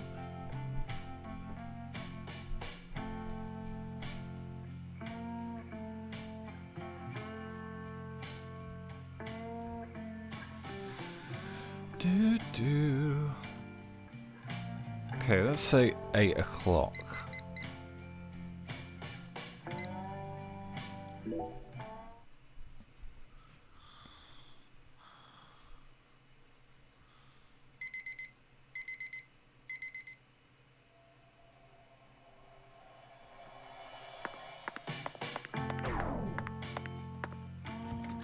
Why does the hotel keep charging me money?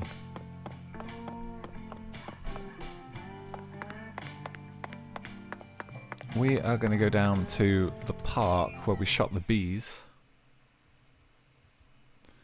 Let's see our buddy Avery.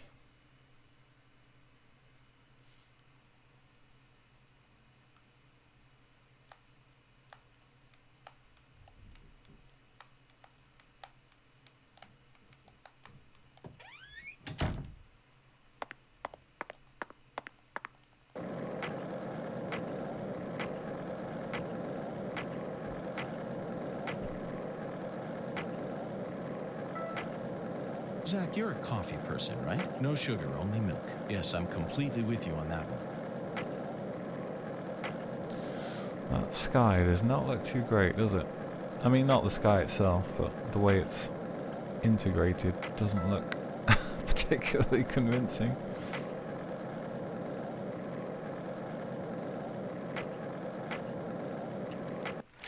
Right, which way are we going? Next right.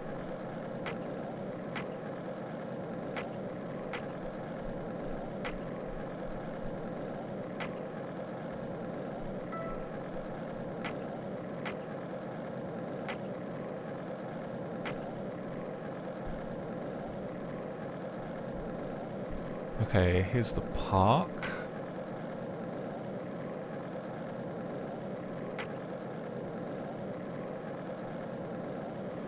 Let's have a look around for the big fella.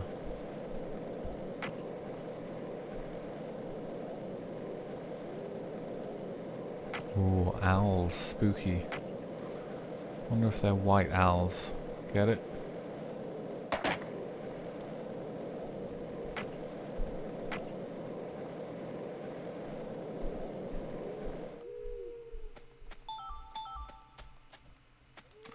Lizard leg. Ah, here he is. Your smarty pants. Yup.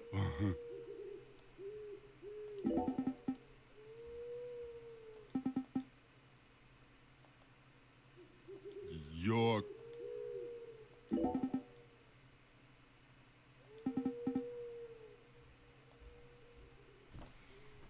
That's strange. He's not saying anything.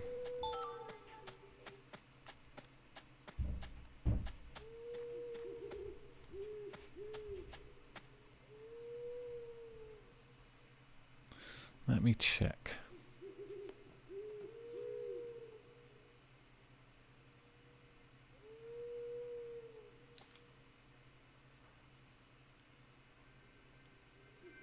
Find Avery in the park near the church after 8:30, and he'll task you with killing 30 red guys. Smoke until after midnight, and then smoke 30 of these bad dudes.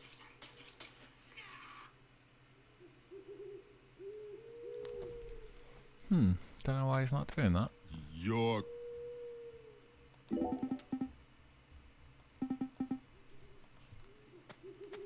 Okay. Interesting. Let's try smoking for a while.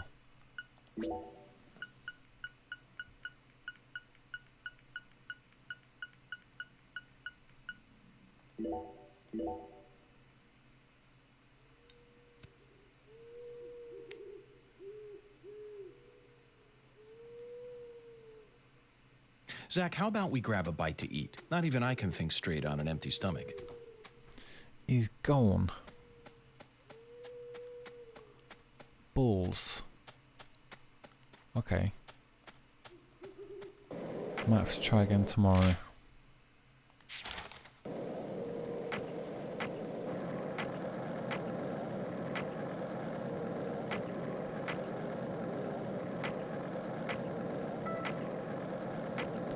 Or maybe we should do the Mr. Alligator thing. Maybe we could do that now.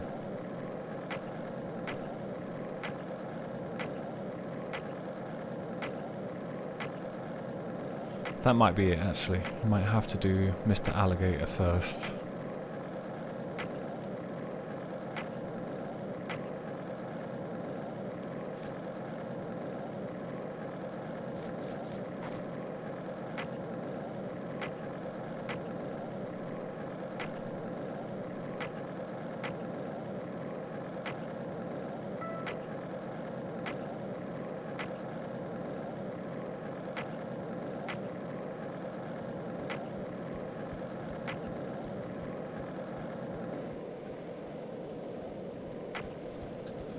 Squirrels are attacking me. Help.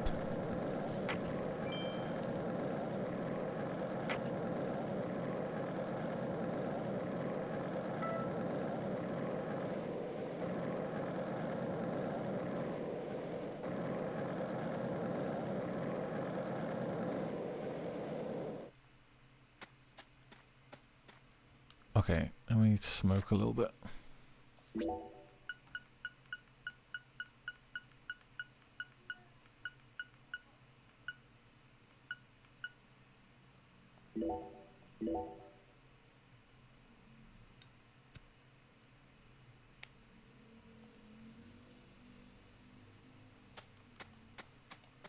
Here we go. Yes. Perfect. Oh, my dear lost lamb. What are you doing there? Oh, this?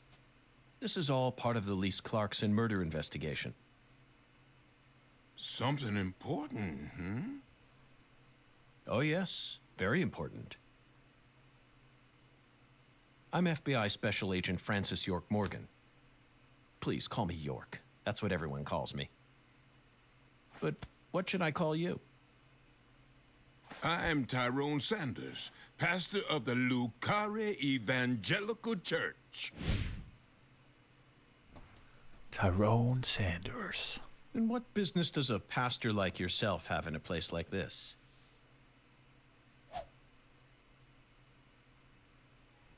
Well, I live over across the way there.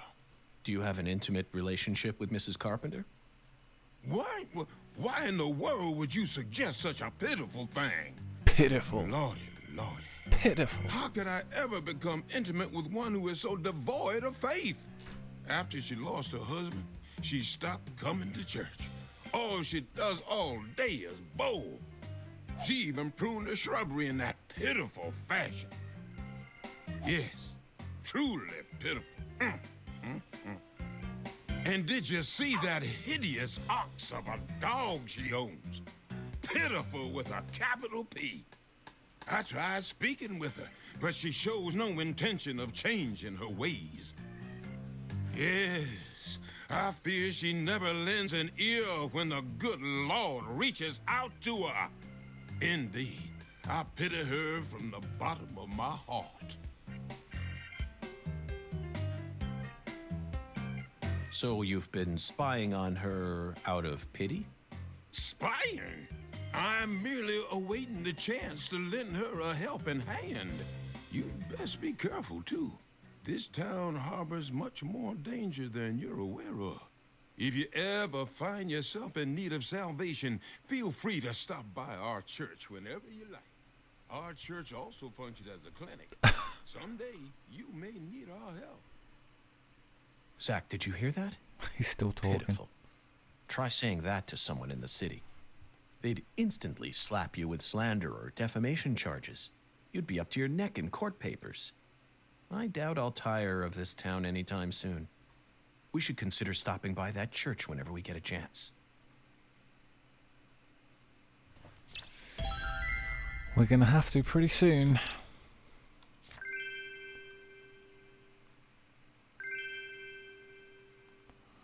Evangelical Church. Is that what that is over there? I see some goodies. Where are they?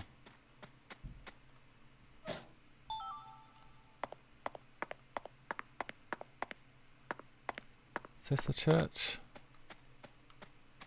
Doesn't look like much of a church to me. No, I know what that is. That's skateboarding house.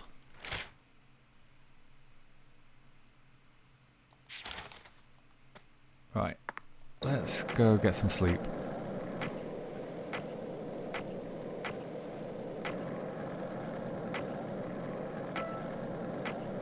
One lollipop? 2 lollipops? 3 lollipops? Don't mind me, Zach. This is how I wake myself up.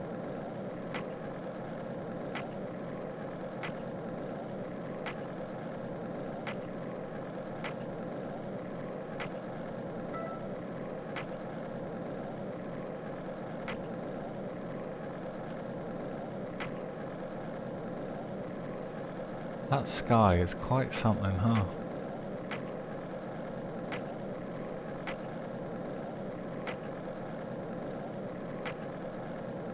Photorealistic.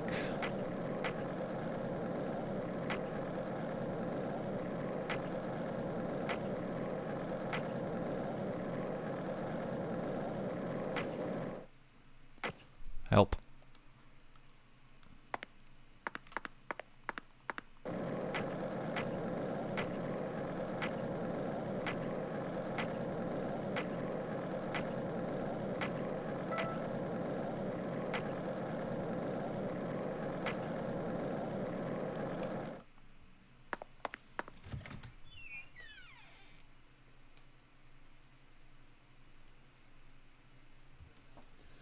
Alright, let's get some sleep and then some breakfast.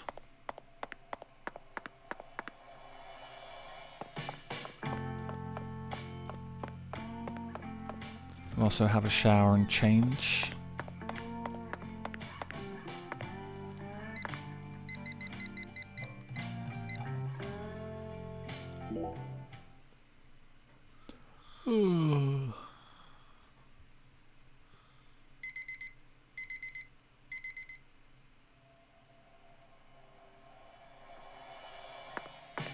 Okay, we're dying.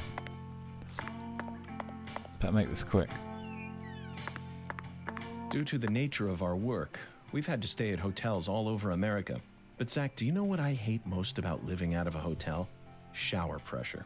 The shower was invented so that human beings could quickly bathe in large quantities of water, correct? Yet there are far too many hotels in our nation that have showers with embarrassingly weak water pressure. It's an outrage. And I'll keep tooting my horn about this every chance I get, believe you me.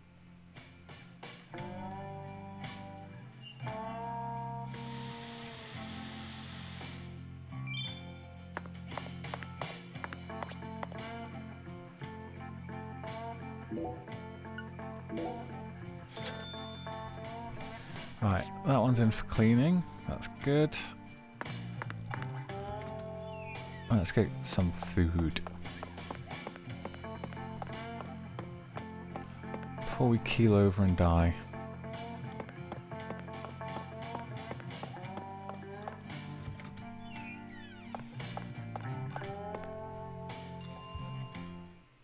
Now that's what I'm talking about. You can't get fined, so make sure.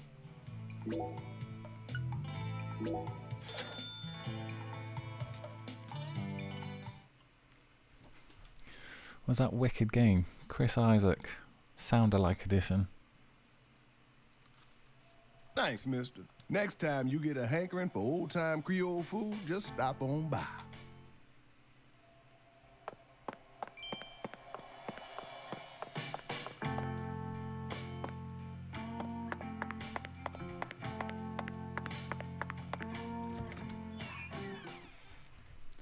Right, to the diner. For some bowling. This is quite a murder investigation, don't you agree, Zach?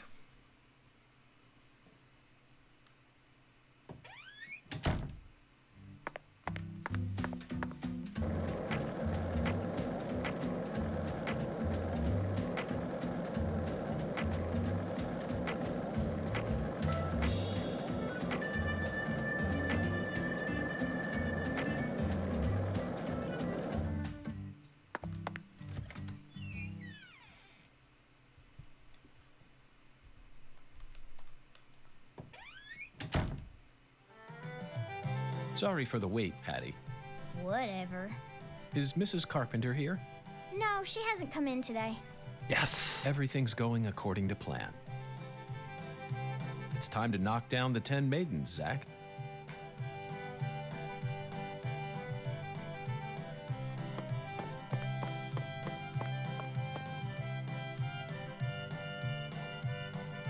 Oh my lord, y'all are back? Listen up, y'all ain't gonna believe this. What's wrong? Mrs. Carpenter hasn't come in. For the first time in 10 years, what could it be? I just hoping nothing bad happened to her. She's fine. You have my guarantee. Oh my lord. I reckon if an FBI agent like you is convinced, then I should be too.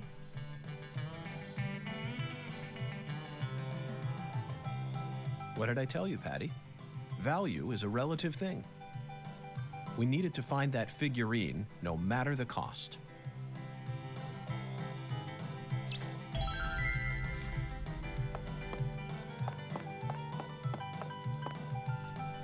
Bowling. You really wanted to bowl that bad? They don't have bowling alleys in the city no more? Wrong, Patty. I have absolutely no interest in bowling. Tossing a heavy ball at lined-up pins? Where's the fun in that?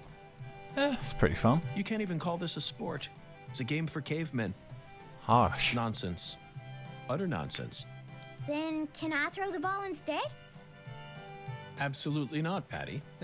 I need to do this myself, no matter how stupid it may be. You're the one who's stupid. Sure looks like you're having fun to me.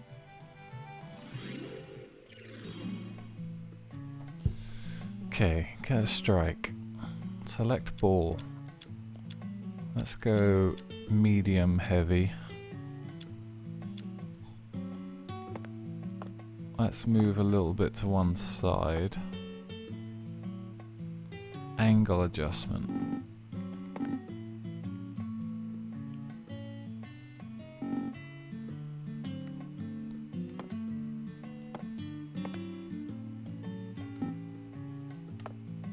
I'm going to say like that.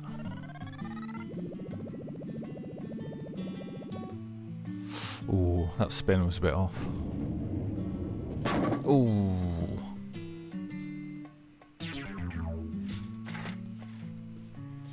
Almost. Almost.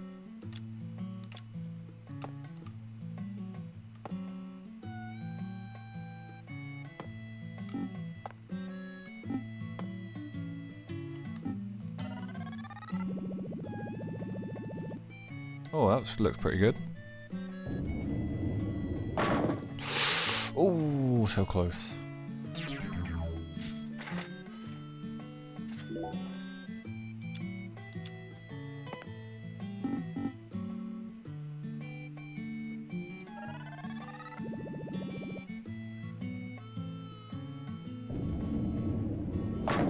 Oosh! Wipe out.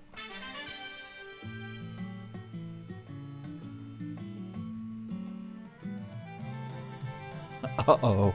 Here she is. Ooh, looks like I finally earned myself a rival.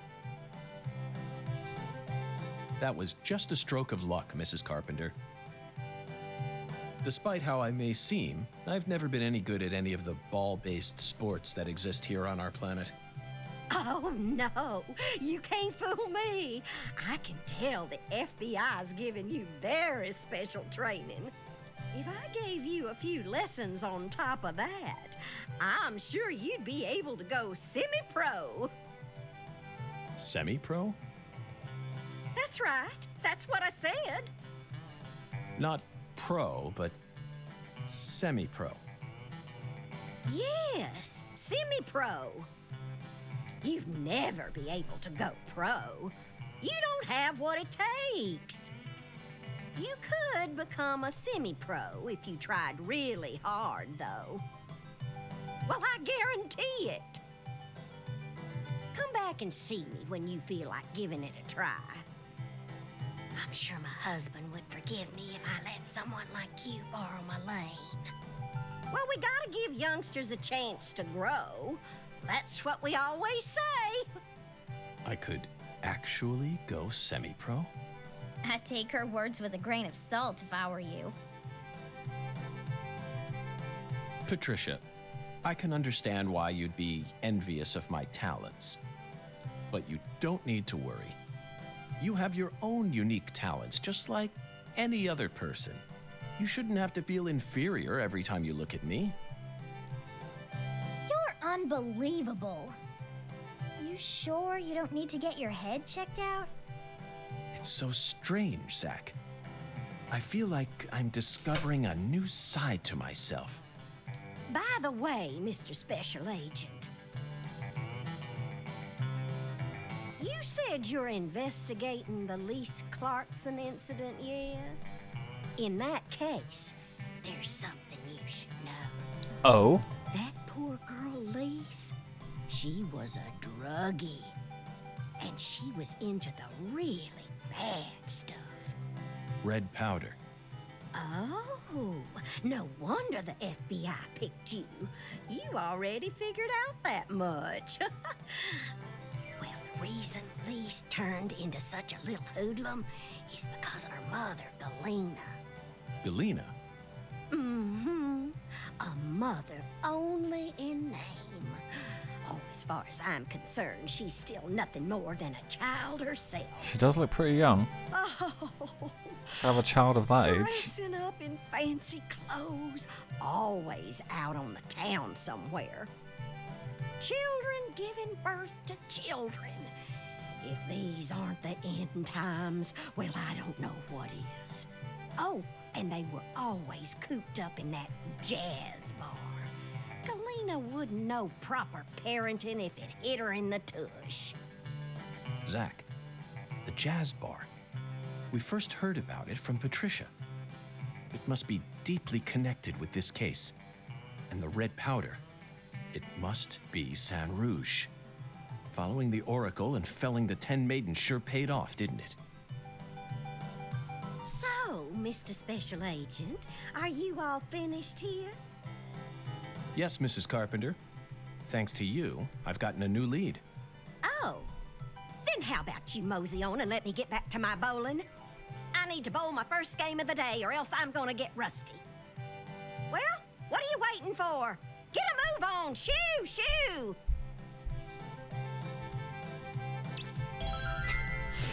Okie dokie. Bowling has been unlocked. We made a friend, Zach. Oh, here we go. When the sun awakens, catch the tip of the baby bear's tail at the Force altar. At the entrance to the other world will reveal itself to you. Zach, it's another oracle. It appears that we're being guided by a mysterious power. This oracle is a simple one. The false altar. You already know what this is, right? The murder scene? The place where Lise Clarkson's body was first discovered. Right. She was found under a bridge at some sort of altar as if she was being worshipped. That's what Chef David said, right?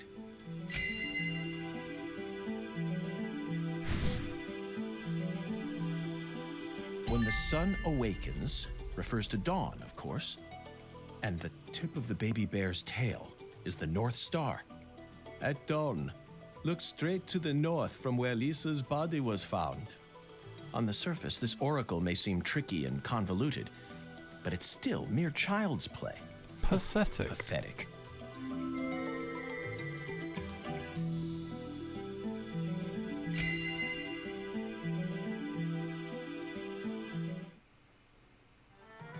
Zach, let's follow the oracle and head to where Lisa's body was found. I don't know what otherworld refers to, but I'm sure we'll find out once we get there. Oracle? That's right, Patty. This case is a rather complicated one. So Zach and I are following oracles given to us by a skeletal gentleman in order to crack it.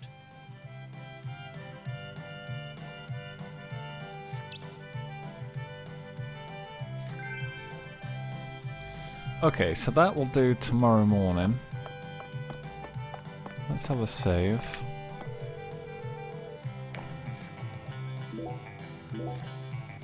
But first, we need to do some stuff with our pal Avery.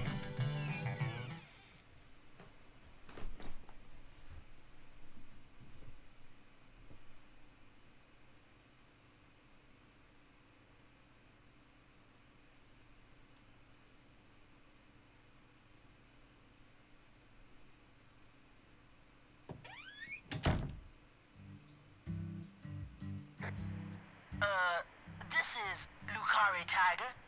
Do you read me? Over. Lucari Tiger to DC Eagle. Do you copy?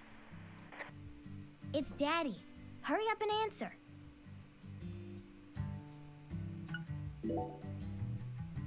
This is DC Eagle. I read you loud and clear. Over. Oh, good. Mr. York. I'm sure glad you picked up. There's no point in using code names if he's just going to say my real name. Mr. York, can you hear me? Hey, Mr. York. Oh, right. Over. DC Eagle to Lucare Tiger. Is something wrong? Over. Mr. York, I got something I need to tell you ASAP. Just sit tight and listen, okay? Over. Roger, Wilco. Go right ahead. Over. I just happened to overhear some of the Clarksons talking on another channel.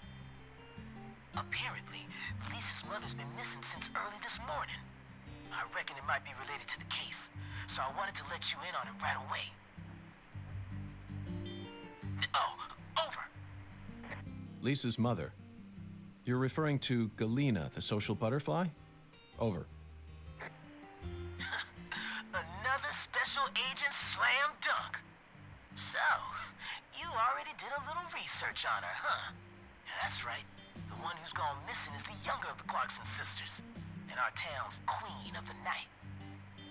No one can slip one past me, because I'm the ultimate FBI agent, Francis York Morgan. My proverbial hat goes off to your investigative skills, sir. Anywho, Galena used to be an actress, and she's also real pretty in the face. Draws attention wherever she goes. If you happen to spot her while you're investigating, would you let me know? Oh yeah, over. Wait. Hey, Mr. York, what do you say we cut this out, huh? Over this, over that. It all seems kind of overblown, don't you think? Besides, I reckon we're the only ones listening to this. No need to be so stiff, right? Yes, Melvin, I agree. There's no need for us to cling to formalities. Huh, glad to hear it. I ain't never been too good with formalities, you feel me? Well, Mr. York, if I hear any more news, I'll be sure to let you know. Good luck out there. Daddy's such a goofball. Agreed. Patty, do you think Galena is really as beautiful as people say? I don't know, I guess. Men just seem to like women like her for some reason. Who's more beautiful, Galena or your mother? What? Candy Woods, your mother. Melvin said she was the prettiest girl in town. How should I know? That's a stupid question. Why is it stupid? My mom is sick. Zach, that was a bad move. We stepped right into a private matter without any shoes on. But these things are bound to happen. After all, I'm a special agent of the FBI. And there isn't an organization out there that's more well-versed in the art of infringing on people's privacy.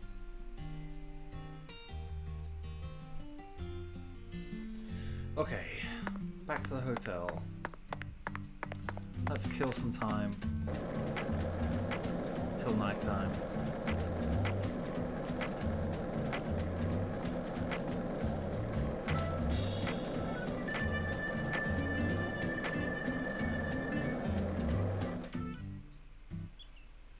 Oh jeez, more cutscenes.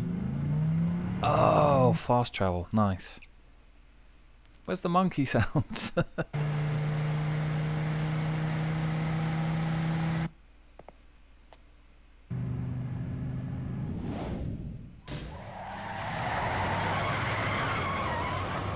Yikes.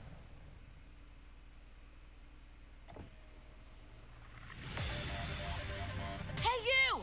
You're FBI, right? And who might you be? I'm Raven, but around here they call me the Speed Witch. Raven Yahoo. What a name. You're here investigating the lease case, yeah? And instead of a car, you're using a skateboard? For real? You've already become the talk of the town, you know? Anyway, I was just wondering if you needed any help. What's your name?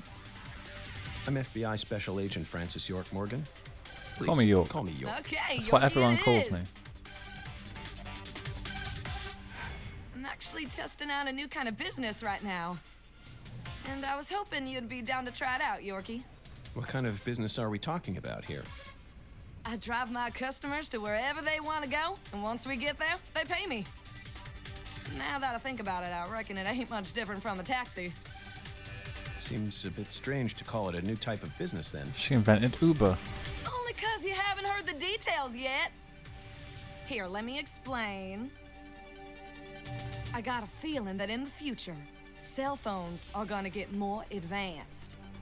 And people are gonna be able to just order taxis from their phones whenever they need to get somewhere. So I'm thinking, hey, why don't I just start a company that instantly sends out drivers to take folks from point A to point B? How? I want to make it so that anyone out there can just register on my site as a driver. I'm talking normal people, not pros. Then once we get a request, we'll just send out the driver who's closest to the customer. It'll be a hell of a lot more convenient than public transportation and faster than any normal taxi company. I'm positive it'll be a big hit. And I'm gonna call it Wyvern. The logo will be a Y and a V.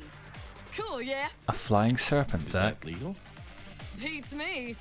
But if I hire them all as independent contractors, I reckon it'll work out. See, that means each driver and customer will be bound by their own private agreements. My company will just provide them with a platform to hook up. Squeaky clean, right? Now, here comes the fun part. I want to help you get around while you're in our town, Yorkie. Oh, shucks. For a fee, of course. Keep an eye out for my balloons. Whenever you see one in town, give me a whistle and I'll be there. Why not invite me to use your site then? Why are you out here driving around? I'm still experimenting with this business model. My site isn't open yet, and I'm still trying to figure out what sort of fees will work best. So I decided to go find myself a customer to get a feel for how things will really go. Well, wanna ride? Zach, that was quite the spiel, wasn't it? This seems like little more than a scheme to make some pocket change from carpooling. And what's new about that? Although it will be a bit hard for us to keep investigating here for days with nothing but a skateboard. What do you think? Should we accept her offer?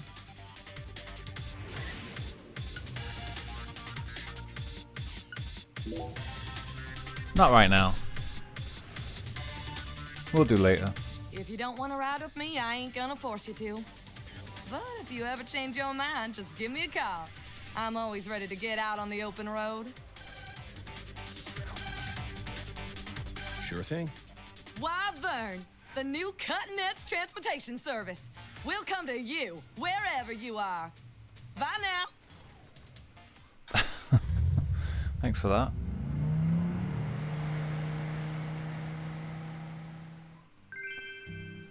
Okay, cool. Wyvern's unlocked. Great. Good news.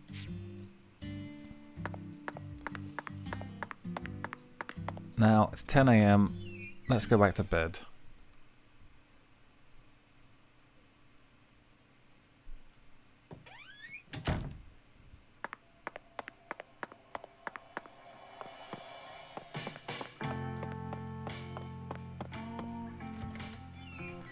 After all, time is a flat circle, right?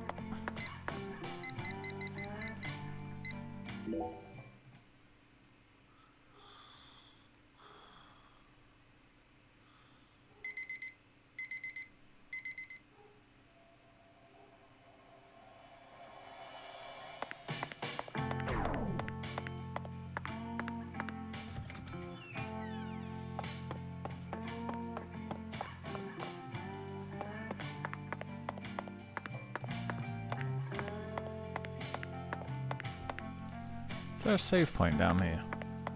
You'd think there'd have to be, but... Oh yeah, here you go.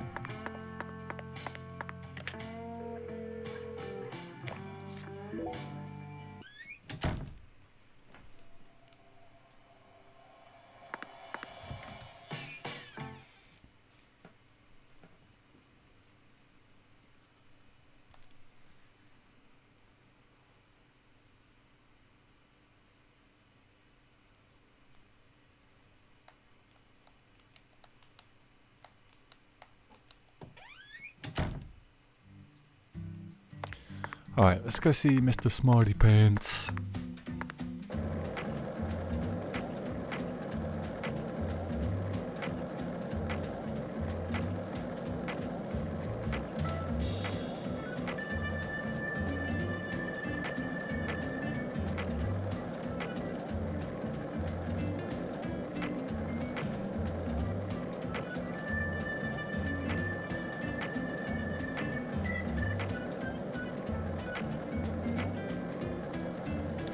try and unlock a few fast travel shortcuts as well.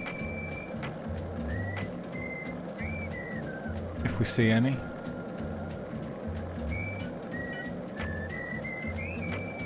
Maybe there's one at the church.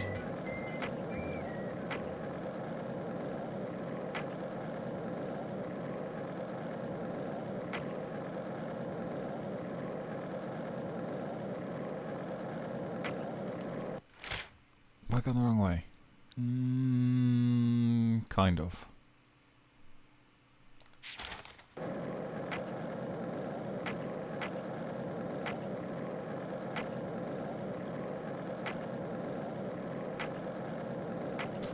A lot of vending machines in this town, huh? Almost like it was designed by a Japanese person. Okay, if is this one activated? It is, okay. Zach, you're a coffee person, right? Okay, don't need to activate that. Good.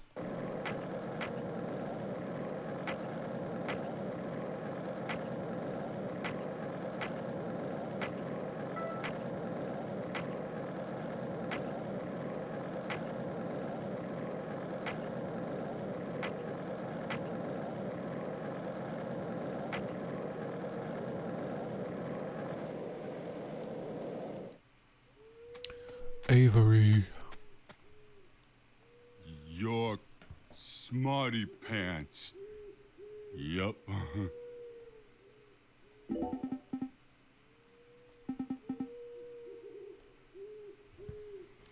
Why is that all is he saying? He's supposed to say kill some things.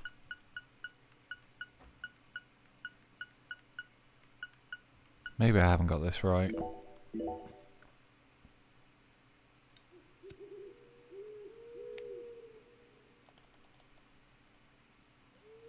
Zach, how about we grab a bite to eat? Not even I can think straight on an empty stomach.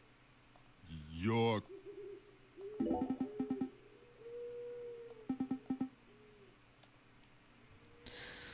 Okay. Might have to look this up.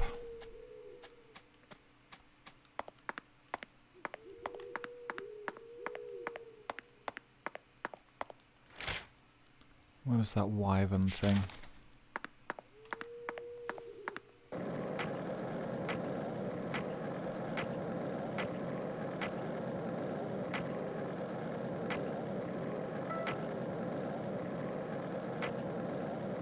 This is the deep south. I feel it every time that molten hot sun pours down on me. Don't you, Zach?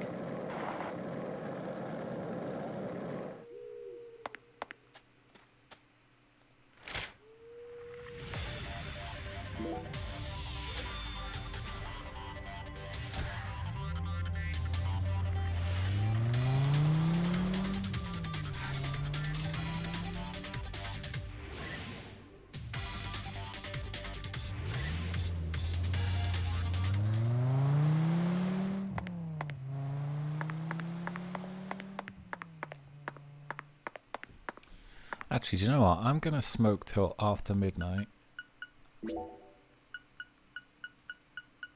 Kill a few monsters. See if that helps.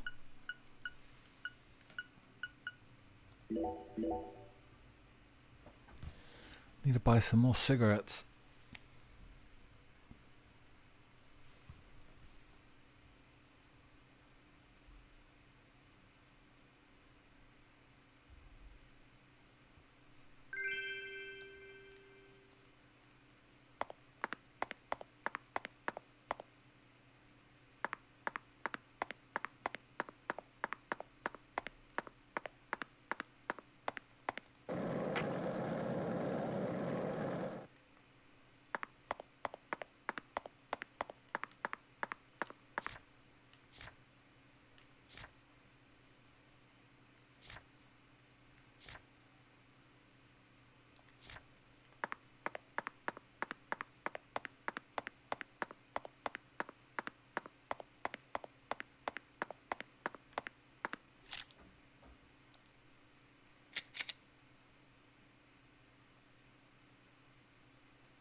hope it's midnight and not 1 a.m.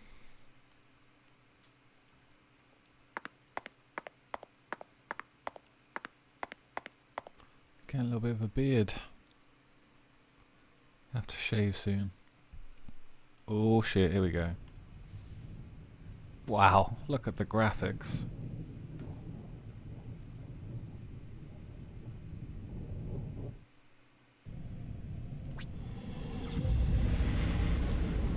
Red shadows.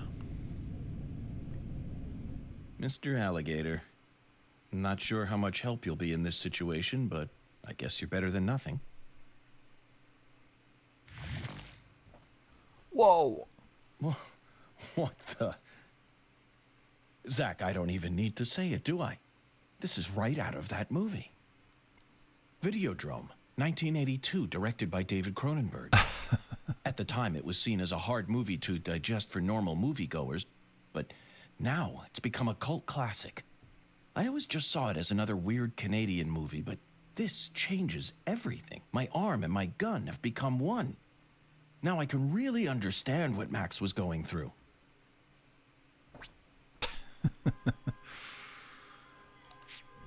Yeah.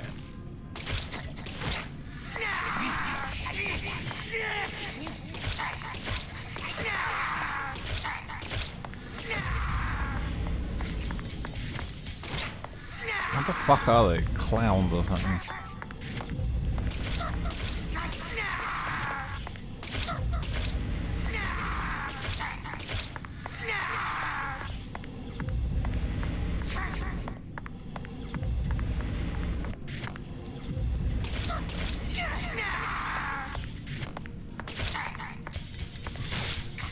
Ow. Ow.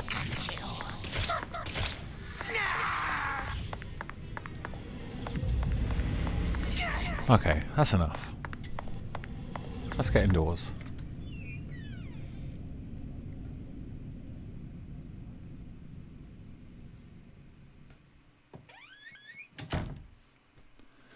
Okay, now that we've encountered the red shadows, now I think, excuse me, we can go speak to Avery.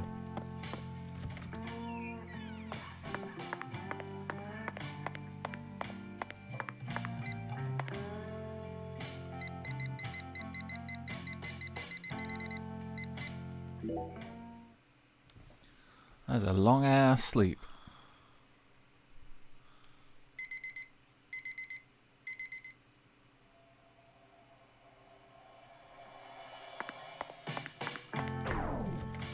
Alright, quickly shower.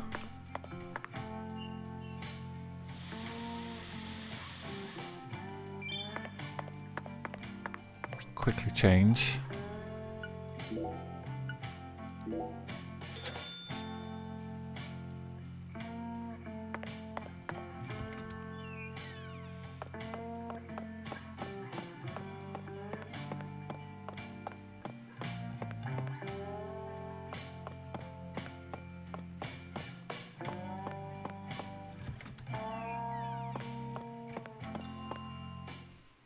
And that's what I'm talking about. Quickly You can't eat. get your make.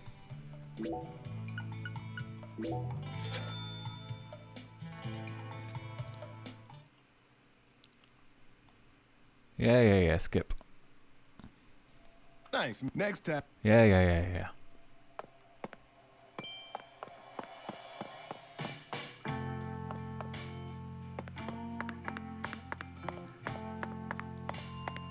And then we can go straight to... Oh, hey there, boss. Oops. That balloon belongs to the transportation service. The transportation service. Zach, we haven't seen a single taxi since we got to this town, have we? Well, of course not.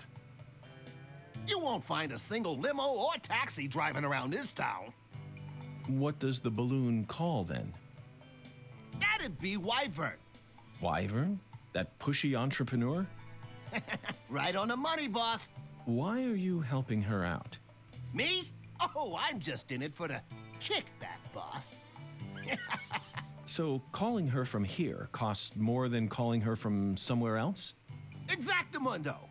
Although there are certain places that you can only get to from here. I see. Zach, it looks like we've run into yet another unique rural custom.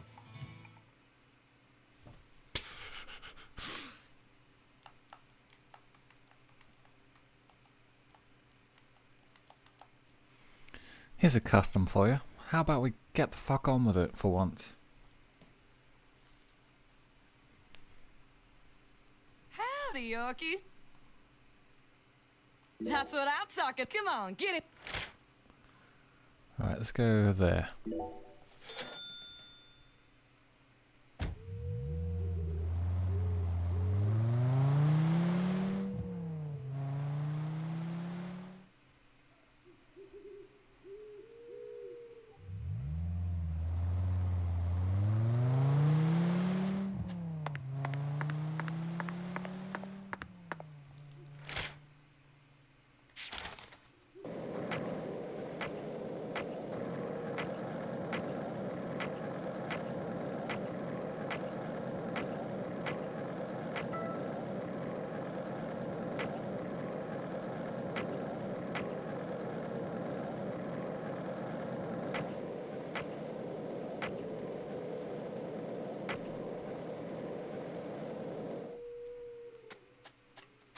Your smarty pants. Yup.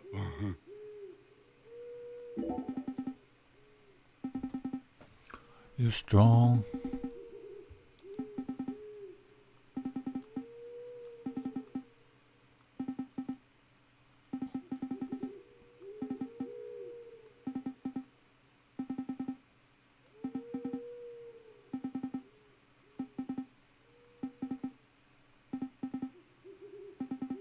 The red guys. Red guys are real bad. Red trees and red guys. Smarty pants.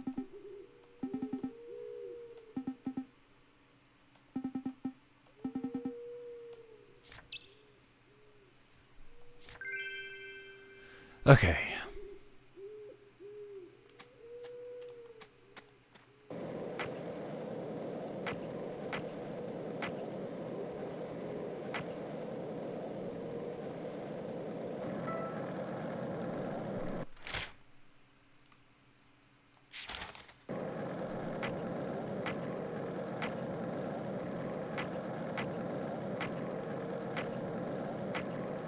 So let's head back to the hotel.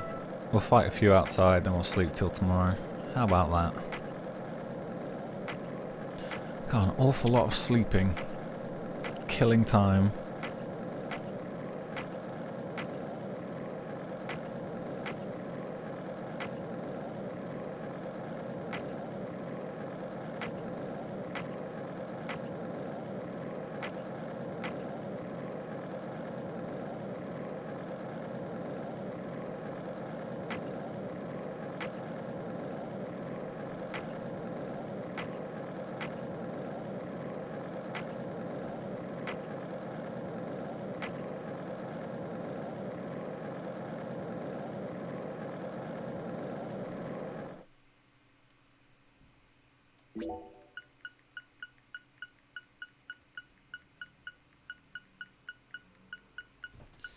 Okay, heavy cigarette I hope will get us to after midnight.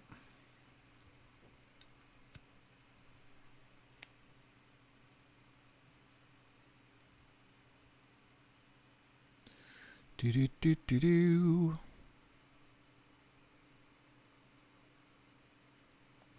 Okay, good.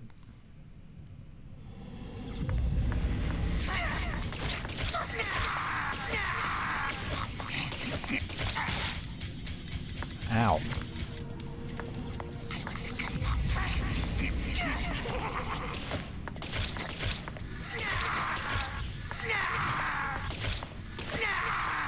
Being able to move while shooting is surely some next-gen shit.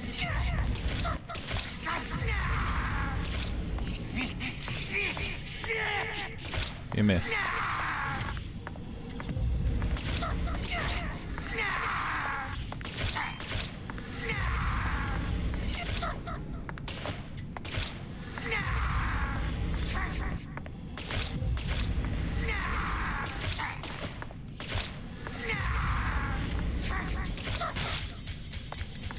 Ow.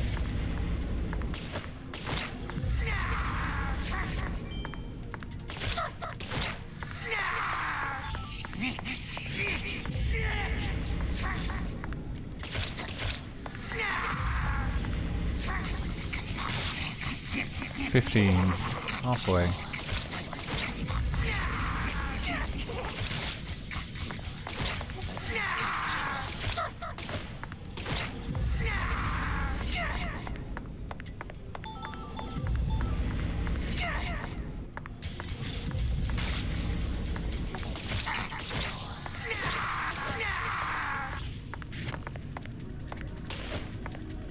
Great shot. Awesome. Bullseye. Great work.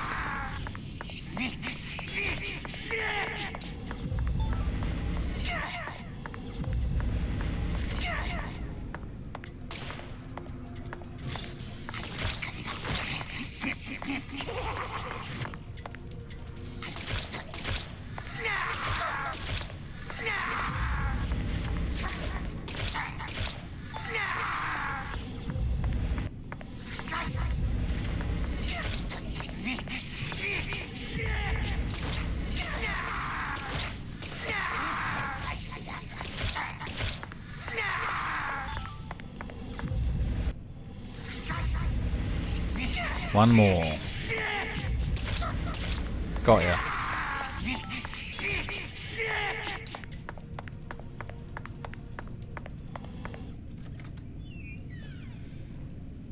Okay, and then lots more sleeping.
Skip.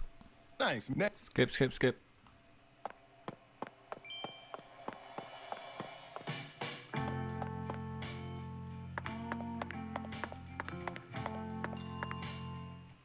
What? You need a ride? Okay, I'll call her in a jiffy. Why, Vern, the new cutting-edge transportation service. We'll come to you wherever you are.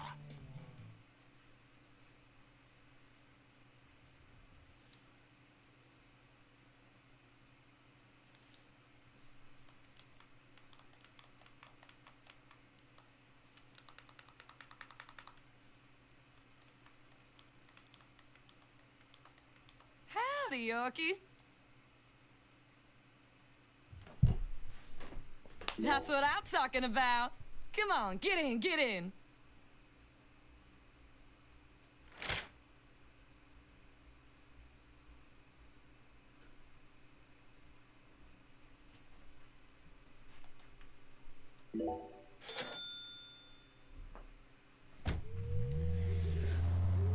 Damn, everyone's taking me for my money at the minute. My funds are looking a little low. We're gonna have to do some investigating soon.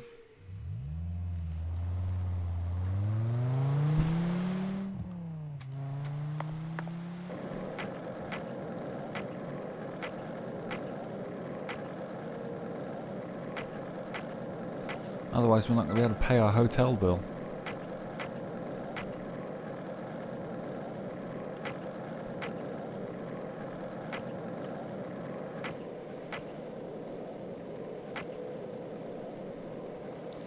Where is he?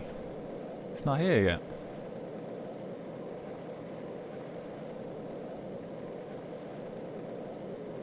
Maybe I'm a little early.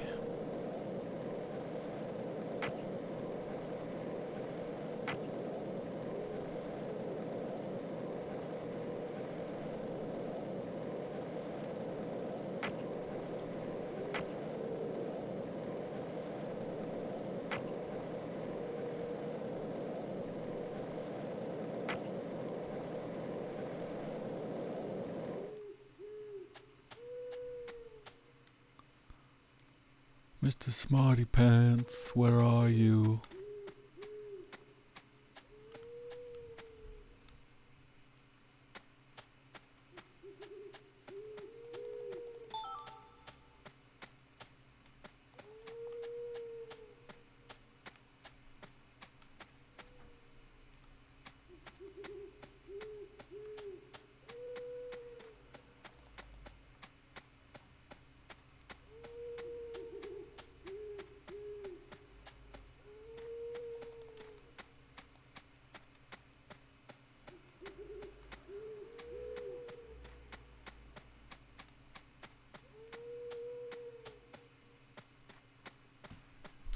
Where is he?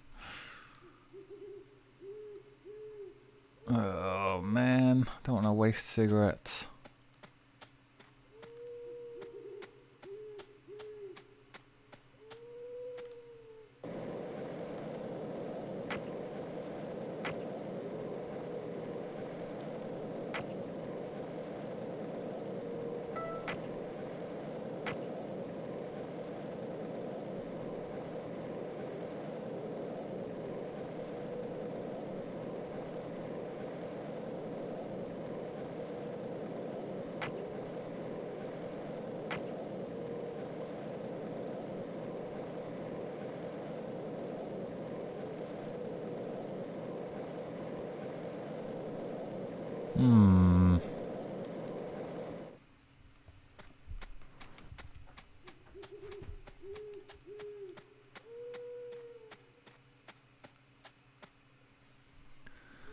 Guess I could smoke.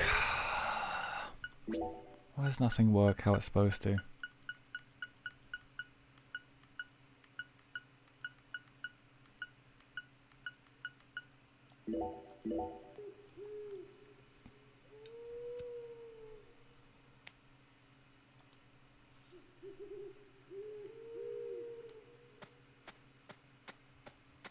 He's not here. What the hell?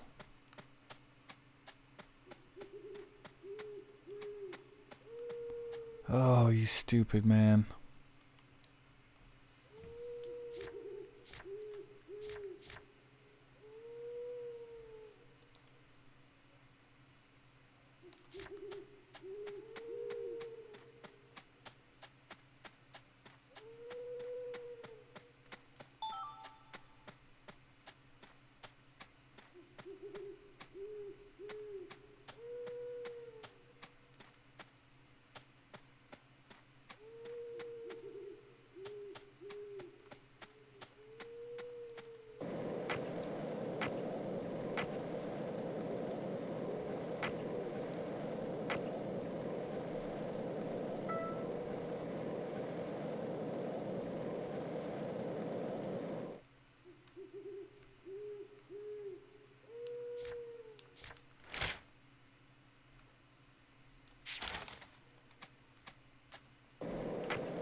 Okay, we'll try again tomorrow.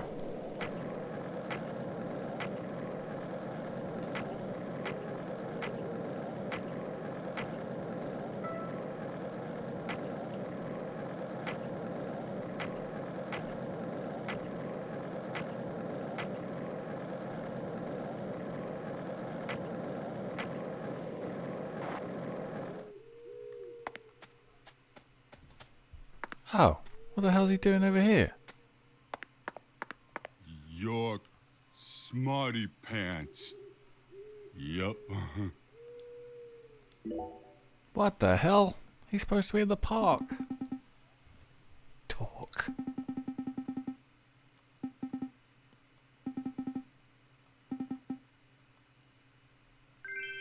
Hey, so we got time for Alexis.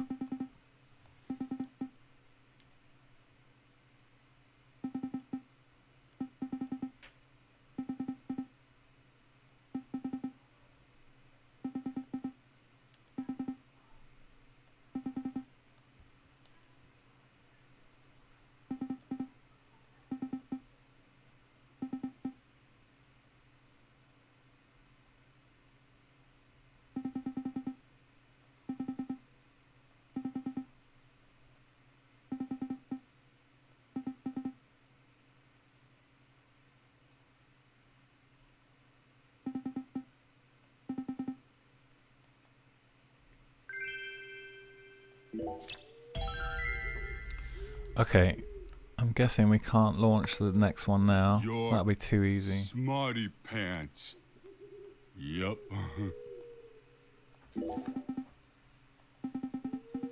Really bad guys. In the hut of the plantation. Galena was in there.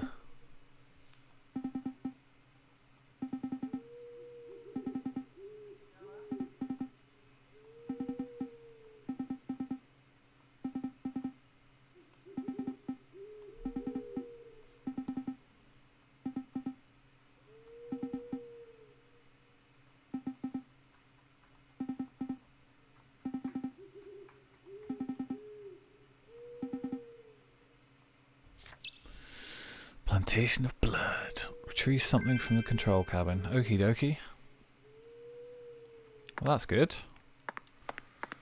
He wasn't where he was supposed to be, but fuck it, that'll do. Okay. Hotel.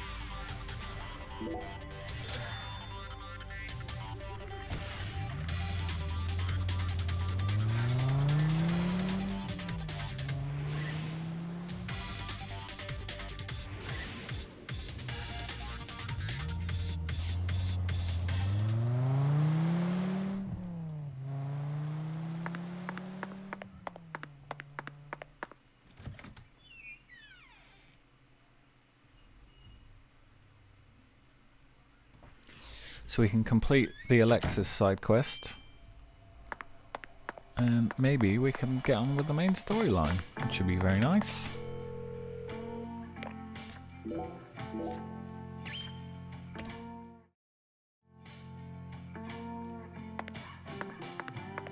Okay. What time is it?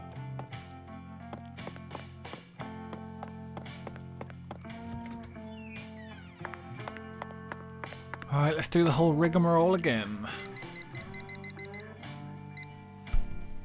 So, shall we...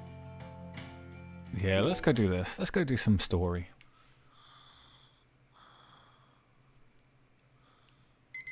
We've been side questing too long.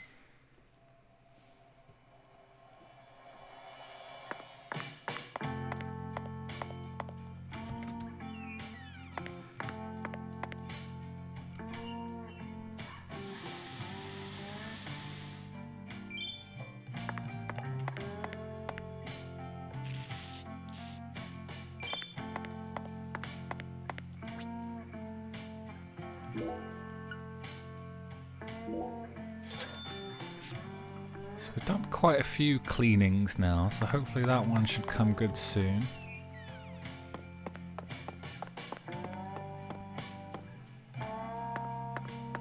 And then we want to go up to the top. I don't know if we can warp there yet. Let's just take a skateboard up there. Just in case.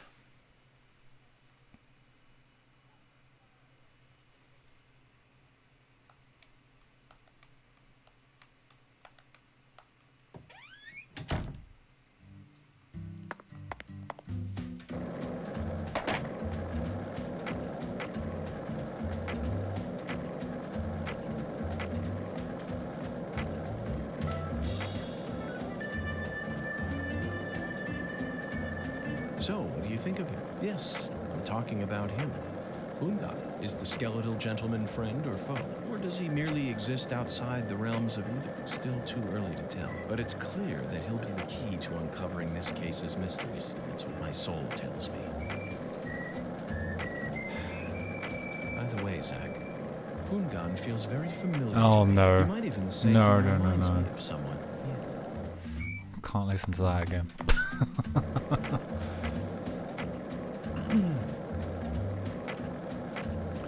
York's thoughts on which black people remind him of each other.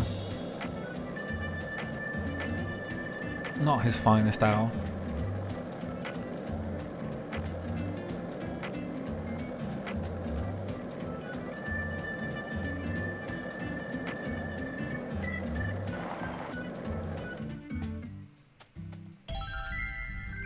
Nice.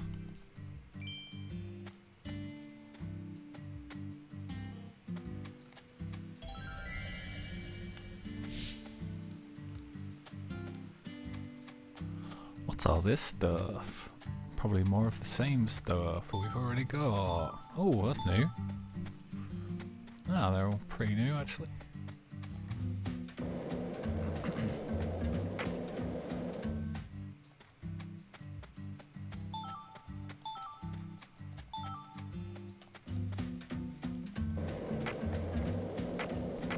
Can't really remember what all this crafting stuff does, but I'm sure it'll come in useful at some point.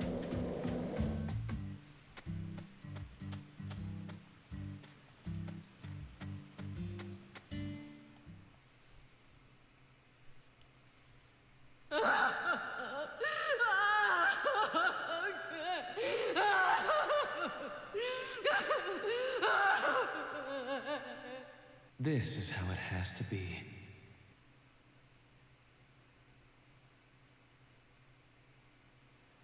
Why did the perpetrator decide to enshrine Lisa's body here?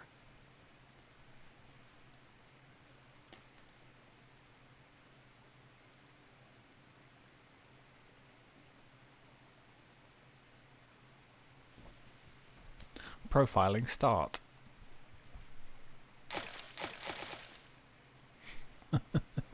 Good sound effect. Remember this, Zach? Stone skipping. We did it all the time when we were kids.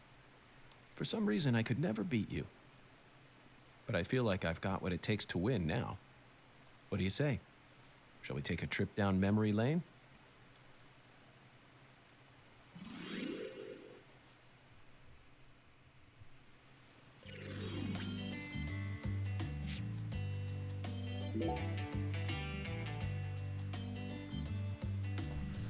Oh God.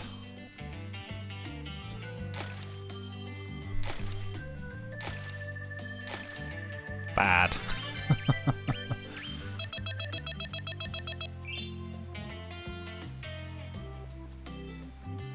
That was okay.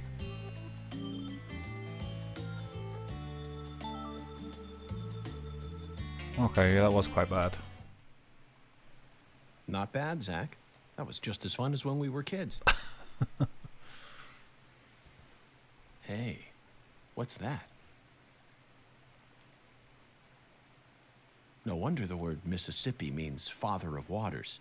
Does it it has now? the power to carry boats down the tiniest of tributaries.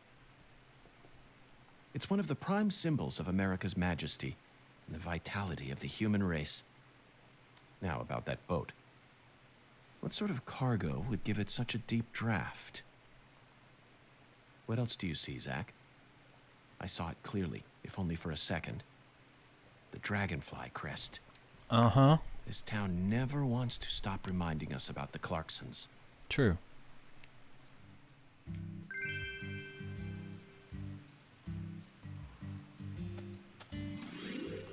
Let's see if we can go one better.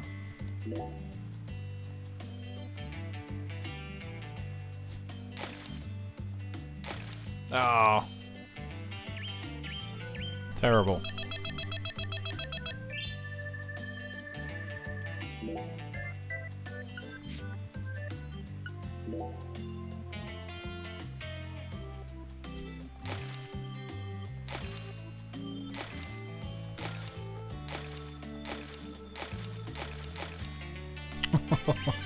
Not bad, not bad.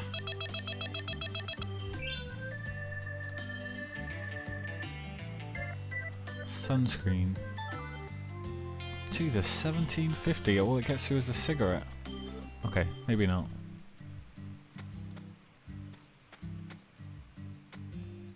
Let's get on with the investigation, Zach. Hey, Zach. Do you remember the oracle? When the sun awakens, catch the tip of the baby bear's tail at the false altar. Don't do the accent. Don't do it. And the entrance to the other world will reveal itself to you. In other words, we need to go to where Lise was found and look north at dawn. I wonder what we'll see.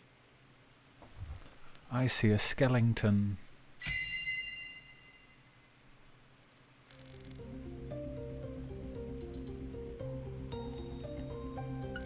I mean, it's obviously the skull. Do I even bother clicking on anything else? It's a skull, Zach. As clear as day. That's the spot. The barrier between our world and the other world. One might call it a singularity.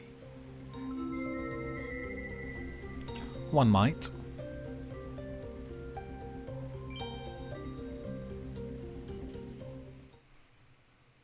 Now, what do you say we go inspect that cabin? Why did you leave me behind?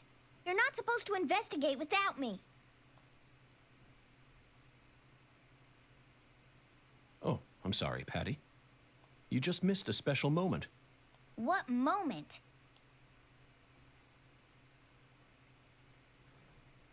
The sugarcane plantation? So what? You can't see it? All I see is the Clarkson's plantation and that gross silo. There you have it, Zach. Patty, Zach and I will take it from here. In the meantime, you need to head home and wait for us. Wait at home? Alone? Yes, but only for a while. Once I... Hey, hold on! Also, would you mind telling Melvin that I'm heading to the sugarcane plantation? I'm sure we'll need his help later. Whoa, Agent York! Wait! You're really gonna leave a little girl like me here all alone?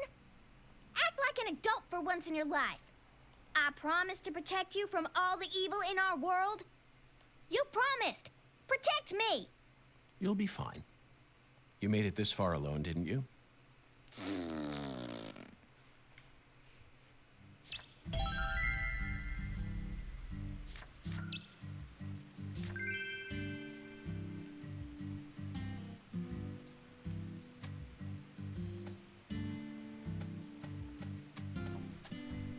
Alright, so do we just head over there? Nothing else we had to look at. Let's just stone skip in. Bullfrog tongue. Okay. Let's go then, I guess.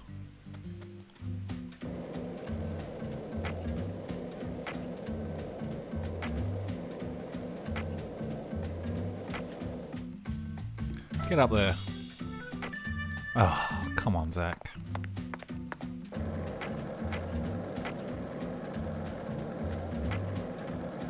Oh, we are quite hungry, though.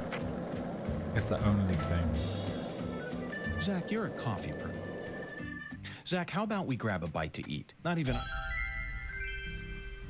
I don't actually have any food on me, do I? Let's go get some food. I forgot to get breakfast.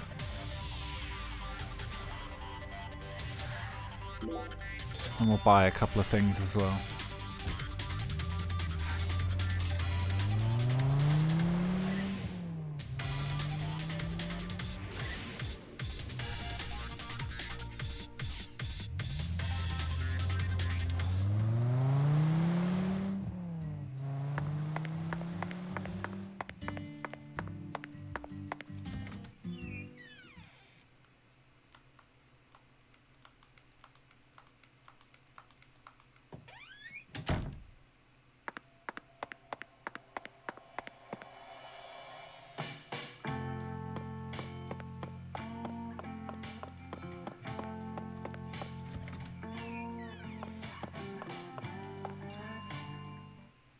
And that's what I'm talking. You can't. So make.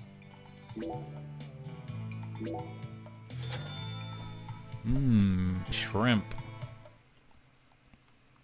Yeah. Yeah.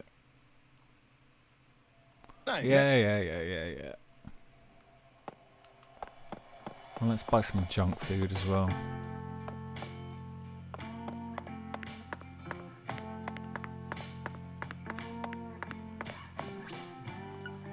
What do we got? Donut. Oh, I can't carry anything. God damn.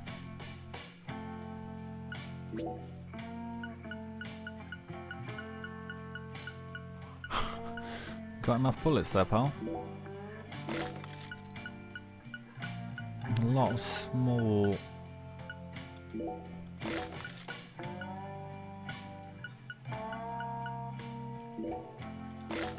Okay. If we have to ditch a couple of small medkits, then we will.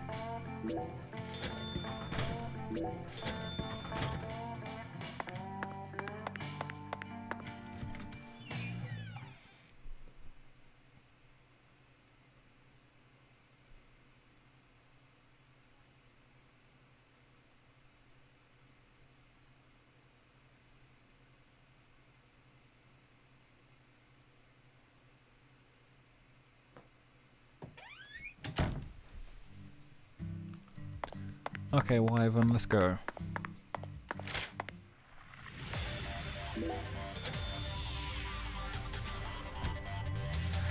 Mighty cheap fares so far.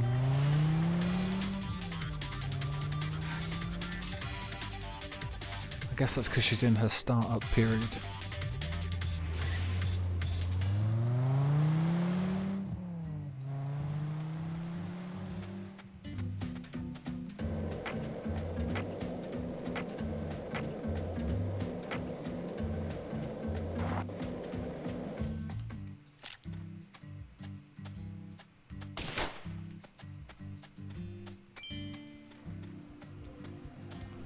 Ah! Squirrel! Invader!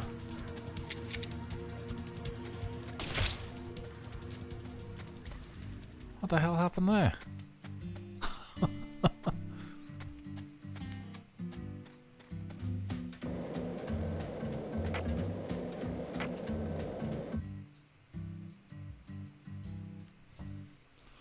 Who's this fella? Look, Zach. We're about to encounter a new character. Oh, damn it. I know I saw her go inside, but it's empty. The hell's going on here? You won't be able to find the other world. What the... Who in the hell are you? And what are you doing on our plantation? I'd like to ask you the same. Well, Hey, shut up. This ain't got nothing to do with you. I see. Well, if you don't want to tell me, then I have no choice but to guess. You just said this is our plantation. I assume that means you're a member of the Clarkson family, and you're here looking for someone. If there's a search being conducted on Clarkson property, it must be a search for Galena Clarkson, who's gone missing. Judging from the way you speak, your age, and most of all the color of your eyes, you must be Danny Clarkson, the father of the victim, Galena's husband, and the manager of the cold storage warehouse. Bingo. Nice to meet you. I'm FBI Special Agent Francis York Morgan. I'm here investigating the Lise Clarkson case. Oh, and just call me York. That's what everyone's always called me. You think I give a shit? You better watch your mouth or I'm liable to whoop your goddamn ass. Daniel Clarkson. What an asshole. Your daughter was taken from you, and now your wife has gone missing.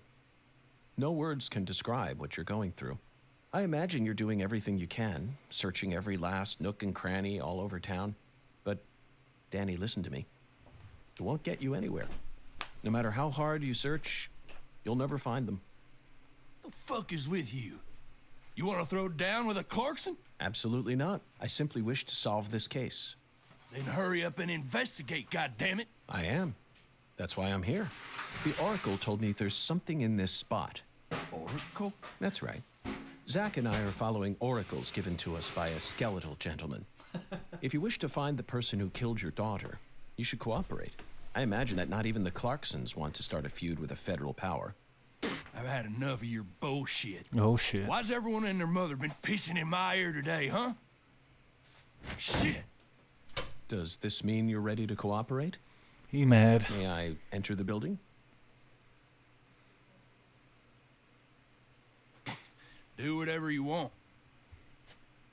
If you think you can mess with the Clarksons, you got another thing coming.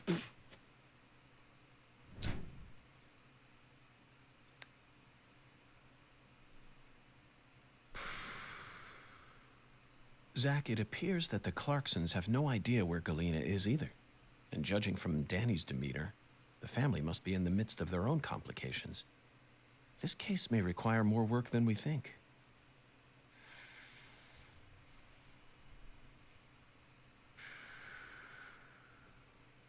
Zach, Danny married into this family, didn't he?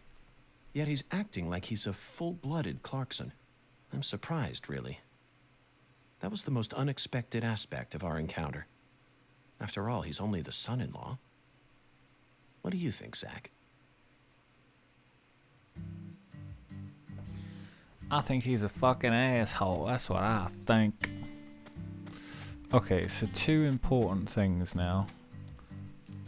We've got to find the doll, and we've got to do the plantation of blood thing.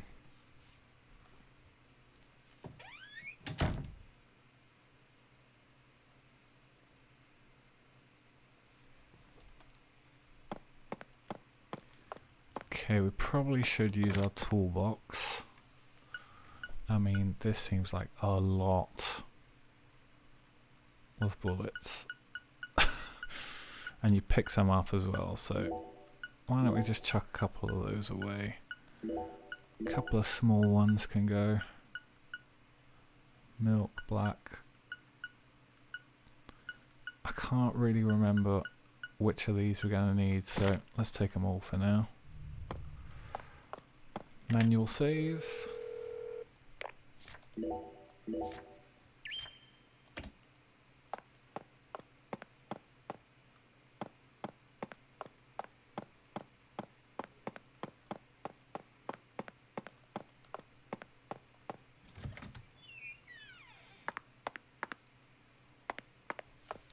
Zach, this is a bathroom.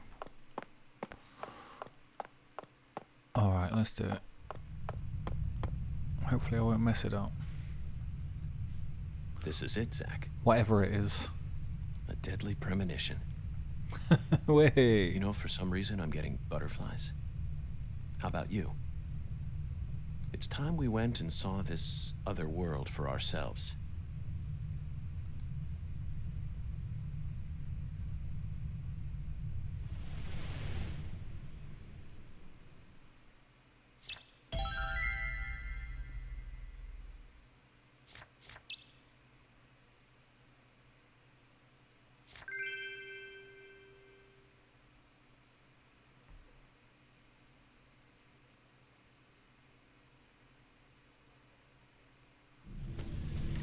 Oh shit, here we go.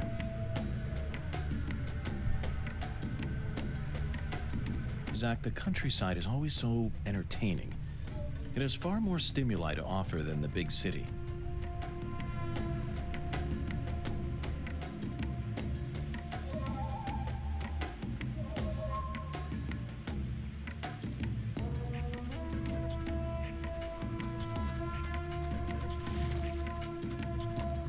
Well, it looks a lot nicer than the Nightmare in the first game. Those movies from the 80s were all predicting the future. Life's simpler than what philosophers make it out to be.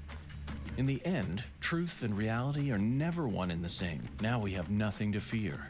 Right, Zach? Let's march straight into this other world. You were saying?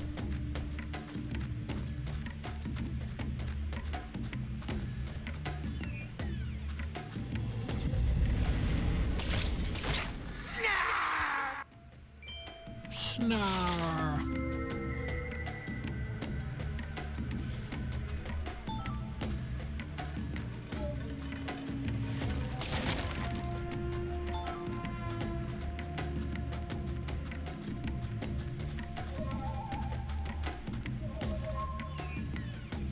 God, it's so much faster than the first game.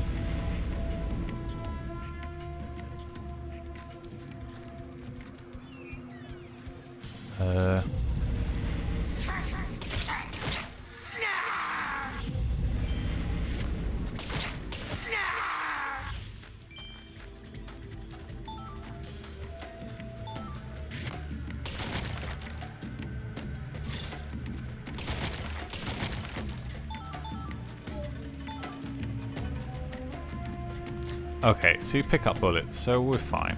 We got plenty.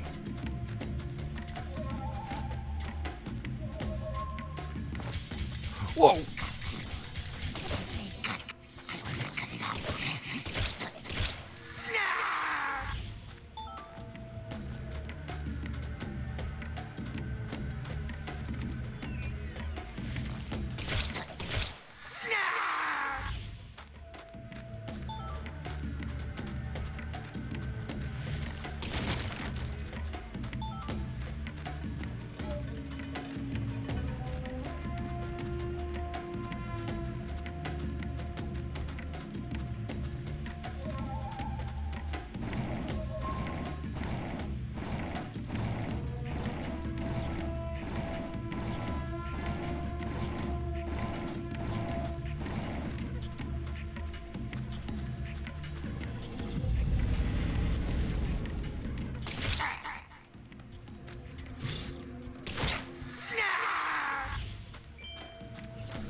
Not sure hiding behind that chest of drawers was the great idea you think it was.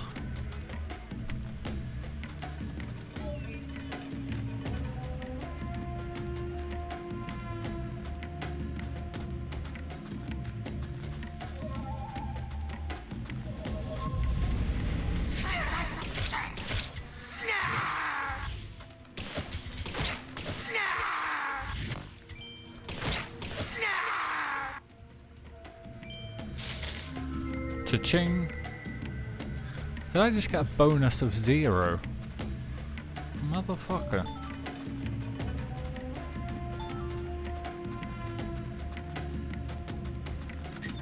Your reward is $0.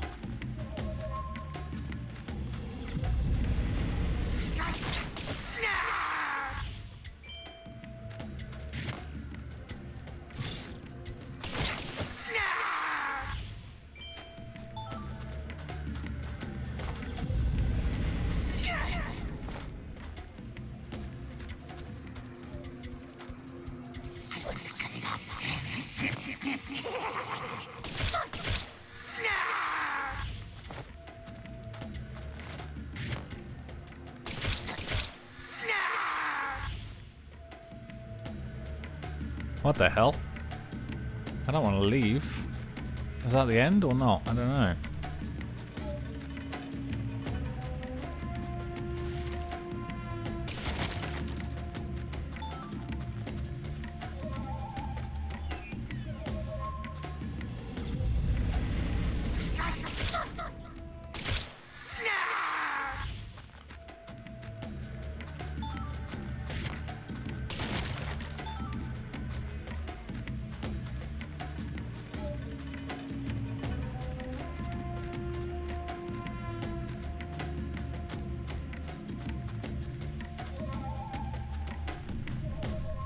Oh well, no choice. Could this be a first boss?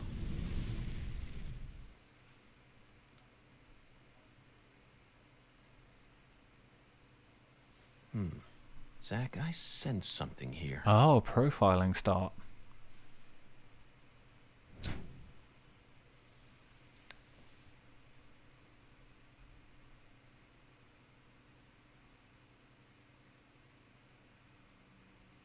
Lise was murdered here. Let's take a closer look and find out exactly what went on. Okay. Yay. Right, now, I think the doll is in here somewhere. I do not want to mess it up. Zach, there's a tall woman here. Very stylish. She'd stick out like a sore thumb in this town. Is she watching the murder? No. She's clearly more than an innocent spectator. She must be deeply entwined with this case somehow. More. I want more. Okay, sweetie. We're gonna play a fun game now. I love games.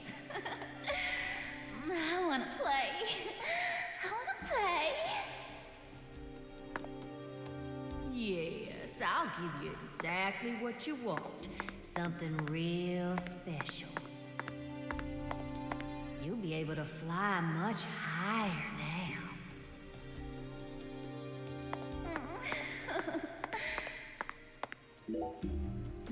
Zach, Lisa's limbs were severed while she was still alive.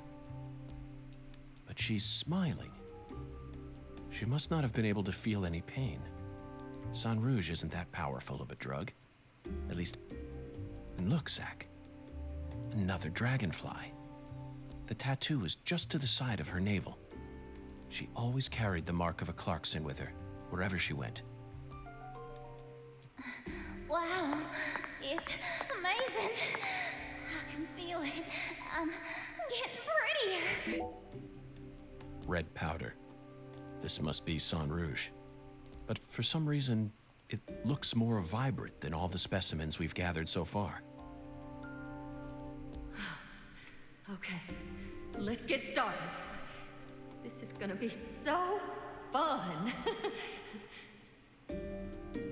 Remember how you used to play with dolls when you were a baby? Doll? Where's the doll? Zach, the murder weapon was an axe. Lise must have been dismembered while she was still alive. And the woman holding the axe, flashy clothes, beautiful face, and that dragonfly ring, this must be Lisa's mother, Galena Clarkson. What? Why would she do such a thing? Look, Zach. She's crying. It's the polar opposite of Lisa's euphoric expression. Galena is brandishing an axe while tears stream down her face. What was going on in her head?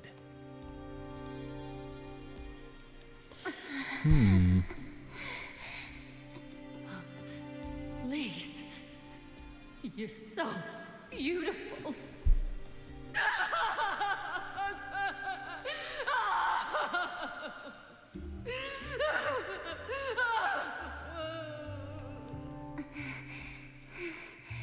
Really? Yay! I'm a little dolly. I'm a little dolly. That's it, Lise.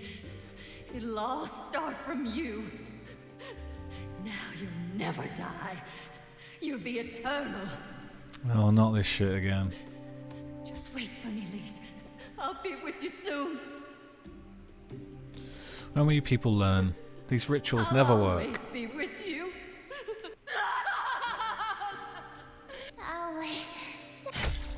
Yeah. God, sweary. Cut down the dialogue, man. It's too much.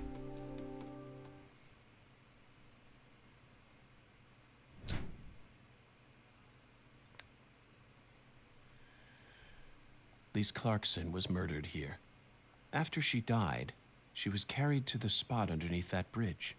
Why did the killer feel the need to move her? Bodies are usually only moved to cover up evidence. But this is different. Lisa's body was enshrined. She was being shown off to someone.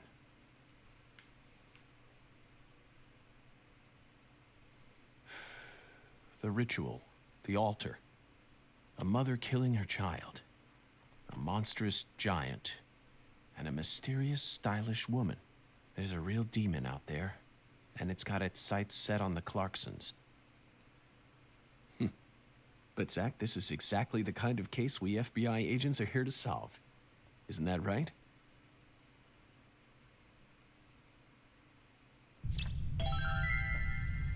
Right. So, now what? Ooh. Not that you really need health or anything, but... What is that? Fragment. Pulcinella. Is that it? Okay.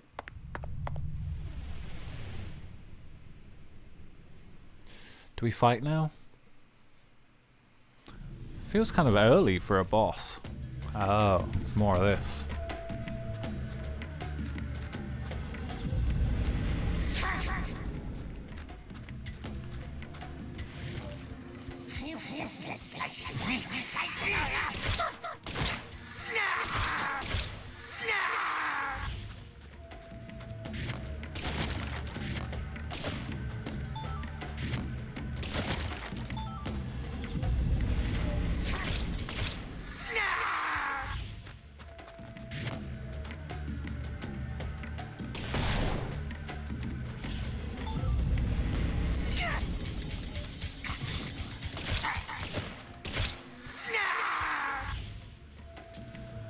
Thank God the shooting mechanics are better in this game. It's actually almost fun.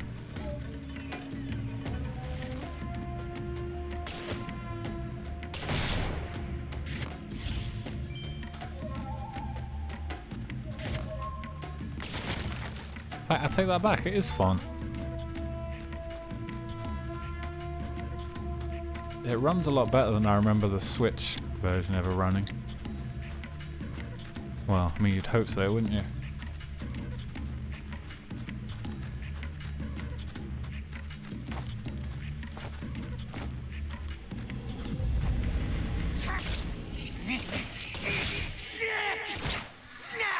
Wow, they actually hit me. Well done.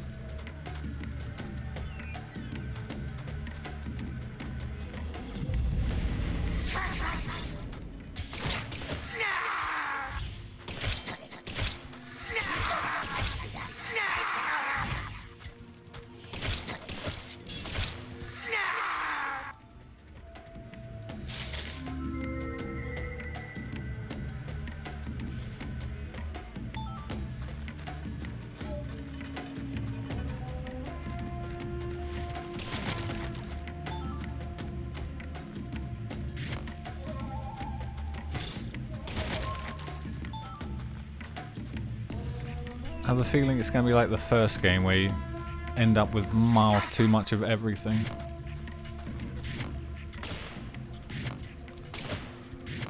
You shoot the damn thing?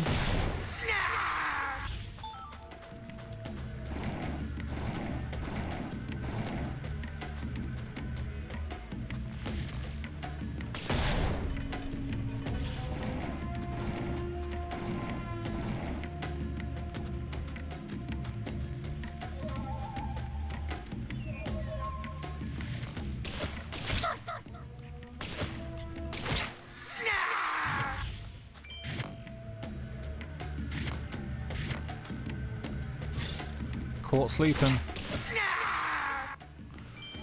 Could have had the drop on me while I was reloading, but you're too damn slow.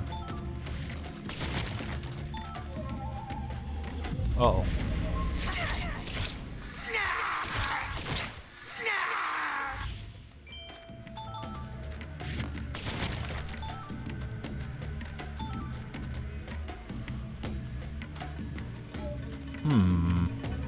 Let me check the other way before we go here.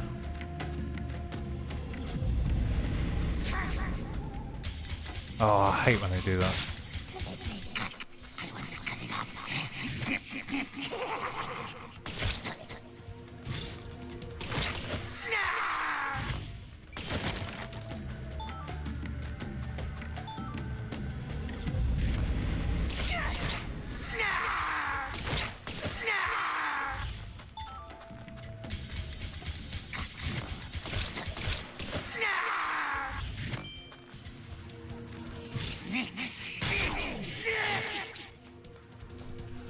Oh no, I've got cramp.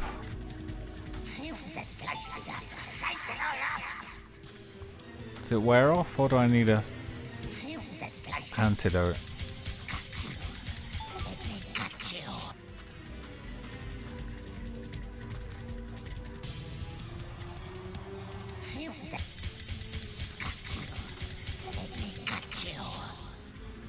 Okay, well, I'm gonna use one.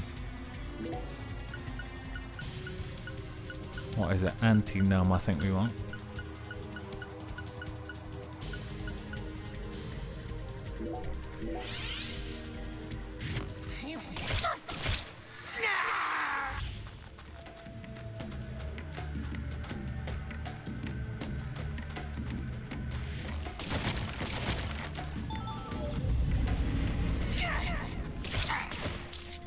Jesus. How many of these enemies would you like, Sweary? Yes. Oh, fuck.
My god.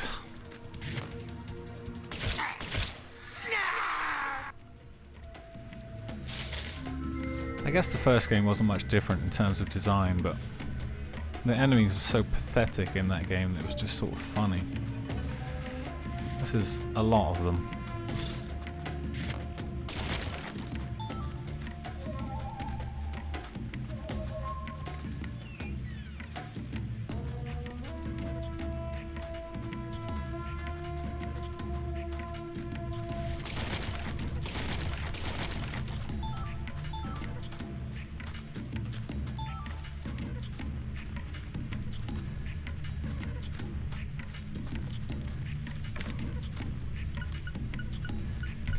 Okay, plenty of ammo still. Plenty of health. Okay, we're fine. Maybe we could use a small one.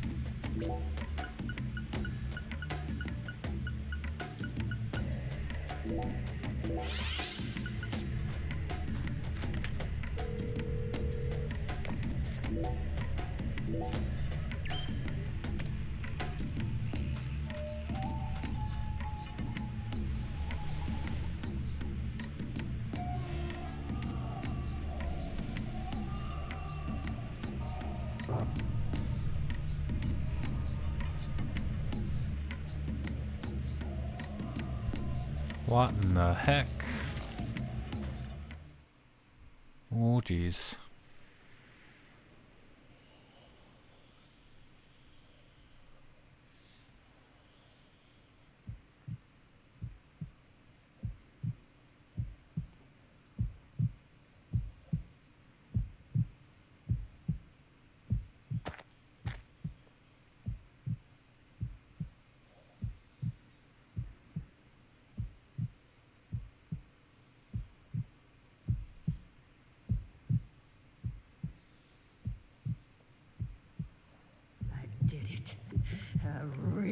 Did it. I finally completed the first ritual. Now the plan will begin. The Red One's plan will begin. Not if I can help it. Zach, this case is going to be a labyrinth. I certainly didn't expect to run into a monster like this. Honestly, I'm not one for violence, but I'm not just going to stand here and die. What do you think? Should we read off her rights? Now, it's the Red One's turn. The Red One. Soon. And in the end, we'll be together. Together. This looks like Terminator.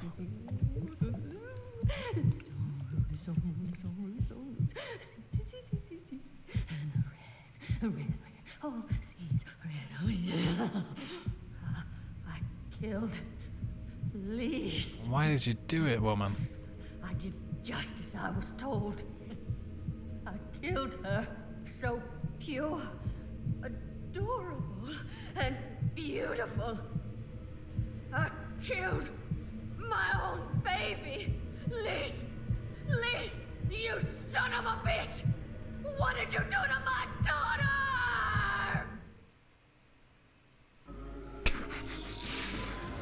Dunno, mate. You did it, not me.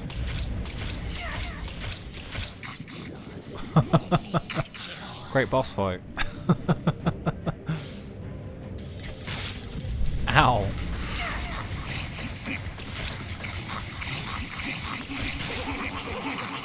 Don't paralyze me.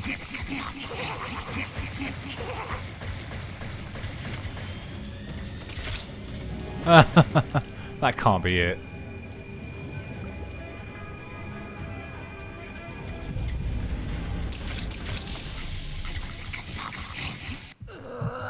Come on.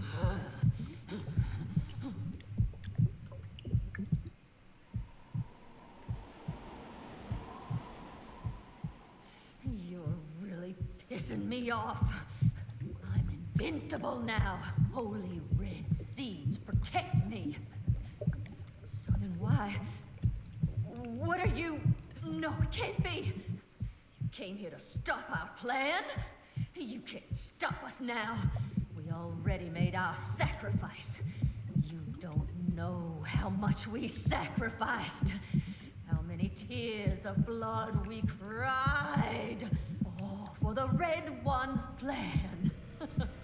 We've come so far. The Red One gave me the honor of lighting the flame. I'm not gonna let you stop me here! Ugh, I feel sick. Oh, thank God. Dizzy as fuck now.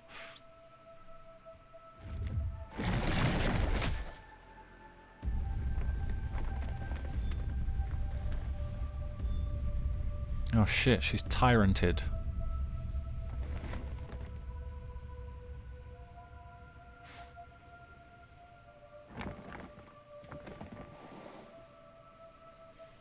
And Egyptian, somehow. Galena, is this your true form? Gosh, Hollywood would have been all over you. Although you probably would have been typecast as a gross monster. The kind that heroes always kill.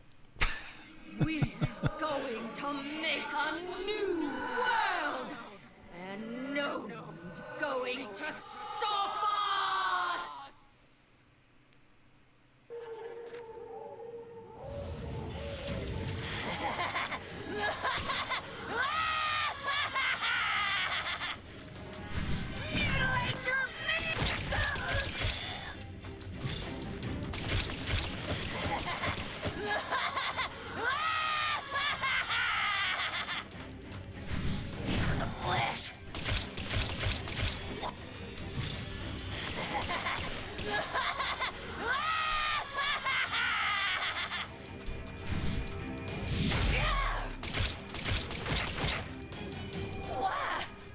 Phase 1.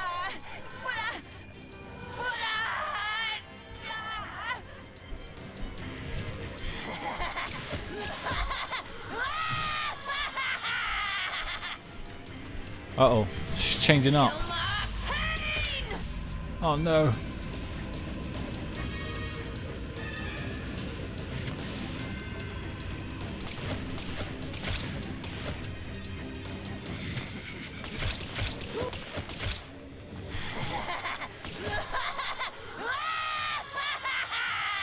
Okay, let me follow her this time. It's not her.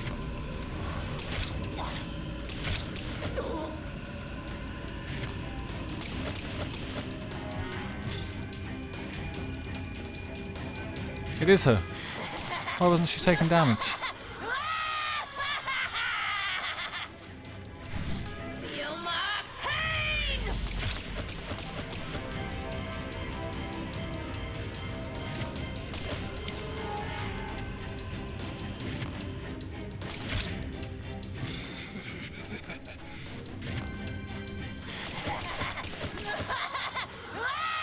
What's happening? I don't understand. Ooh. Can't be happening. How?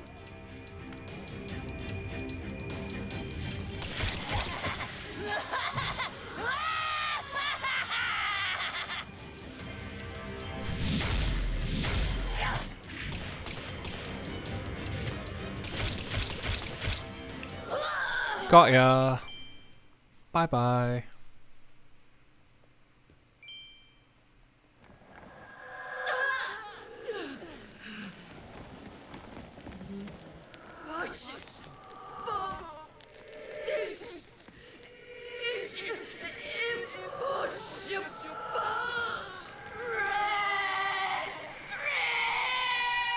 Red tree.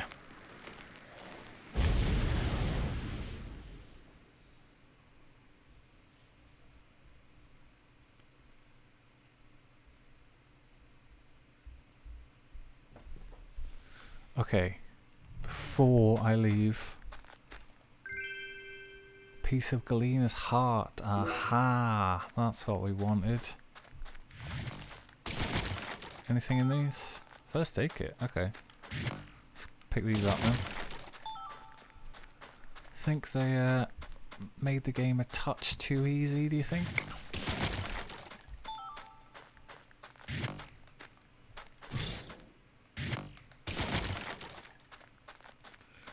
In the first game, my inventory was full after about the first chapter. Looks like it's happening again, Zach.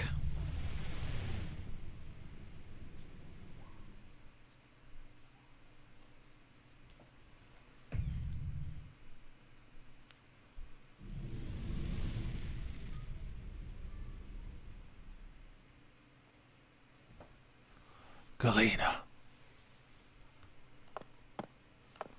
Alright, have a quick look around before we speak to her. No doll. I remember the doll being on a bed. I think maybe it's not till later on.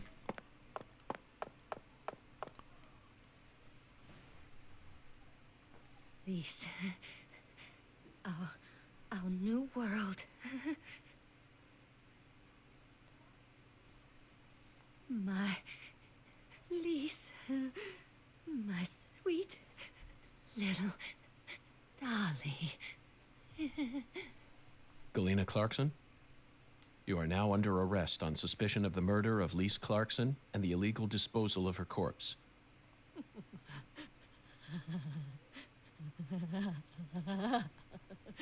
You have the right to remain silent. Anything you say may be used against you in a court of law. That includes maniacal giggling.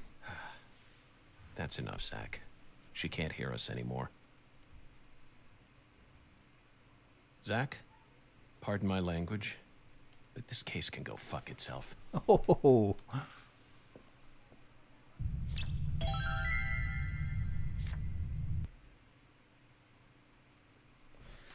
Big words from the big man.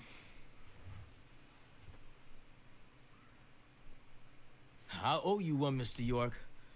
I'm awful sorry you had to get all caught up in our town's dirty laundry. I didn't expect you to catch the criminal this soon, though. You never fail to impress me. Come on, CLG. Let's head back to the office. Mr. York and I both got a lot of cleanup work to take care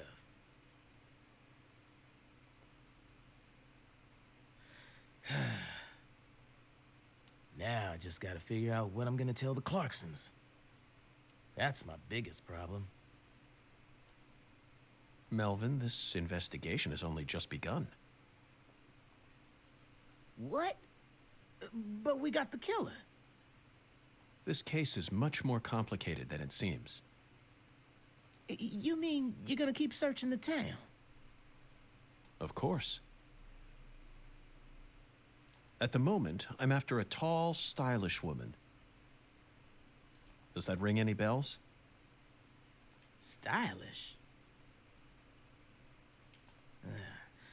You lost me. What's that got to do with anything? Zach and I saw her with our own eyes. We need to find her, I'm positive. You're probably talking about Professor R. Professor R? From the jazz bar? Yeah. I mean, she's the only person in town you could call stylish. She's tall, too. But... What is it, Melvin? Well... Well, out with it. Don't let your 10-year-old daughter upstage you here, Sheriff. You're looking for a stylish woman, right? Yes, we've established that. Careful now, fellas, how you word this. Then I think you're barking up the wrong tree with Professor R. She isn't exactly a normal woman, if you catch my drift. Women are women, Melvin. I hear you loud and clear. Melvin, you're careless in every sense of the word, but I believe you operate on the side of good in most cases. With that in mind, I'm disappointed to see that you carry some prejudice with you. Yeah. But Is she the type to forbid customers from entering her jazz bar due to the color of their skin? No, she ain't like that. Well then, case closed. Melvin, I think we should call it a day. I'm going to head back to my hotel and get some sleep. I also need to prepare a report to send back to the Bureau. Patty, thank you very much for assisting me in my investigation. I'll be counting on you again tomorrow. I just helped an FBI agent. Oh, and Melvin, one more thing. You needn't worry about what to tell the Clarksons. I'm sure they already know that Galena's been arrested. After all, this is Lucare. Return to Yorkshire and review the case. Okay. Well, before we do that, it's side quest time, baby. She's not saying anything, is she? No. Of course not.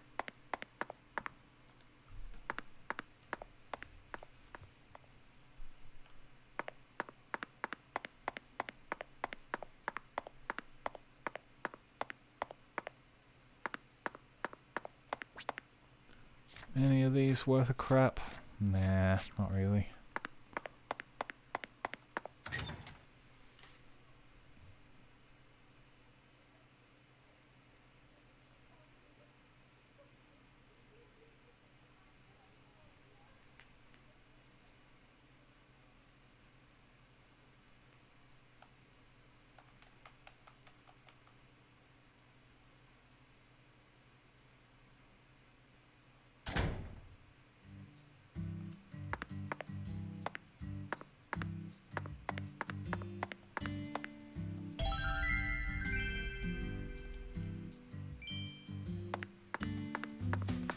Okay, so let's go to Alexis's diner for some more bowling fun.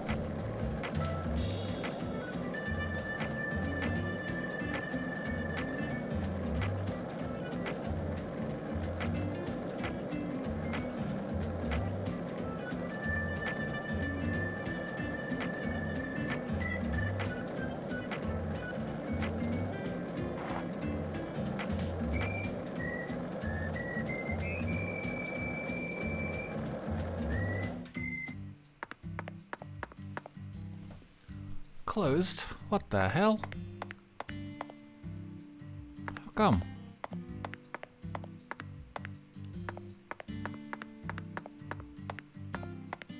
Hey fellas.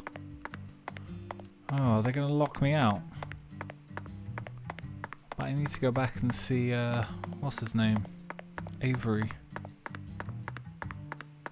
Alright, let's go sleep.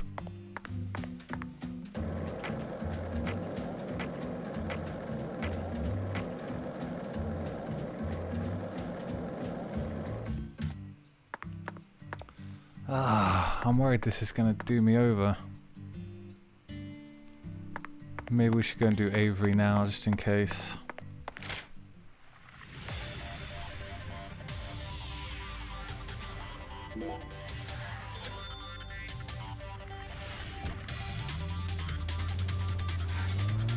Maybe we could stop by the church as well.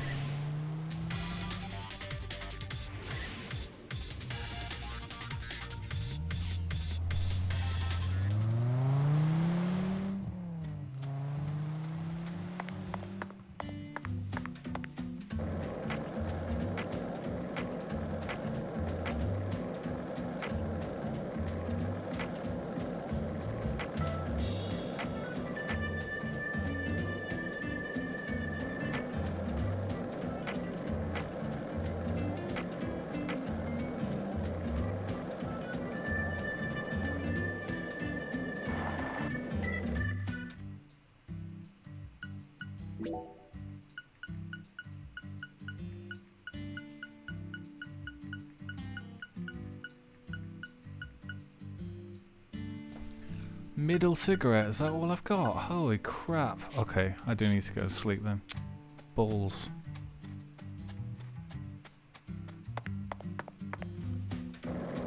That's unfortunate.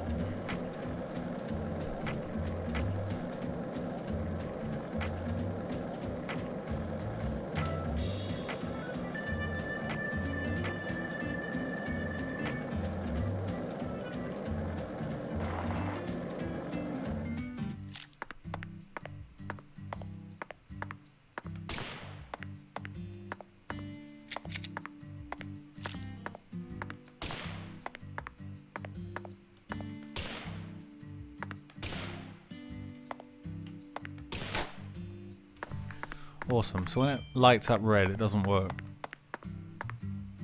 Huh? Guess I don't actually need to pick it up. Or do I?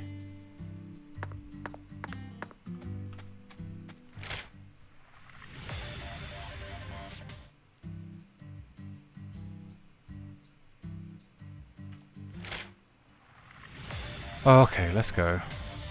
You win, game.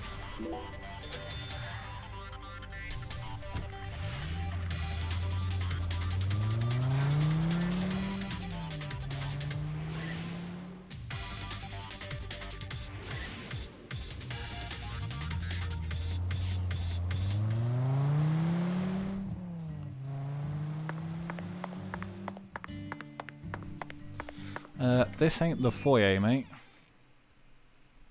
This is outside.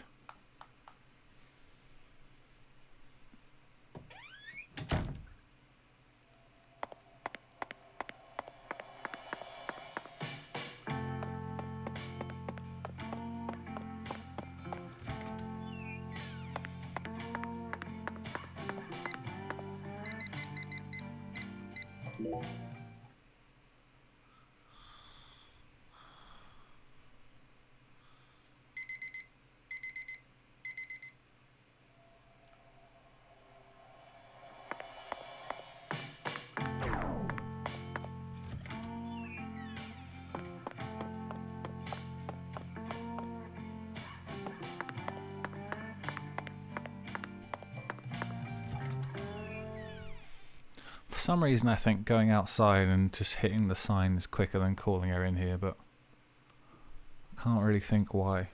Maybe there's a whole extra cutscene that plays.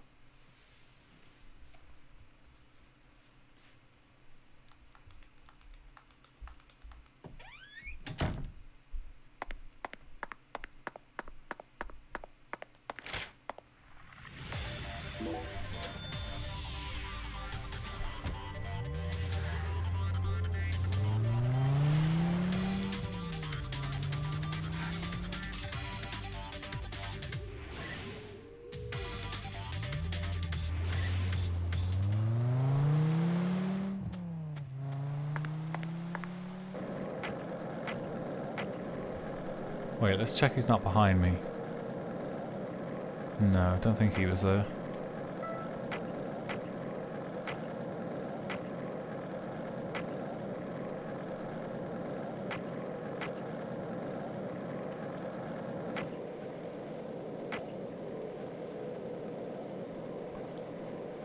Where is he?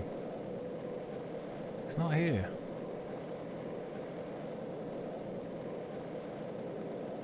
Maybe I'm a bit early.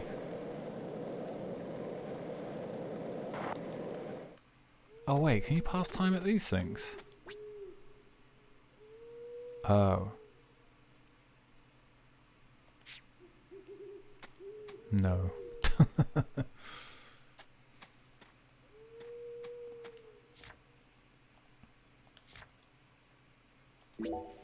Alright, well, last cigarette. May as well try it. At least we can say we tried. Against this game's extremely vicious gating of side quests.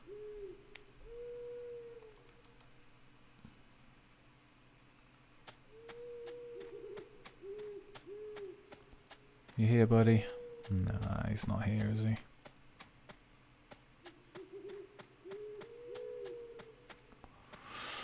Okay.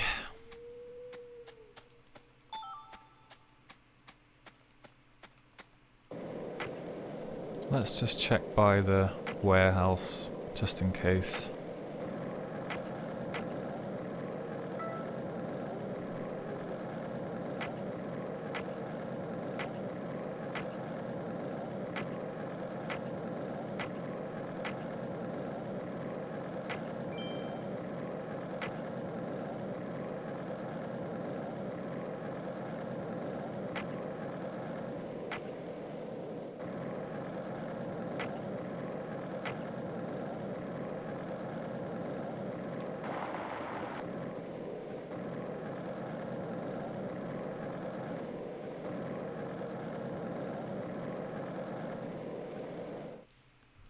One thing I do miss from the first game is the showing on the map where people are.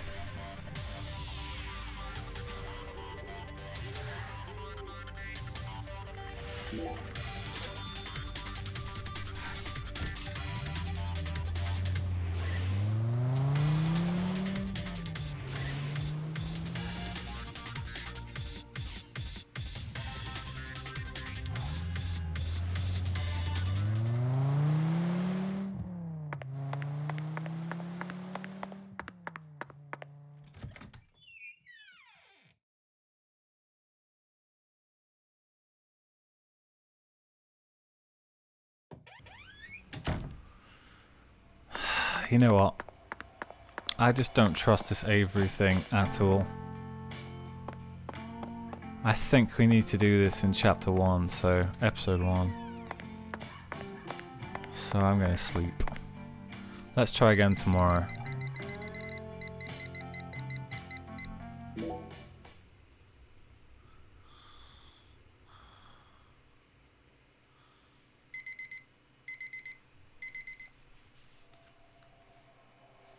Pew.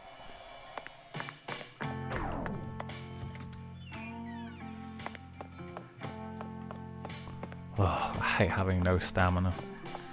The draining health doesn't bother me, but the stamina bar sure does.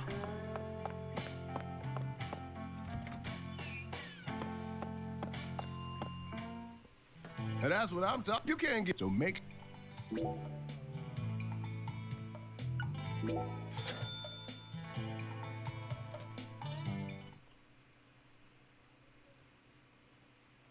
Hey, next.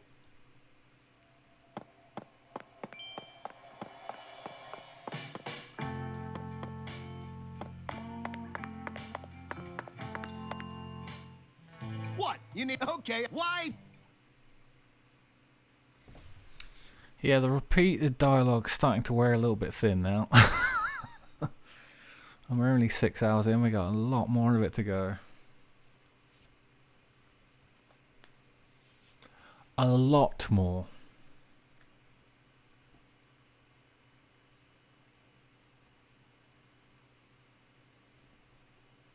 Howdy, Yorkie. That's what I took him on. Alright, let's try again.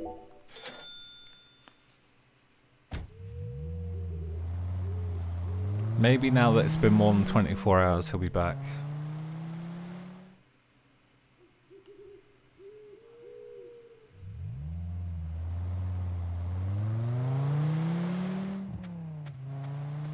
Okay, he's definitely not here, right? Alright, let's maybe look around a little bit.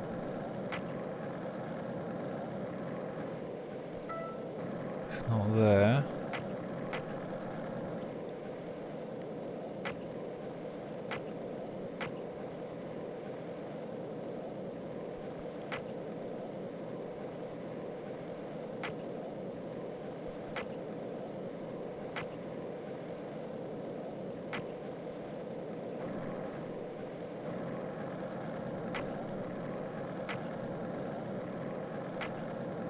I love Sweary's games, but boy does he need to learn some basics of design. Not viciously gating you out of side quests.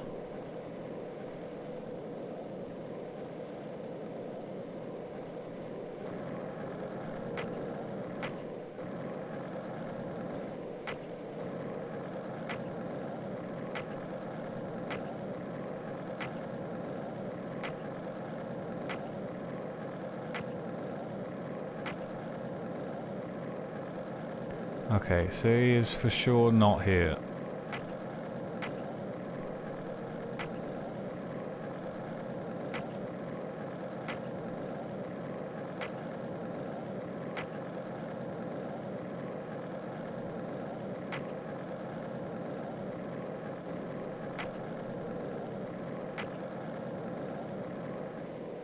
Oh, now he's here. Mother effer.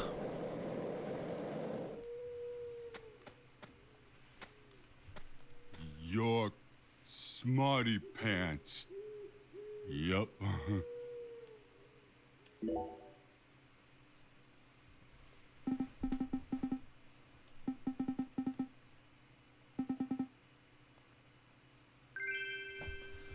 Oak root. Nice.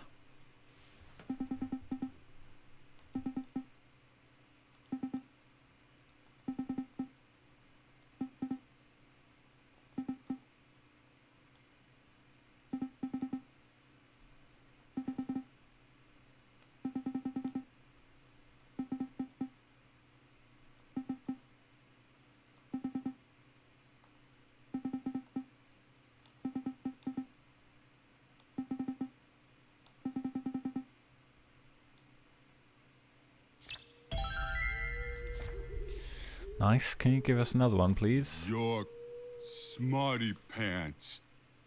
Yup.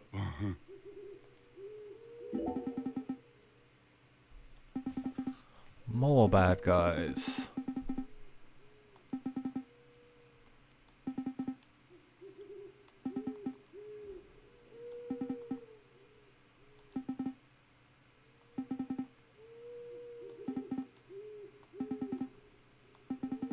Okay, so now he's talking about chapter 2, I think.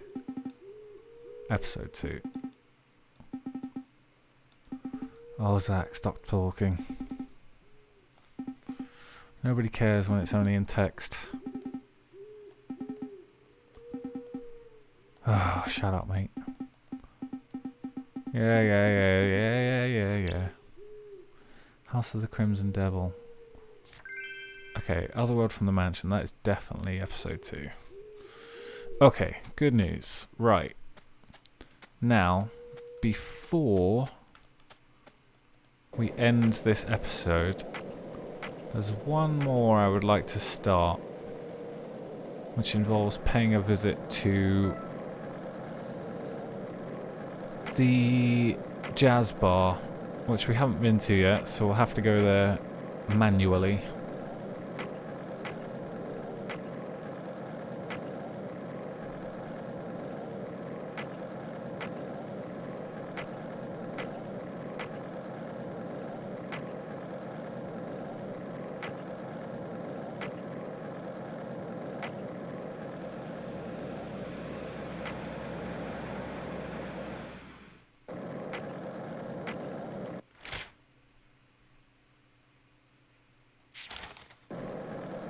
Across the river.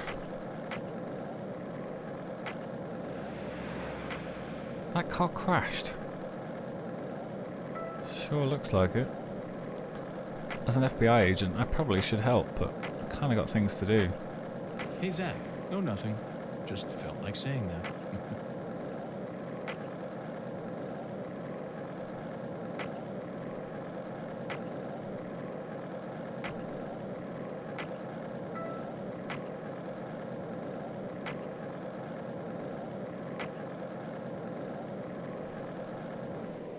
Hey, it's Melvin.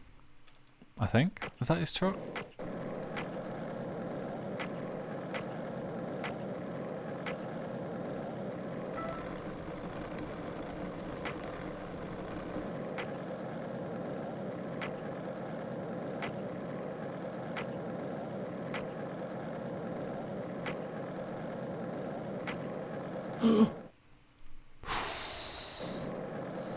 Could have ended it all there.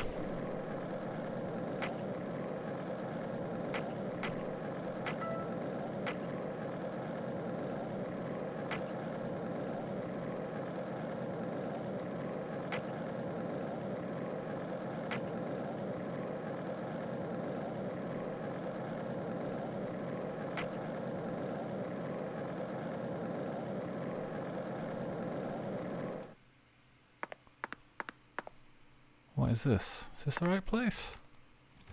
Ooh, it is.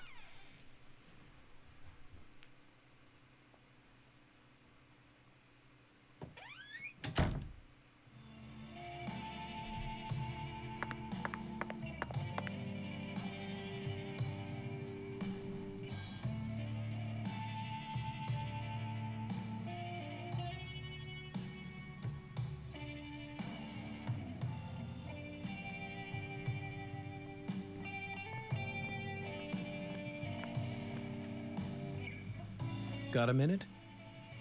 I'm the bartender here. I ain't gonna stop you from talking to me. This is America, land of the free. So folks just do whatever the hell they want. That's one of the beautiful things about America. Yeah. Xavier Johnson. FBI Special Agent Francis York Morgan. But please, call me York. That's what everyone calls me. A bureau man, eh? You hear about Lise. Yeah. That I am. Very astute of you. What do you know about her? No one lives forever. Eventually, all life must come to an end. Yeah.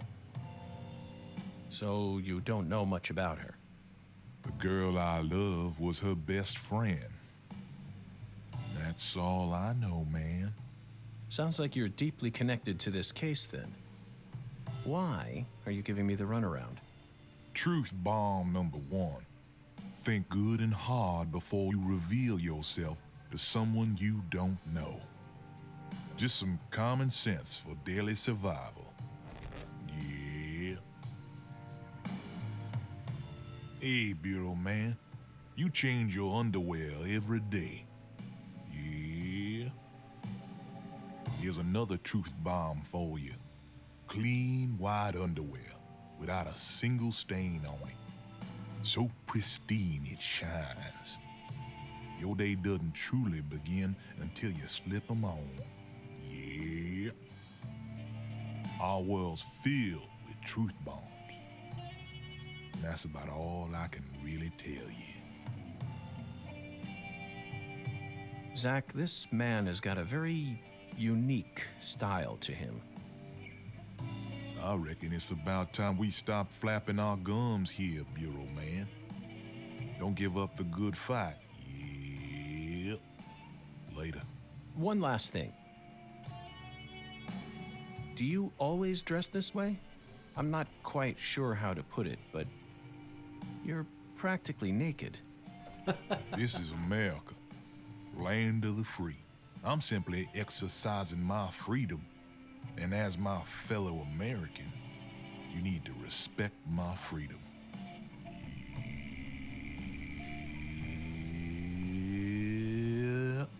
Yeah. I got no beef, man, but I would like a cocktail, please. The game has started chugging a bit lately. We meet again, Bureau man.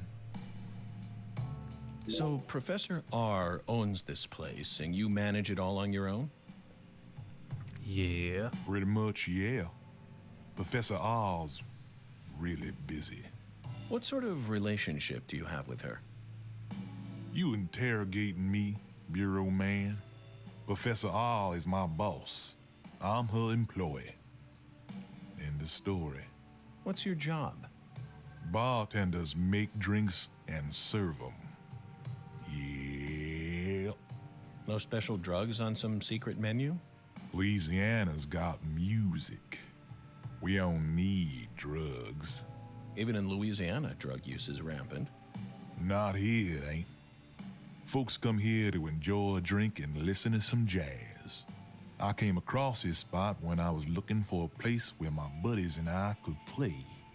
Professor R happened to be looking for a bartender to sell some drinks and keep track of the money. And if that bartender can also play some music on the side, well, that's a match made in heaven.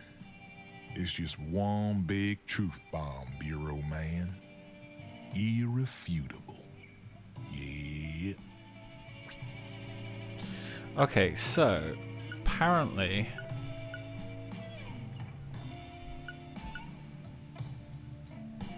some of these have special night of the week cocktails. Tell you what, let's have one of each just to be sure. We're going to bed anyway.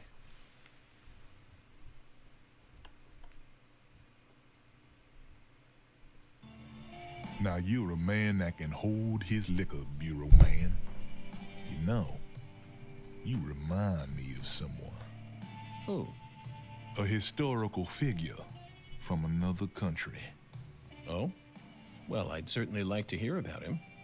Michelangelo Buonarroti, the Italian sculptor. You know of his work? The Pietà, David, Laocoon and his sons. If I listed everything, we'd be here all day. He's famous for his sculpting work, but he was also a fantastic painter. The Sistine Chapel ceiling is definitely one of his best. It's on a whole nother level. Yeah. I completely agree with you, bartender. But why did you bring up Michelangelo? When Michelangelo painted that ceiling, he did it standing up, looking towards the heavens. For 4 long years, little by little.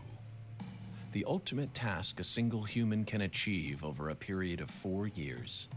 It truly is a masterpiece, worth every compliment. But why do I remind you of Michelangelo? Bureau man, what are you in such a hurry for? All right. What I've been trying to say is, I bet it was a real pain in the ass to draw that whole thing. And your job is a pain in the ass too. Yeah. Yeah, I guess you could say that. Well, there you have it. Have what? Just another truth bomb. Zach, he really got the jump on us back there. After all that dramatic build-up, I never expected him to reach such a vapid conclusion. Perhaps he's nothing but atmosphere. I'm completely outmatched, that's for sure. I could, especially during such pointless conversations. Oh my god, shut up, mate.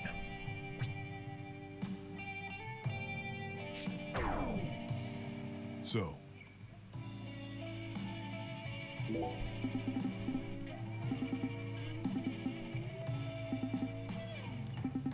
Oh, here you go. This is what we want.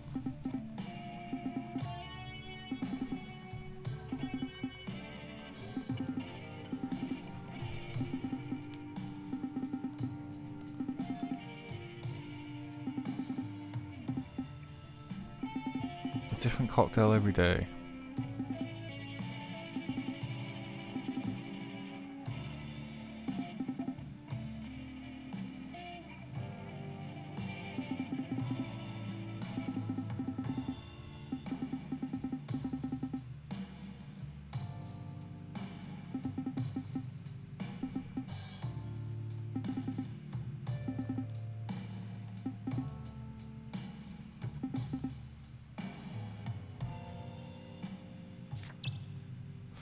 Okay, here we go. Oh, we're gonna be pissed by the time we leave here. So, we meet again, Bureau man. Sometimes, yeah. You'll be back, remember. So. Oh my god, so much talking. Please. Tequila sunrise, okay.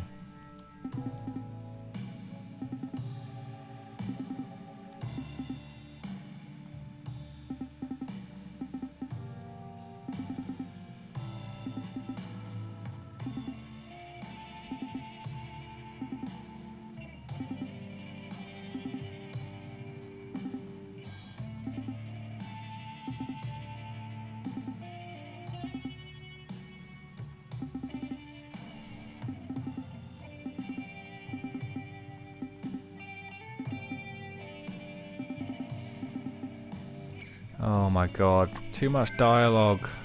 Get over it. Okay, so did we actually do that?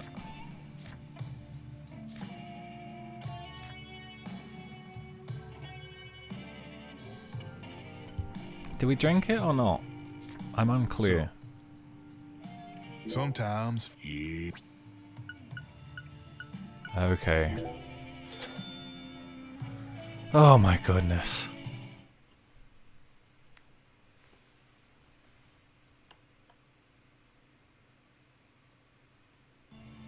You'll be back, yeah, Bureau Man? Remember, live jazz on the weekends. Yeah.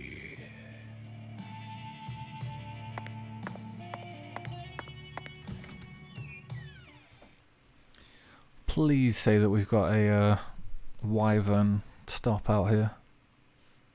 Because I'm far too be pissed to be riding a skateboard. I'll tell you that much for free. We'll end up in the Mississippi.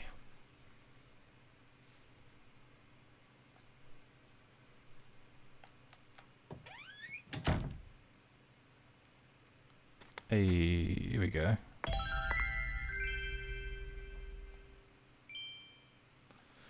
Okay, I'm happy. Oops.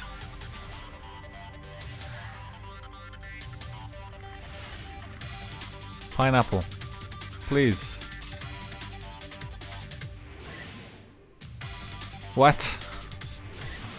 Jesus Christ.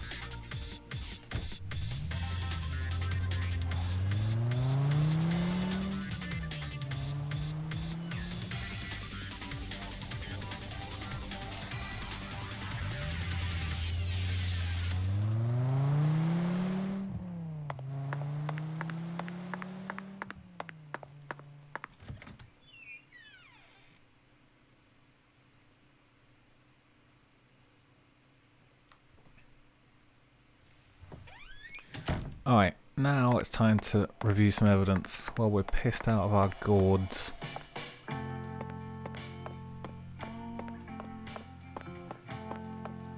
And then we move on to episode 2.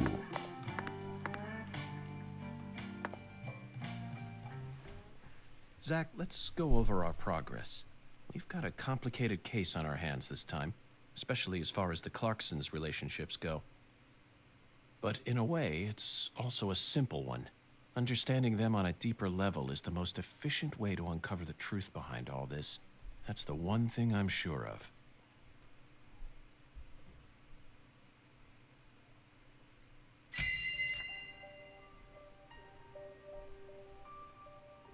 Zach, let's start with the people who were closest to the victim. Lise Clarkson, the victim, is the granddaughter of the current head of the Clarkson family. Her mother is Galena, an ex-actress, and Lise clearly inherited her beauty. Except for her eyes, that is. Lisa's eye color matches that of her father's. Now, do you remember who Lise Clarkson's father is?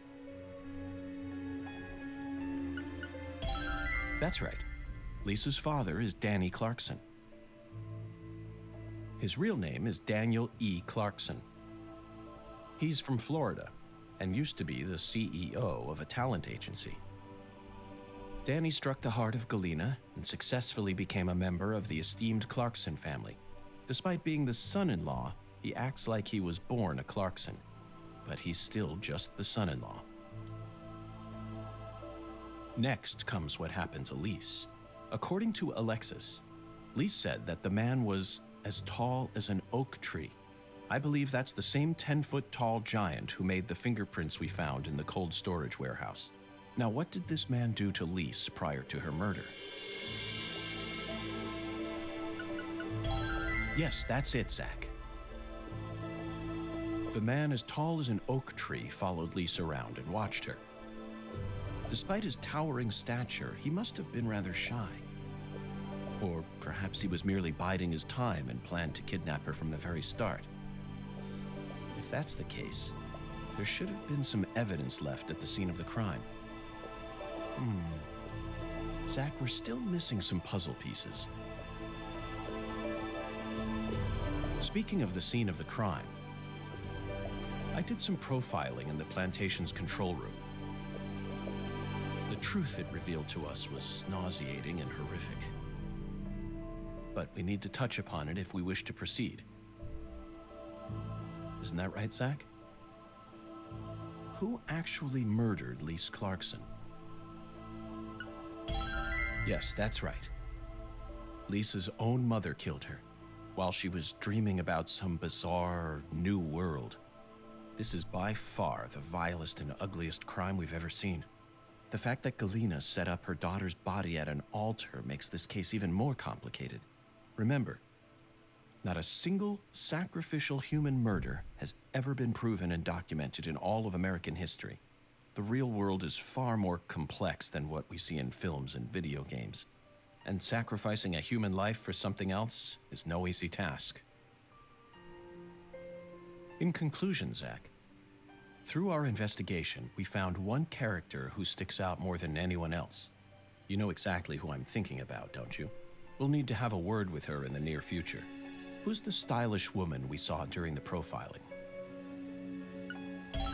Professor R. We haven't met her yet, but she's deeply intertwined with this case. Let's wait for the skeletal gentleman to guide us to her with an oracle. Well, Zach, what do you think? Isn't the Deep South something? The people here are just as warm as the weather, and the food is to die for. Might be nice to move down here after I retire. What, still too early to talk about that? You may be right. After all, this case has only just begun. Oh boy. Maybe we should go to bed now and stop talking for a few hours. You know what I'm saying? We might be talked out for one day.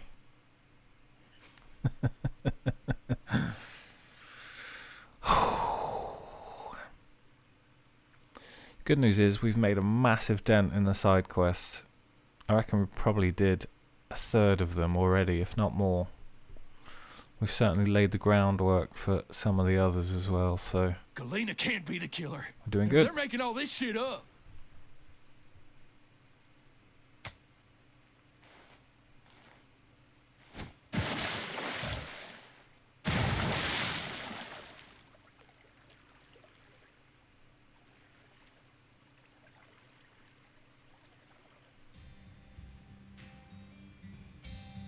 If what you say is true, Daniel, how do you plan to prove it?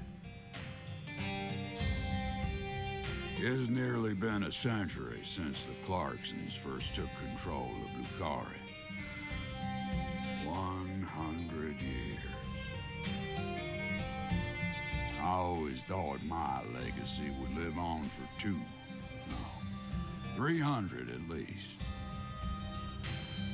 I'm gonna find the real killer and beat the living dog shit out of him. Yet it looks to me like times have changed. We ain't in the good old days no more.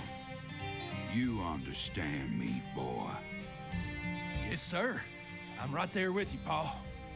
I'm gonna continue what you started, sir, and make the Clarkson family strong again. But first, I need to find whoever really killed Lise and bash their fucking brains in.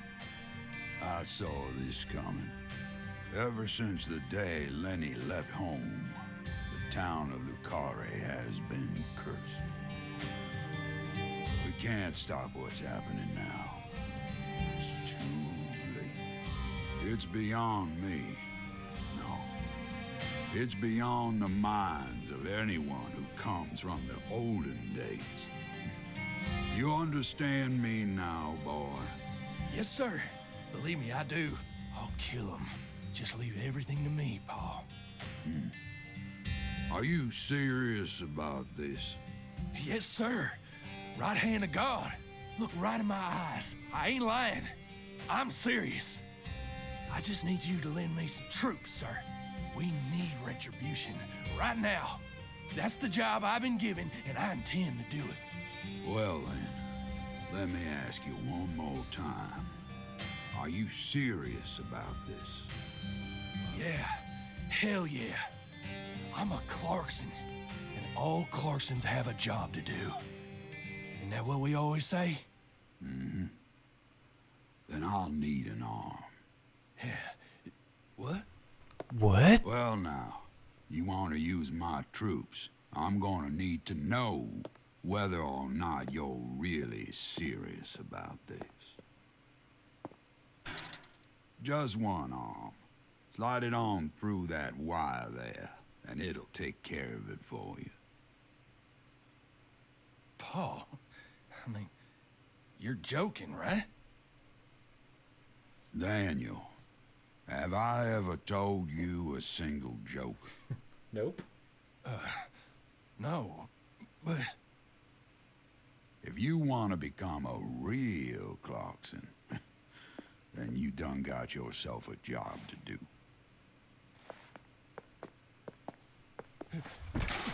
Wait, Paul, I get it now.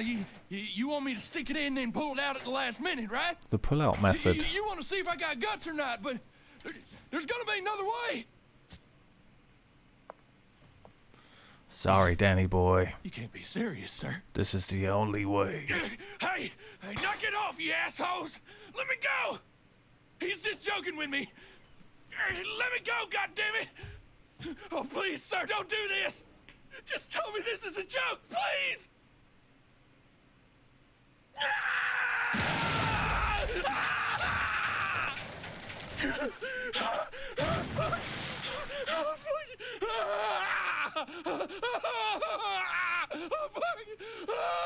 Crikey.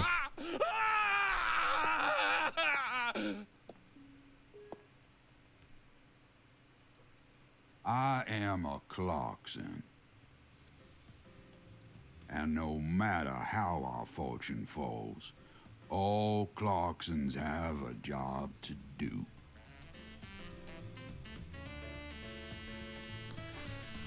That be the law of this land.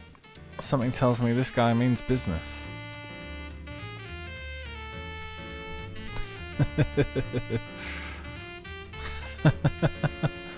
Wait, is that Wyvern? She drums as well, multi-talented.